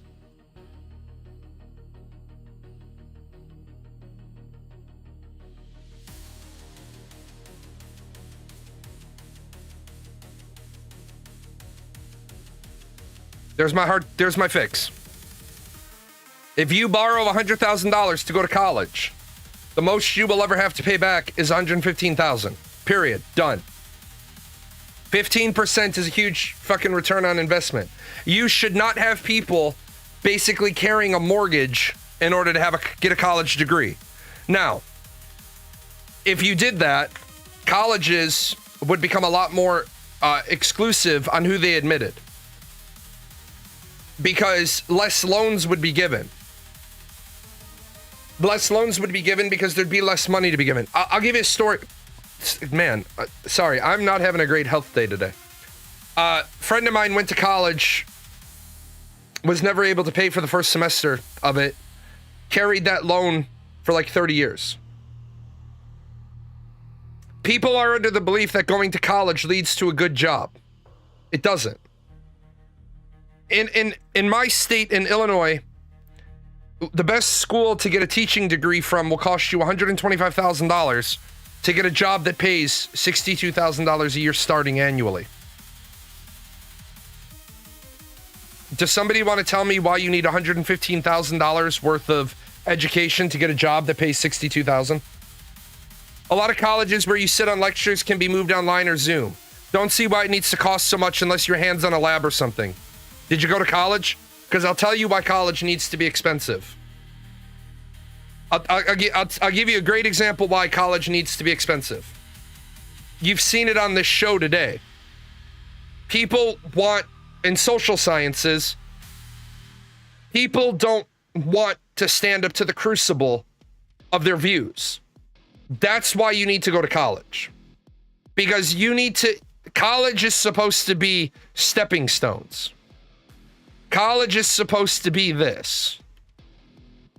Your freshman year is your 100s. Your sophomore year is your 200s to your 290s. Junior year is your 300s to your 325s. Senior year is your 350s and your seminar. And as you go, this is your foundation that holds up the crucible that you put in a paper or a presentation or a thesis or an idea, and you have to withstand the fire. But if the person gets their education here through Zoom and here through online, they are not going to be ready for up there. People think that college is about learning facts.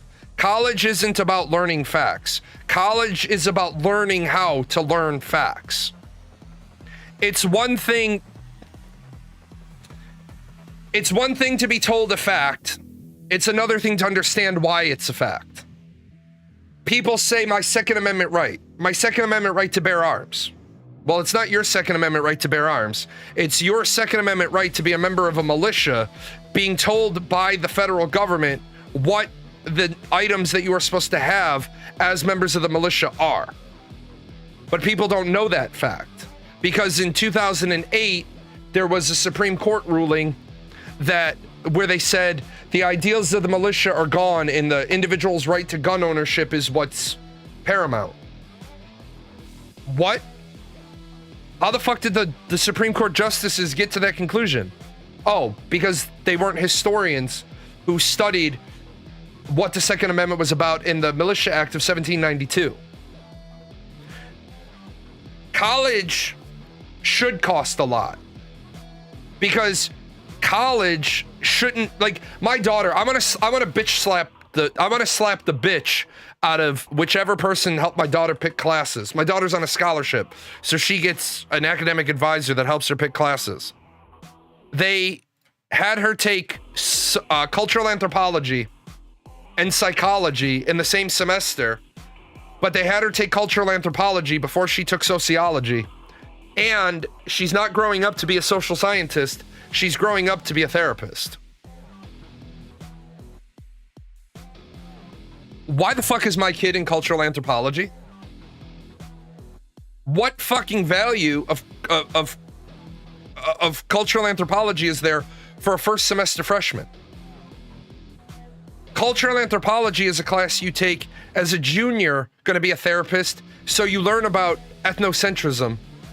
You don't learn about it as a freshman when you're not going to have some of the other clinical and practicum of psychology. Because remember, to be a therapist, you start, like, you follow a very regimented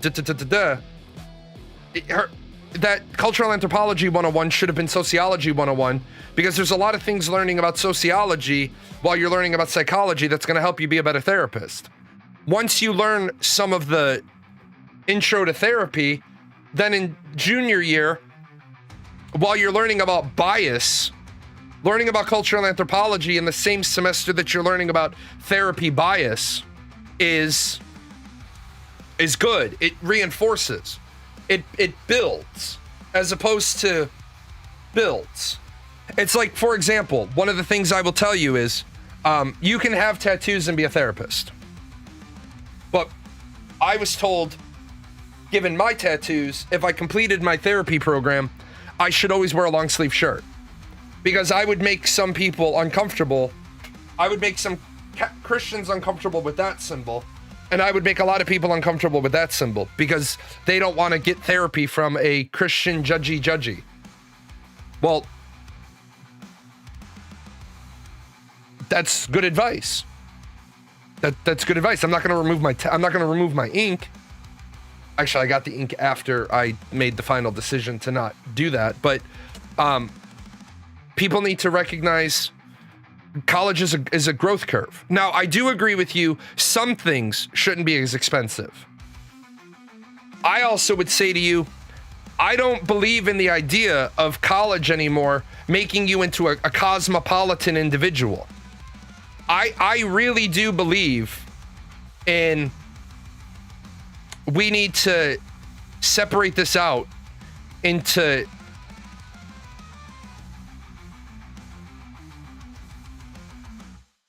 trade school, but I don't just mean the normal trades. I mean medicine, I mean dental, I mean legal, I mean all facets of life that you need a college education for. Trade school, and then tech school, and then university.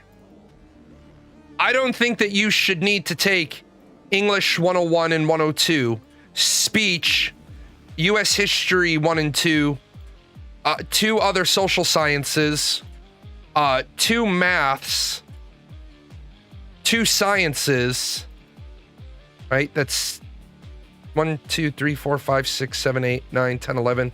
That's 33 credit hours, right? I don't think you should need to take 1/4 of your college education in general classes. I think it's a good idea to make sure people going to college can read at the college level, can write at the college level. But I don't think that you need to take English lit. Like, when I went to college, I was pre-law. So I will analyze this from the lens of being pre-law. Where's real life documents? So from the perspective of being pre-law, critical thinking and writing as pre-law, probably good. Speech fundamentals. Yep, you're going to be doing a lot of arguing as a lawyer. Good. Principles and methods of psychology. Yeah, social sciences, understanding people. Sure. Contemporary social issues. Absolutely. Philosophical analysis. Why? Why? Intro to sociology. Okay. Composition 2. Okay. American literature. The fuck do I need to take American literature for to get a degree as pre-law? Values. Spanish 1. The fuck did I need to take a foreign language for? Introduction to American education. That was an elective just to fill a time slot. Liberal arts math. World geography. No, that was because I was history. I was lucky. Nutrition? Why the fuck did I have to take nutrition? Oh, I needed another biology class. We make people take a bunch of bullshit classes. Why? Teach them to do their fucking job. How do Christians get a label of being judgy if the whole idea is we can't judge because we're all held at the same standard knowing we're all equally guilty? Well, first of all, that's not even a fucking Christian standard, so I don't know where you get that. Equally guilty of what? You don't know enough about Christianity to make that statement. You've completely not recognized Baptists and their theory by saying they're all equally guilty. Baptists don't carry with them original sin. So you don't know enough about Christianity to be even throwing that out about Christianity. Baptists don't acknowledge the idea of original sin. They acknowledge it, but as long as Baptists believe that Jesus Christ is their Lord and Savior, came to earth as the Son of God, as a human, made flesh, suffered, died, and was buried for your sins, as long as you believe that as a Baptist, you go to heaven. So they're not guilty of anything. They're guilty of being flawed creatures. But if they sin accidentally, they don't have to run to the confessional like a Catholic does. A Baptist can die with sins on their soul, but as long as they believe that the big J died for them, they go to heaven. Meanwhile, as a Catholic, I almost have to go to confession every day. Like when I was in the hospital back in April, I asked for a priest. Like I got to the emergency room and I was like, I need a priest. And they're like, why? I'm like, I need last rites. I literally thought I was dying. I was like, get me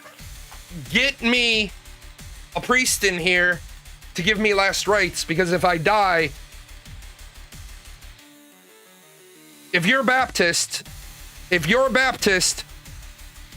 then I don't know how the fuck you can say you're Baptist and say knowing we're equally guilty.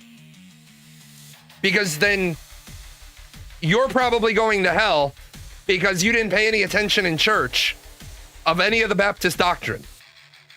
Because you guys literally believe, if you believe Jesus Christ suffered, died, and was buried for your sins, then you're not guilty of anything. The only thing you're guilty of is being God's imperfect creature, which he doesn't hold against you. My tattoo would make people feel they're judged. Judge said some person. Because Christians are some of the most judgy people on the planet. Christians have the wrong view of religion. Okay, here's the problem with religion. Ready? This is me, this is you, this is everyone else. Okay? This is where Christians get it wrong. My religion tells me what I can't do. My religion tells me what I can and cannot do. My religion does not tell you what you can and cannot do. My religion does not tell everybody else what they can and cannot do. Christians get this wrong 9 times out of 10. My religion doesn't dictate anything to you. My religion dictates to me. Too many Christians are too busy telling everybody what they can and cannot do. I don't give a shit what you can and cannot do. As a non-denominational evangelical minister, like half the Christian faiths can be forgiven by me. Because they don't have Catholicism. You are forgiven of your sins. Go forth and sin more, you infallible creature. My opinion on Biden's immigration policy is pretty widely shared. Why does the Democratic Party so much deny it? Why does the US as a society in general just pretend that one party isn't trying to power grab using illegal immigration? Here's great question. I love this question. I love this question. The problem is this.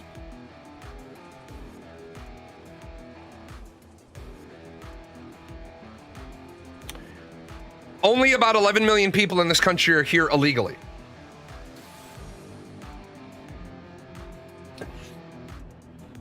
The immigration policy, and the big one here is the word citizen appears in the Constitution, I believe 6 times. I believe it only appears 6 times. No. Let me back that up. It appears in the amendments 6 times, but never in the Bill of Rights. The word citizen appears 5 times in the Constitution, 3 of which are the qualifications for president. And then the other 2 are talking about states' rights. So that's pretty good. I don't even have it in front of me. So the word citizen appears 11 times, 6 times in the amendments, 5 times in the core document, 0 times in the Bill of Rights.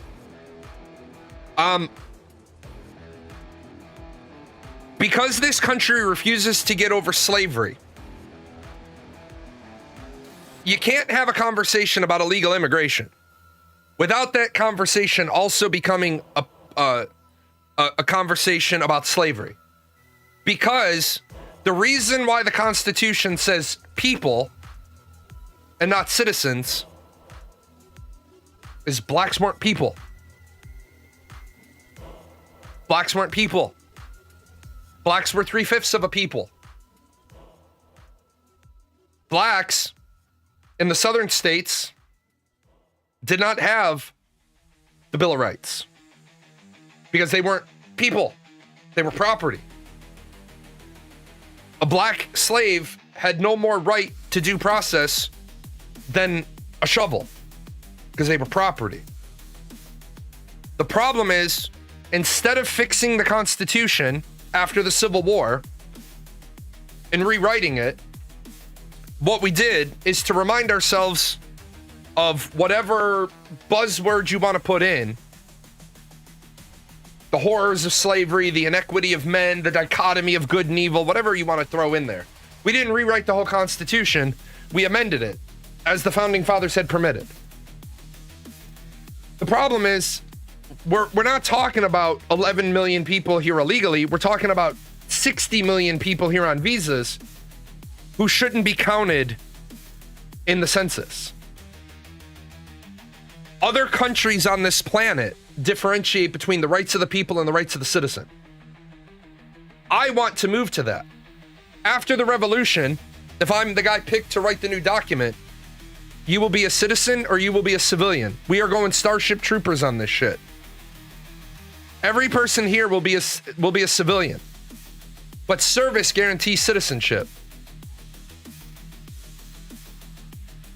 If you just allow people through no active action to become 18 and then be a citizen, they didn't have to do anything for it. And something given is nowhere near as sweet as something earned. That's why you see rich kids have no work ethic, because they never worked a day in their life.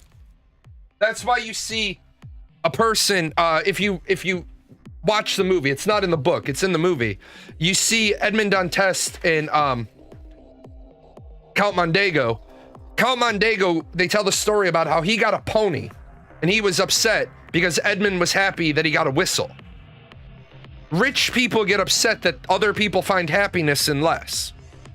You go with the movie Robin Hood with Russell Crowe, and the king says what? A castle for every man? And the Robin Hood says back, every man's home is his castle. One of the things that they say in feudalism, kings raised taxes, but never so much that the common man noticed. Well, what happened when you raised taxes too much? Well, the common man fucking noticed and he got a little upset about it. And then you had rebellions. And when a king had a knight and that knight had 5 soldiers, well, let's just do, a real quick breakdown. You've got a king and he's got 5 barons, and each baron has 5 knights, and each knight has 5 soldiers. Well, the king's ability to summon an army is 25 knights, right? And 125 soldiers. And then he might have another 300 household guard. Well, the king didn't want fucking mass rebellions. That's why they went and put him down quietly, because you have a village, so you have the king with 500 soldiers, and of this, he's got 25 knights. He didn't want a fucking small town of 1,500 people with 750 men in it to get fucking uppity, because those 750 men couldn't beat his army, couldn't beat Plated Knight, couldn't beat Plated Knight on horseback, but he might kill some of those guys. The king didn't want disruption. Oh, taxes are too high? Okay, taxes are too high. Baron, you're fired. You allowed me to raise taxes too high. Now the people are angry. Now, new Baron, go in there and lower taxes and make the people happy again.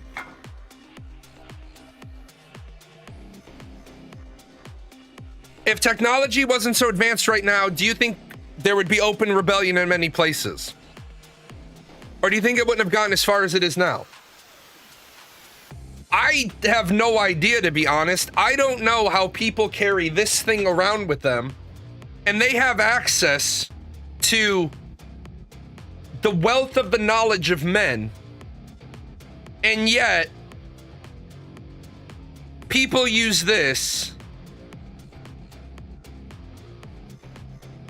to look up porn.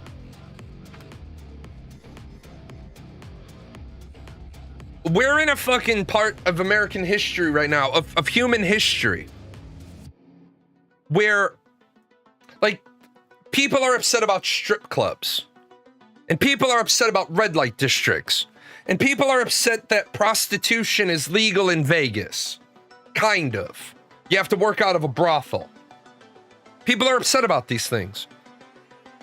Why? Prostitution is the first profession. 10% of women 18 to 29 have OnlyFans, and that population makes more than half of the money on OnlyFans. Shit. There was a girl, lost her job, started an OnlyFans. It's not a brothel. No, it's a brothel. Brothels are legal in Nevada. They're not massage parlors. They're brothels. You go there and you can have sex legally. Like, you're not doing anything off the books. You're not cooking the books. You're not setting up a scenario where, like, if you ever need to hire a prostitute and you don't want to get arrested, don't hire a woman to have sex with it. Hire a woman to take naked pictures of her. Hey, since your clothes are off anyway, but our business is concluded. Wink, wink, nudge, nudge. Because an undercover cop won't let you take naked photos of her. I think people would be less rebellious if we had less technology. Social media is stoking the anger over things like trans issues when they're only 0.01% of the population. Well, first of all, they're not 0.01% of the population. They're like 1.7% of the population. Let's just give them their due number. They're like 1.7% of the population. With that said, now the rest of that's correct. You notice that I don't get the trans people coming on my show anymore because I don't allow them to be outraged without a message. Because I shout them down too. What rights don't you have? Well, I don't like when people misgender me. Tough shit. Get a thicker skin. What's next? Well, I have a right to be referred to by whatever pronouns I want, and I have the freedom of speech to call you whatever I want. Next thing. What you're asking for isn't a right. You're asking for an ask, and the ask is too big. What's next? Well, I want to be able to have 2 wives. I want to be able to be a throuple. Great. I'm willing to meet you, but just so we're clear, I'm willing to meet you halfway that you can be a throuple, but I'm not going to require health insurance carriers to provide coverage to more than one person. And then you notice as soon as I say that, I'm willing to meet you halfway that you can be in a throuple, but I'm not willing to meet you anywhere along the way where the healthcare companies need to cover both of your spouses. They don't want halfway. You're right. They don't. And so what happens is they don't want halfway, and I'm not interested in moving more than halfway.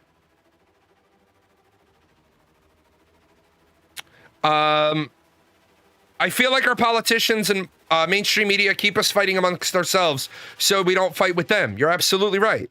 They got us fighting a gender war so we don't fight a class war.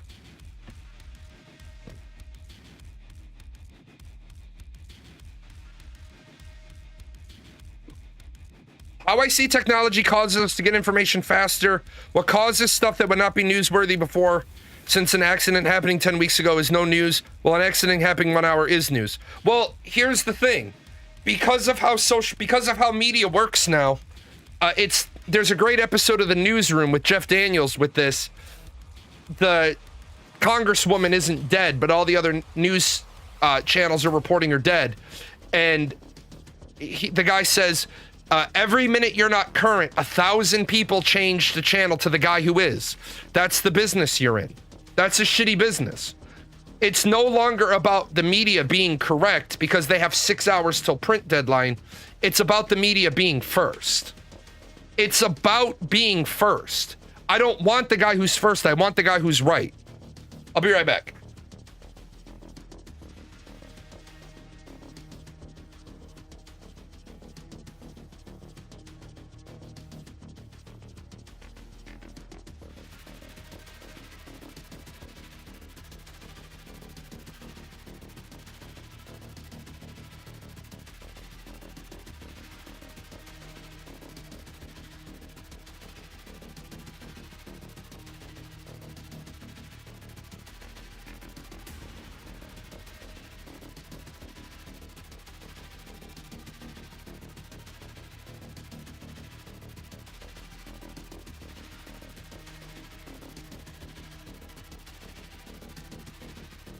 I would say social media is running our world, but I think it's too late. It already has. You're right.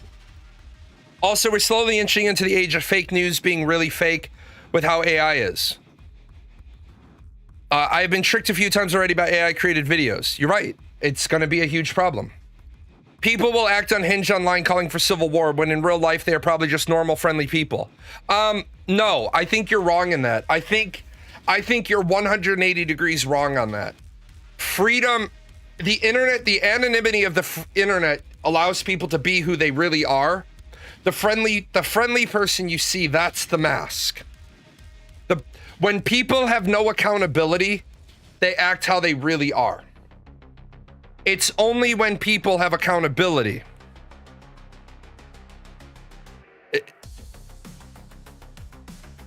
that they put the mask on. Like, why couldn't I be a streamer when I was active duty? Well, because the views I have wouldn't be palatable to be a representative of the military. Even though they remind me all the time I'm not a representative of the military. Now, I had the same views, I just couldn't share them. I had the same opinions when I was active duty, I just kept them to myself. The real problem is, we don't want the educated people, we want the trendy people. We don't want the real shit of the matter. We want the inflammatory. So we don't want the truth. We want what sells. We want what sells the column inches and the airtime. Like, what country is it that has the topless news journalist? You don't want the fucking news. You just want to see the girl, the hot chick with the big titties. Well, what do? They take the hot chick with the big titties and have her read you the news in the hopes that you might get some news out of it.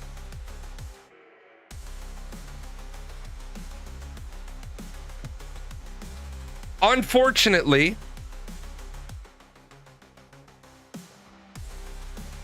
there is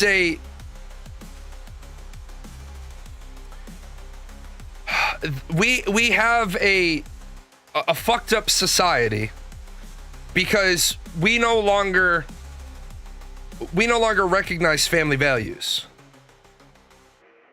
We no longer recognize societal values. The other day, somebody left their car door wide open. I'm assuming they were coming back to their car. In the past, I would have shut their door for them. I'm not going to do that. I'm not going to touch somebody else's stuff. I'm not going to go to their door. I'm not going to ring their doorbell. Why? I got pissed off about 6 months ago. I grabbed somebody's dog. The dog was running around. I grabbed it. I looked at its collar. It had its address on it. I took it to the house. I rang the doorbell. I obviously have their dog. And I said, hey, I have your dog. They weren't home. I put the dog in the fucking yard. I latched the gate. I went on my way. Then they took the video and they posted it on Facebook. And they said, can anybody make out what he's saying? And I replied with, I said, shouldn't you be more concerned about the fact I have your dog? And they're like, well, we couldn't hear. Then get the fuck rid of your goddamn Ring camera. If your Ring camera's microphone doesn't pick up what people are saying, it's fucking useless to you anyway. Like, now, because those people did that, I don't walk up to people's houses anymore. Because I don't want that fucking level of, why the fuck are you recording me? What the fuck does it matter? I didn't even get a fucking thank you for getting the dog. Like, they posted it. Can anybody make out what he's saying? What are you, fucking stupid? And see, I'm the bad guy. I'm the bad guy because I put people into the crucible when they have an opinion. The guy earlier today, Project 2025 says this. No, it don't. Project 2025 says this. No, it don't. I hate the document. It's 900 pages. Took me 2 cups of coffee to read. It's a shitty document. I wouldn't want to be associated with it. Does it have some good points? Yeah. But every book has some good points. Every plan, it would take a miracle to come up with, like, shit, as much as I'm gonna say this, Twilight has some good passages in it. Most of it about the Quaalude, but every work of every work, no, not too far, because it's got the Quaalude legends in it. You know, it was funny on the topic of Twilight, on the Quaalude legends. The tribe was upset that they never saw any of the money from their legends being put in the movie.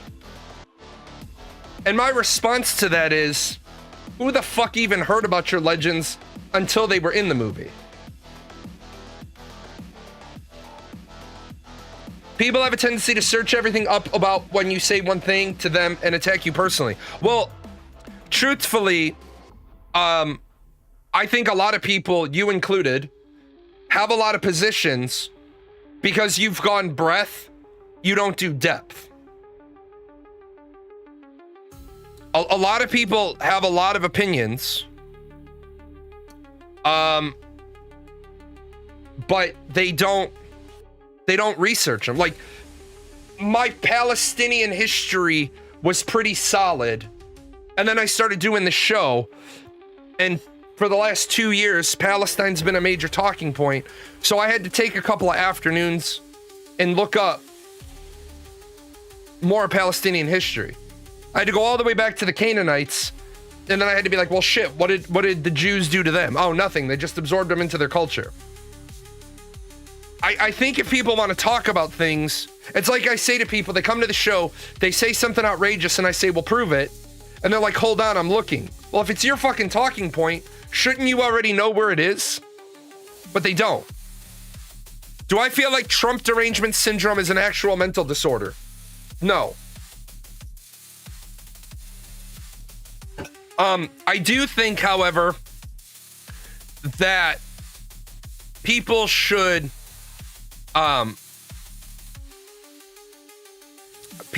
recognize, like what happened for over an hour today.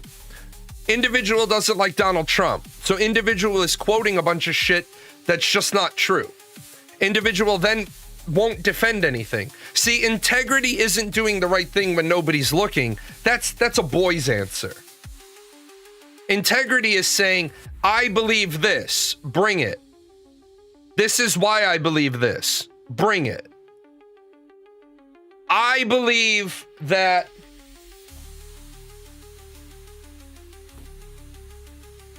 I don't even, hold on, do I have anything that I can go with outlandish over here? I just don't know.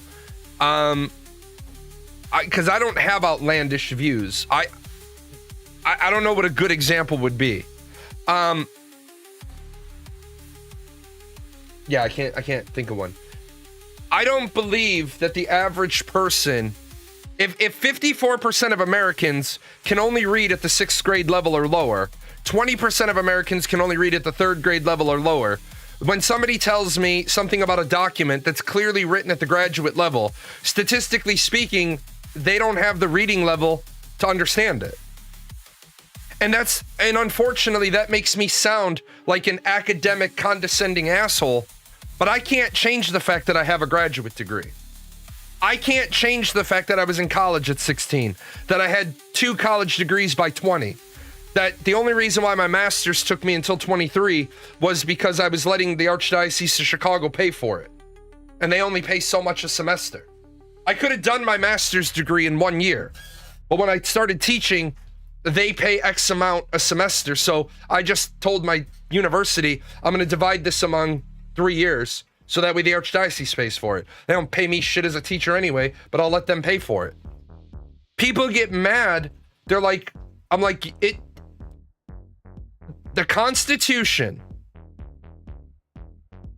to study the Constitution from front to back, not even all the amendments, the Constitution and the Bill of Rights. If you knew nothing about the Constitution, it would take you no less than a year to read everything you need to read about the Constitution to have an informed opinion about it.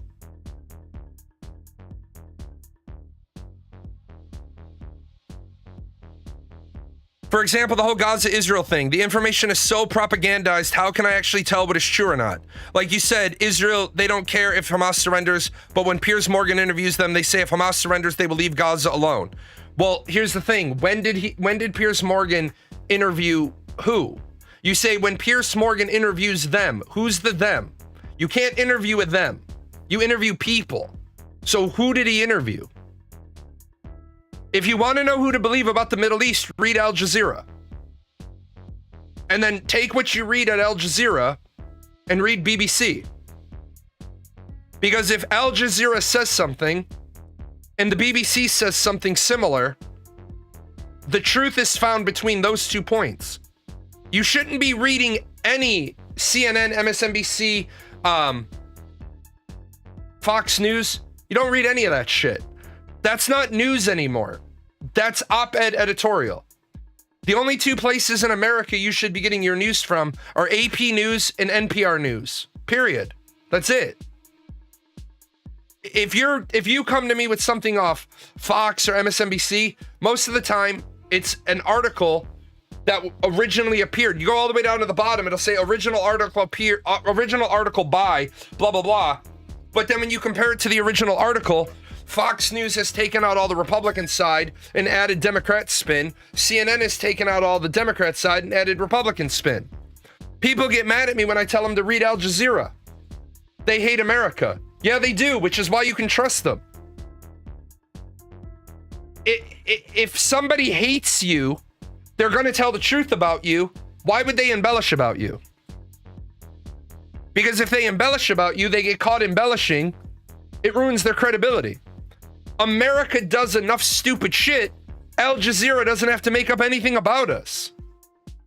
They just report the truth because the truth is stranger than fiction. Right? But people get so caught. Al Jazeera hates us. Yeah, they do. Well, I can't believe you read them. I want the truth, right? I find something. What did the BBC say about this? Okay. Now, what did the AP News say about this? What did NPR News say about it? But how do you know that's the truth? Listen to what I'm saying. They don't need to lie about us. There's no need. People lie for a reason. People lie for a reason.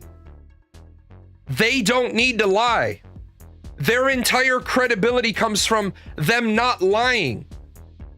Trump said this today. Trump said what? Donald Trump says weird ass shit on Truth Social. Why would Al Jazeera have to embellish what that maniac says?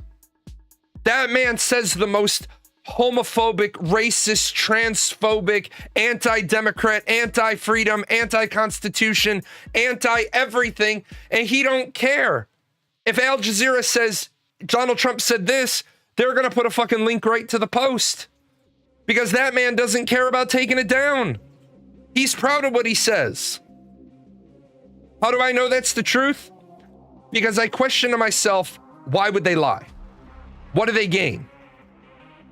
If you remember the movie The Departed, K Bono, who benefits? How do they benefit by lying about America? Why do more and more Americans read Al Jazeera? Because they want an unfiltered truth about their own country. They don't need to lie. And like I said, you read Al Jazeera, then you go to the BBC. And somewhere between what Al Jazeera writes and the BBC writes is the truth. Well, you didn't take into account American mainstream media. You're right, I didn't. Because they fucking lie. If I want to know about the Middle East, I go to the BBC. If I want to know about America, I go to Al Jazeera. If I want to know about Al Jazeera, I read some Southeast Asian Indian Times. Again, they don't have a reason to lie. Because if there's no reason to lie about a person, just tell the truth about them. It's like You know that girl's a stripper. You know that girl goes home with a different guy every night. You know that girl has 3 kids from 3 different baby daddies.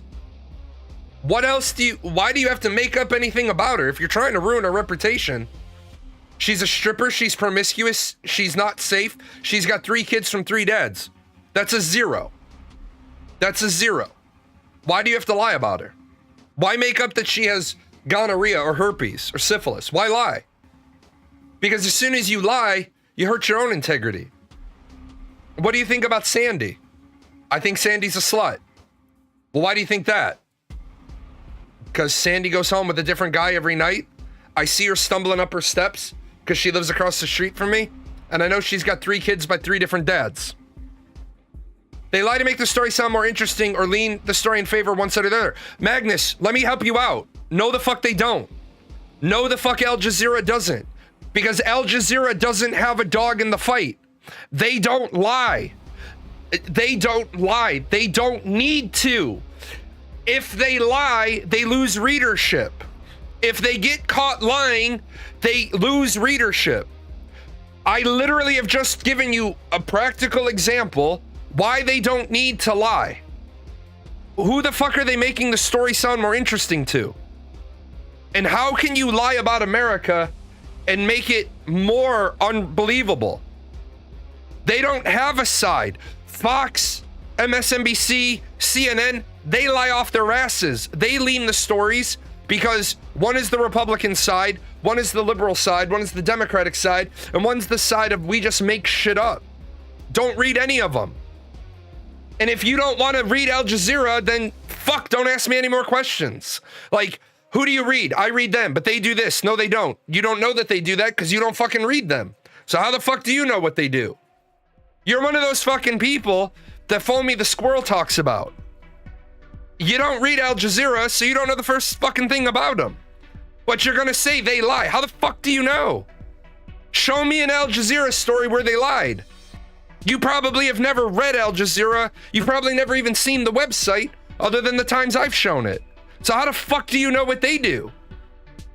You're part of the problem, man. I've told this to you many times in the past. You're part of the fucking problem. Stop being part of the problem. Start being part of the solution. Start saying to yourself, shit, maybe I should actually go look at the periodical before I have an opinion about it. You have opinions about shit you shouldn't have. You have opinions about things. Like, you're one of those people, no offense, you're one of those people that I'm like, hey man, I'm gonna go try Tasty Bowl. I've heard it's no good. Did I fucking ask you? I'm gonna go try it. Yeah, I'm not gonna go. Here's the next, did I invite you? We're in the I'm gonna go try is 1, me looking for your input, or 2, a fucking invitation. Be part of the solution. Go read Al Jazeera. Catch them lying. Catch them slanting it. You won't. No need to. Now, do they slant stuff about Middle Eastern countries? Yes, they do. That's why I don't read Al Jazeera for Middle Eastern news. Well, they're in the Middle East and they lie about Israel. Lie about them for what? What do they got to lie about? What, were they fudging the numbers? Israel has killed wounded 50,000 children. Where's the embellishment? Why would they embellish on that number? The UN has a number. Where the fuck do you think Al Jazeera got theirs? Al Jazeera has reporters in Palestine. Would you say DW is doing the same role for American politics?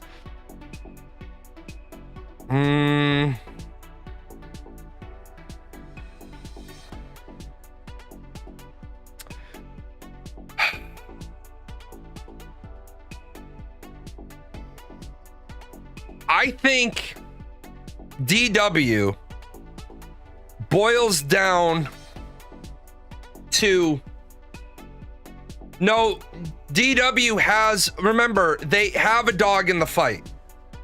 They do have a dog in the fight because they're a German periodical, and Germany would definitely see a massive hit to their economy if the US pulled all of their bases out. So,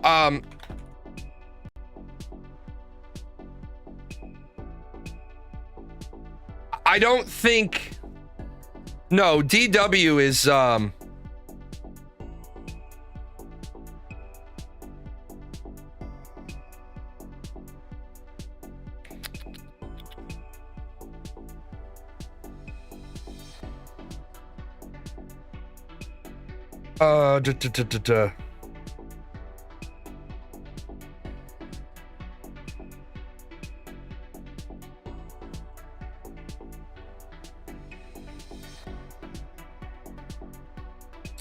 who the fuck owns them? Yeah, that's what I was struggling with. It is by your it's by your government. See, you don't have the same, and it's always weird that you have a federal government of Germany.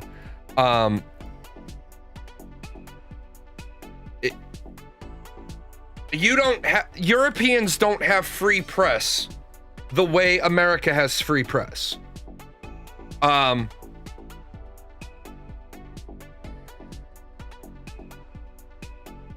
DW comes directly. See, Europe is always weird. You have to look up the exact funding. Some news programs in Europe are funded by, what is it you guys call that? Broadcast licensing fees.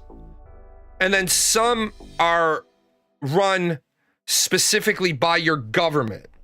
And you always have to know which one. DW, if I remember correctly, and you'll be able to correct me on this, the DW Act specifically states DW as an agency can never face repercussions for truthful, accurate reporting on actions by the German government. But where they can get in trouble is if they don't rein back in editorialists who go for like a 90 miles a bad road trot. As long as they can prove what they're saying, as long as they have verifiable information, they have editorial independence. But what they can't use is they can't use that as a, we're just gonna say a bunch of random bullshit. So they have to be able to say, we're saying this because of this. And yeah, you guys are the ones that have the, yeah, you're the one with the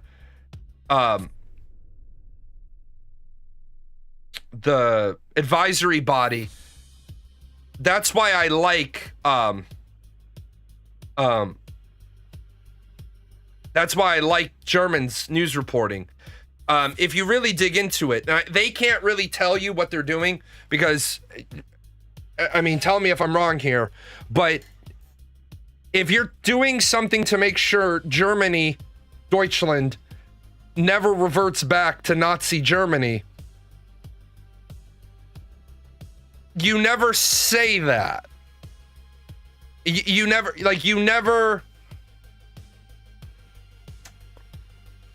would never make a statement like, we're passing this act in order to make sure that we never revert to being Nazi Germany, because they don't even call themselves Germany. They call themselves Deutschland.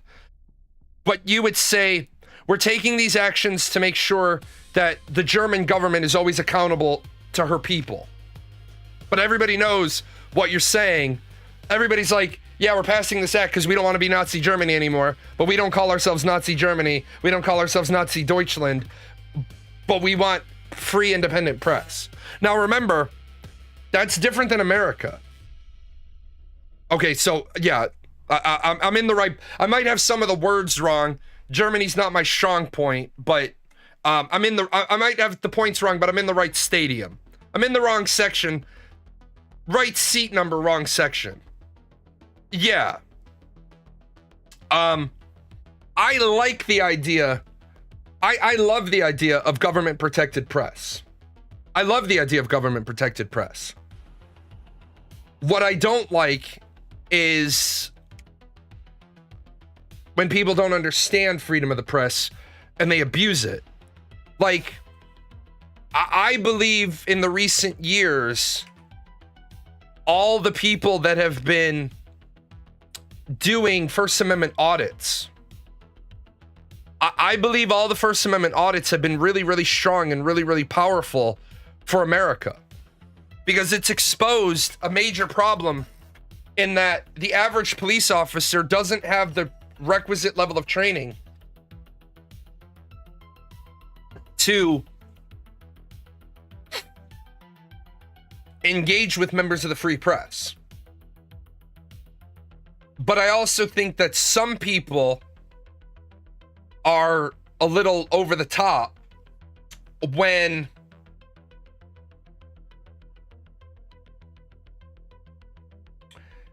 you have the Constitution in America, you have the constitutionally protected right to videotape anything your eyes can see in public. But what I am going to say to you is that if I'm sitting somewhere and I watch you filming a bunch of kids, I'm going to call the police. Because I'm going to call the police and I'm going to report it as stalker-like activity. And the reason why I'm going to report it as stalker-like activity is because if I just report it as a guy following kids in the park, that guy can come out and say, I'm exercising my First Amendment rights, and then a cop is going to get stonewalled. He's not going to be able to ID the guy. Meanwhile, if I report it as stalker-like activity, then the police officer can ID the guy because a specific crime has been reported, and you can ID somebody if a crime is in progress, has occurred, or is about to occur. And really, I'm not trying to make problems for the guy.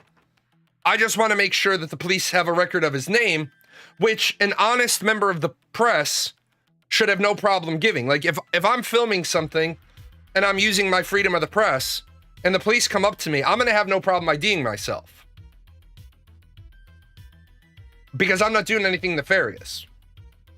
But people that don't want to ID themselves, well, why not? With that said, I have a chicken potato here. I'm an hour and 18 minutes over. I am going to do a show on Wednesday and a video game show on Thursday. I do want to say thank you to everybody who at least hung out and lurked while I was getting frustrated with Final Fantasy Tactics. I'll be back on Wednesday. I wonder if the organic meat sack that runs this channel knows a lot of these sponsors don't sponsor us anymore. They were longtime sponsors. The credits are fine. Do we get paid? Is any of this sponsorship money for Gale, Daisy, the Chaos Fund? You are a figment of Jalan's imagination. I don't think you will be getting